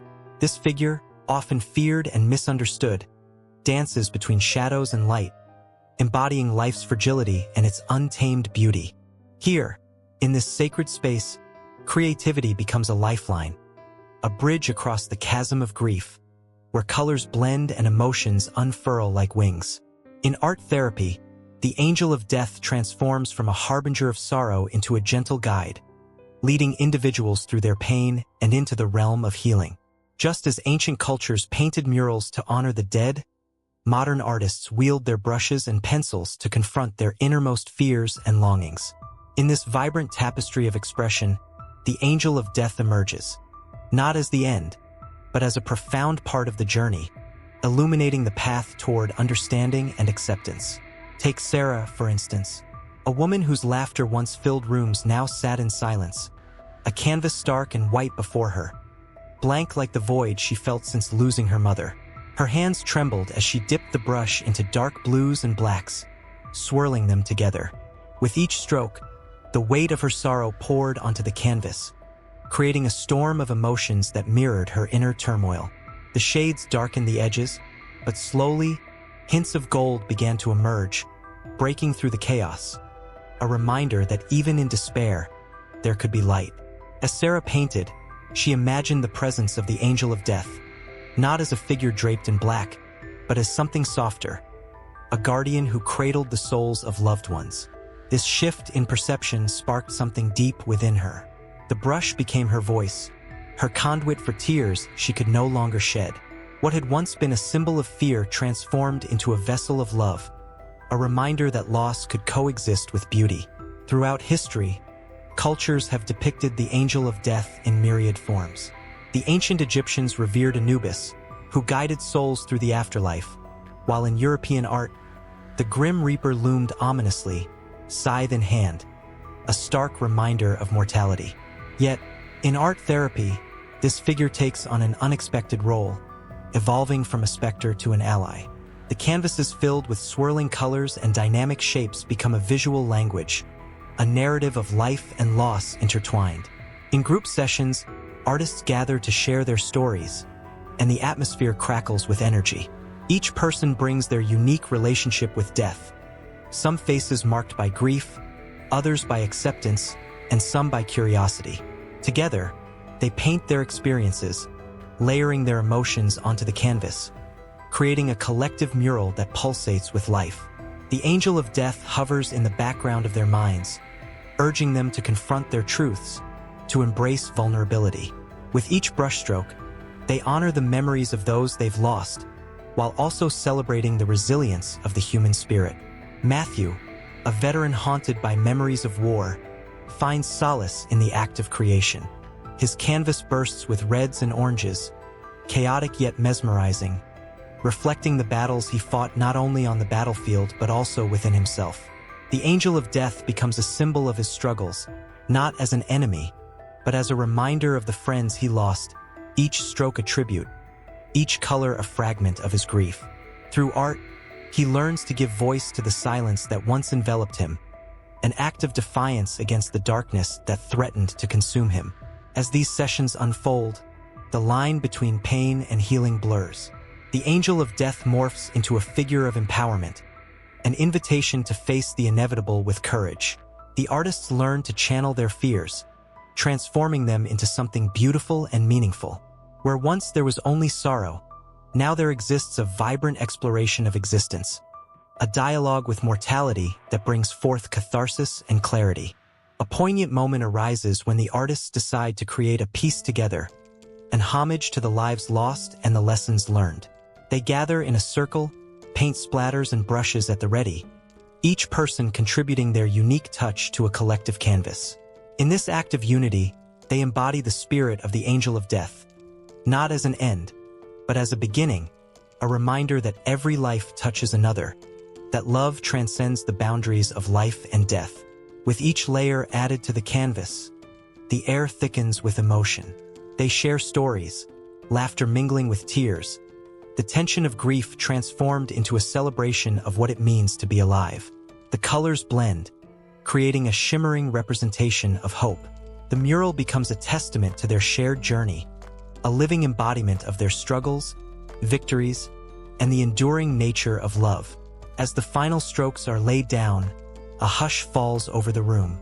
The artists step back, gazing at their creation, an explosion of life and loss, a vivid portrayal of the human experience. The angel of death, seen through the lens of art, no longer looms as a specter, but dances in harmony with the vibrant hues of existence, reminding them that healing is not linear and that every brushstroke holds the power to transform grief into something extraordinary. In this sacred act of creation, the boundaries of life and death dissolve, illustrating how art therapy harnesses the power of creativity to navigate the complexities of the human experience. Each artist leaves with a piece of themselves captured in vibrant colors, a reminder of the healing that comes from confronting the profound and often painful truths about life, love, and the inevitability of loss. The angel of death, once a figure of dread, now stands as a luminous symbol, guiding them forward as they continue to explore the deep well of emotions that art brings to the surface. forever intertwined with their stories and the legacy of those they cherish. In a small village nestled between rolling hills, a child sat quietly on a grassy knoll, gazing up at the vast sky. The sun was setting, casting long shadows that whispered secrets of the past. The child's heart raced with questions that danced like fireflies in the twilight. What happens when we die? They pondered, their innocent mind trying to grasp something so profound, yet so distant. Death loomed like a shadow, a specter in the minds of children throughout history. In ancient times, young ones were often shielded from the harsh reality of mortality, living in a world where myths and stories filled the gaps of understanding. In the days of yore, when the air was thick with the scent of wood smoke and laughter, children learned about the cycle of life and death through tales woven with magic and wonder. In those times, elders would gather youngsters around the flickering flames of a fire, their faces glowing like embers. They spoke of the great river that carried souls to an afterlife, where loved ones awaited with open arms. Children listened wide-eyed, captivated by the imagery of fields of gold and skies painted with endless hues. In these stories, death was not an end, but a beginning, a transformation into something beautiful and serene. As centuries passed, the stories evolved, but the essence remained. The ancient Greeks taught their children about Hades, a shadowy realm where souls journeyed after their last breath. They spoke of Persephone, who danced between the worlds, embodying the seasonal cycles of life and death. The children learned that death was a part of nature, just like the changing leaves and the blooming flowers. For them, it wasn't something to fear but a part of a grand tapestry of existence. In Asia, the teachings of Buddhism introduced another perspective. Children were told about reincarnation, where the soul moved from one life to another, learning and growing through each experience. This idea painted death as a doorway rather than a destination. Little ones pondered the stories of past lives, imagining themselves as brave warriors or compassionate monks. The concept of karma added a layer of complexity, suggesting that how one lived their life shaped their future destinies. Back in medieval Europe, the perception of death shifted dramatically. The Black Death swept through the land, an unrelenting force that took many lives. Suddenly, death was no longer a distant concept. It was everywhere. Children witnessed loss in their families, learning about mortality not through stories, but through their own experiences of grief. Their playgrounds became silent as they grappled with sorrow, the laughter of youth shadowed by the grim reality of the times. In the wake of such despair, parents sought to shield their children from the harshness of death. They created fairy tales filled with magical creatures that offered comfort. The brothers Grimm, through their stories, transformed death into a character, a personification that could be outsmarted or befriended. Children read about brave little heroes who faced the specter of death, learning that courage could conquer fear. These tales became a balm, helping young hearts navigate the tumultuous waters of loss and uncertainty. As the world marched into the modern era, education began to reshape the narrative. Schools introduced lessons that discussed death in a more structured manner. Children learned about the biological aspects, the heart stopping, the body changing, and the inevitable return to the earth. But facts alone could not quench the thirst for understanding that lingered in their minds. They needed more than knowledge. They craved connection and meaning. Teachers often turned to literature and art to bridge the gap. Books filled with vivid illustrations depicted the beauty of life and the inevitability of death. Poems echoed the sentiments of love lost and memories cherished, allowing children to explore their feelings. Art classes became a sanctuary, where painting and drawing gave them an outlet to express their emotions. A child's canvas often depicted swirling colors, reflecting the chaos of their thoughts and the serenity of acceptance. In homes across the globe, parents grappled with how to approach the sensitive topic of death. Some chose to introduce the concept softly, sharing stories of beloved pets that had passed away, framing it as a natural cycle. Others found solace in rituals, celebrating the lives of those who had gone with photos and mementos, creating a legacy of remembrance. The practice of storytelling became a vital thread connecting generations, allowing children to draw strength from the experiences of their ancestors. But still, the questions remained, hanging in the air like a mist that wouldn't settle. What lay beyond the final breath? Was there truly a heaven, a reunion with lost loved ones? Or was it a quiet nothingness? The curiosity simmered beneath the surface, unraveling the threads of innocence while weaving a tapestry of wonder and uncertainty. In villages, towns, and cities, children gathered in groups, sharing whispered fears and hopes, forming a bond in their shared contemplation of death. They crafted elaborate stories, mixing fantasy and reality as they ventured into the realms of what might be beyond life.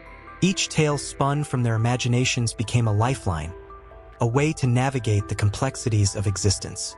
History echoed in their laughter and tears, each generation carrying the weight of those before them. The myths crafted by ancestors became the foundation for understanding, allowing children to confront their deepest fears with courage and creativity.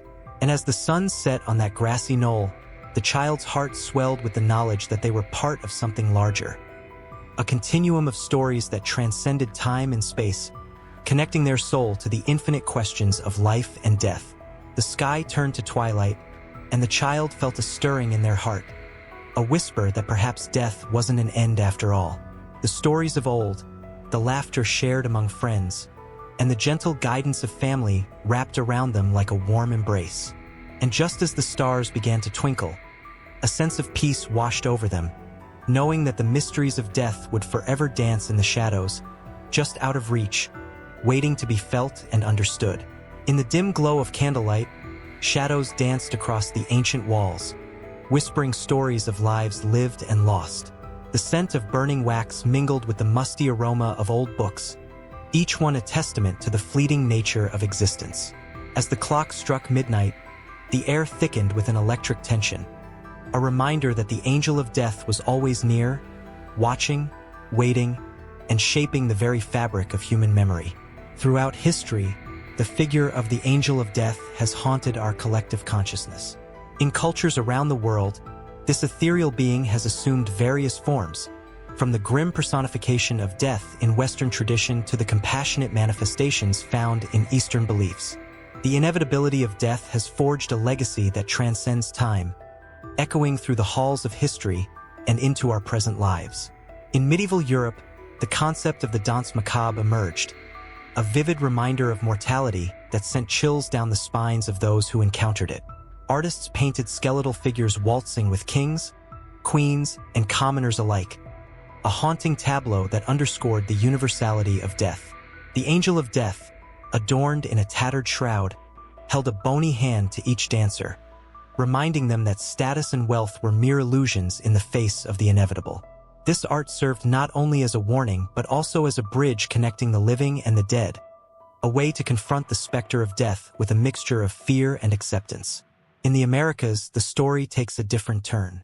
The Day of the Dead, or Dia de los Muertos, illustrates a vibrant celebration of life and death. Here, the angel of death is not a terrifying figure but a beloved presence. Families create altars adorned with marigolds, photographs, and offerings, inviting their ancestors to join in the festivities. The air is thick with laughter and memory, a powerful testament to the belief that those who have passed are never truly gone. This cultural memory shapes a legacy where death is not an end but a continuation, a reminder that love transcends the boundaries of life and death. Turning to Asia, the image of Yama, the Hindu god of death, emerges, a figure who guides souls to the afterlife with wisdom and compassion. Yama embodies the belief that death is a natural transition rather than a fearsome end. His presence in stories serves as a reminder that every life has its purpose, and every ending paves the way for new beginnings. In this context, the angel of death is a guardian, a guide through the unknown, instilling hope and encouraging reflection on how one lives their life. As the years unfolded, the legacy of the angel of death wove itself into the very fabric of human storytelling. The tales of the Grim Reaper inspired countless works of literature, from the chilling verses of Edgar Allan Poe to the heart-wrenching tragedies of Shakespeare. The specter of death became a character itself, inviting readers to confront their deepest fears and ponder the meaning of existence. Each literary portrayal served to remind society of its own mortality, compelling individuals to consider how they would be remembered after they were gone. The angel of death also found its way into folklore, with stories passed down through generations. In Eastern Europe, tales of the Baba Yaga, a witch-like figure who presided over life and death, painted a complex portrait of mortality. She was both feared and revered, a symbol of the cyclical nature of life. Her presence in the stories inspired reflection on the choices one makes and the paths one takes, a reminder that death is woven into the very choices of life. As the specter of death loomed large in cultural memory, its influence reached beyond the pages of history into the hearts of the living. Modern society, with its sterile view of death, often struggles to grapple with this inevitable reality. The angel of death, once a familiar companion, has become an uncomfortable presence, relegated to hushed conversations and distant thoughts. Yet, the legacy of this figure persists, reminding us that to know death is to understand life more fully. In a world that often glorifies youth and vitality, the stories of the angel of death serve as a powerful counterpoint. They evoke a spectrum of emotions, from fear and sadness to acceptance and hope. The tension between life and death is palpable, urging individuals to cherish each moment, to love deeply, and to live authentically. The haunting presence of the angel of death whispers in the silence, beckoning us to embrace our own humanity. As the candle flames flicker and the shadows lengthen, a knowing smile traces the lips of those who understand. They grasp the truth that the angel of death is not merely an end but a catalyst for reflection, a call to celebrate every heartbeat, every breath, every fleeting moment in the tapestry of existence. Each life leaves a mark, a memory etched into the very essence of time. The legacy of the angel of death, intertwined with the legacy of love, kinship, and remembrance, continues to shape the cultural landscape. And so, the stories ebb and flow, a rhythmic dance between life and death, memory and legacy. The angel of death, with its ethereal grace, lingers on the edge of our consciousness, a reminder that while each life may end, love and memory remain eternal. The shadows whisper on, entwining the past with the present, creating a cycle that invites deeper understanding, richer experiences, and a legacy that transcends the grave, an unbroken thread connecting all who have lived, loved, and ultimately passed on. A soft breeze rustles the leaves, whispering secrets of those long gone. In a small village, a gathering begins as the sun sets, casting a warm, golden glow over the faces of the mourners. They come together, their hearts heavy but hopeful, to honor a loved one who has passed. The air is thick with emotion, a bittersweet reminder that love lingers even beyond death. Here, in this sacred space, different cultures intertwine, each thread woven into a rich tapestry of memory and ritual. In the heart of Mexico, the vibrant celebration of Dia de los Muertos bursts forth.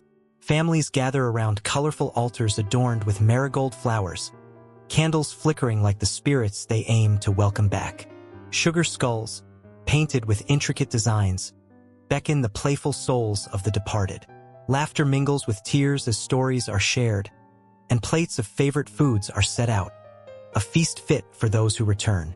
As night falls, the sound of music fills the air, igniting the darkness with a warmth that invites the dead to join the living, if only for a night. Across the ocean, in the serene landscapes of Japan, the Obon festival unfolds with graceful precision. Lanterns float gently on waterways, each one a guiding light for the spirits making their journey home.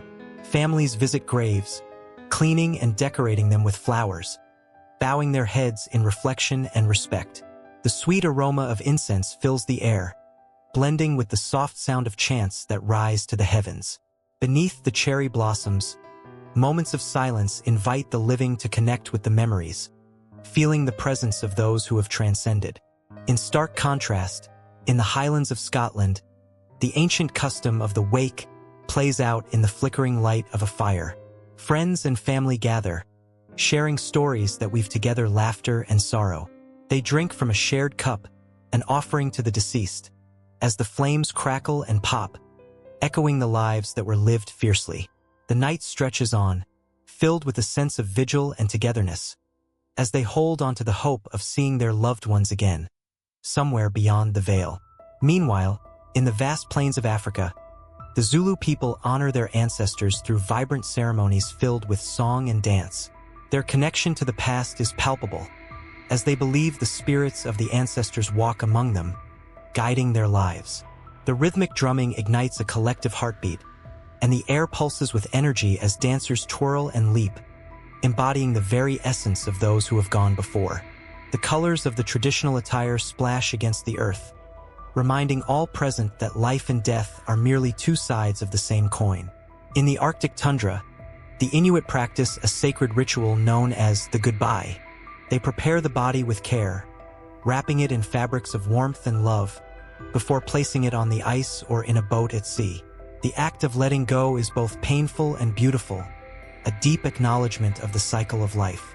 As they push the boat away, hearts ache with loss, yet there's a powerful understanding that the spirit is now free, dancing with the northern lights above.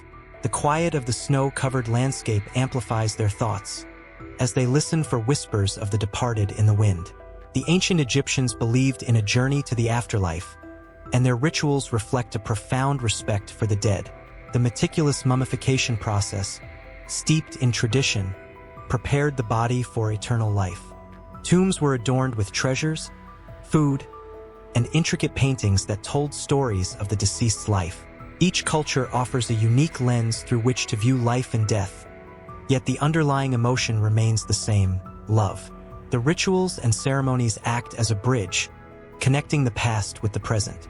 They remind us that while bodies may decay, memories flourish. The stories of those who have passed flow through generations, igniting passion in the hearts of the living. As night deepens, candles flicker in the darkness, illuminating faces filled with reverence and joy. Stories shared and songs sung create a symphony of emotions, resonating in the souls of those present. The rituals continue, each one a heartbeat in a larger rhythm of existence, echoing across time and space. In honoring the dead, they find solace, comfort, and a profound understanding that life, in all its fragility, is a beautiful tapestry woven with the threads of memories, love, and the eternal dance between the living and the spirits that guide them from beyond.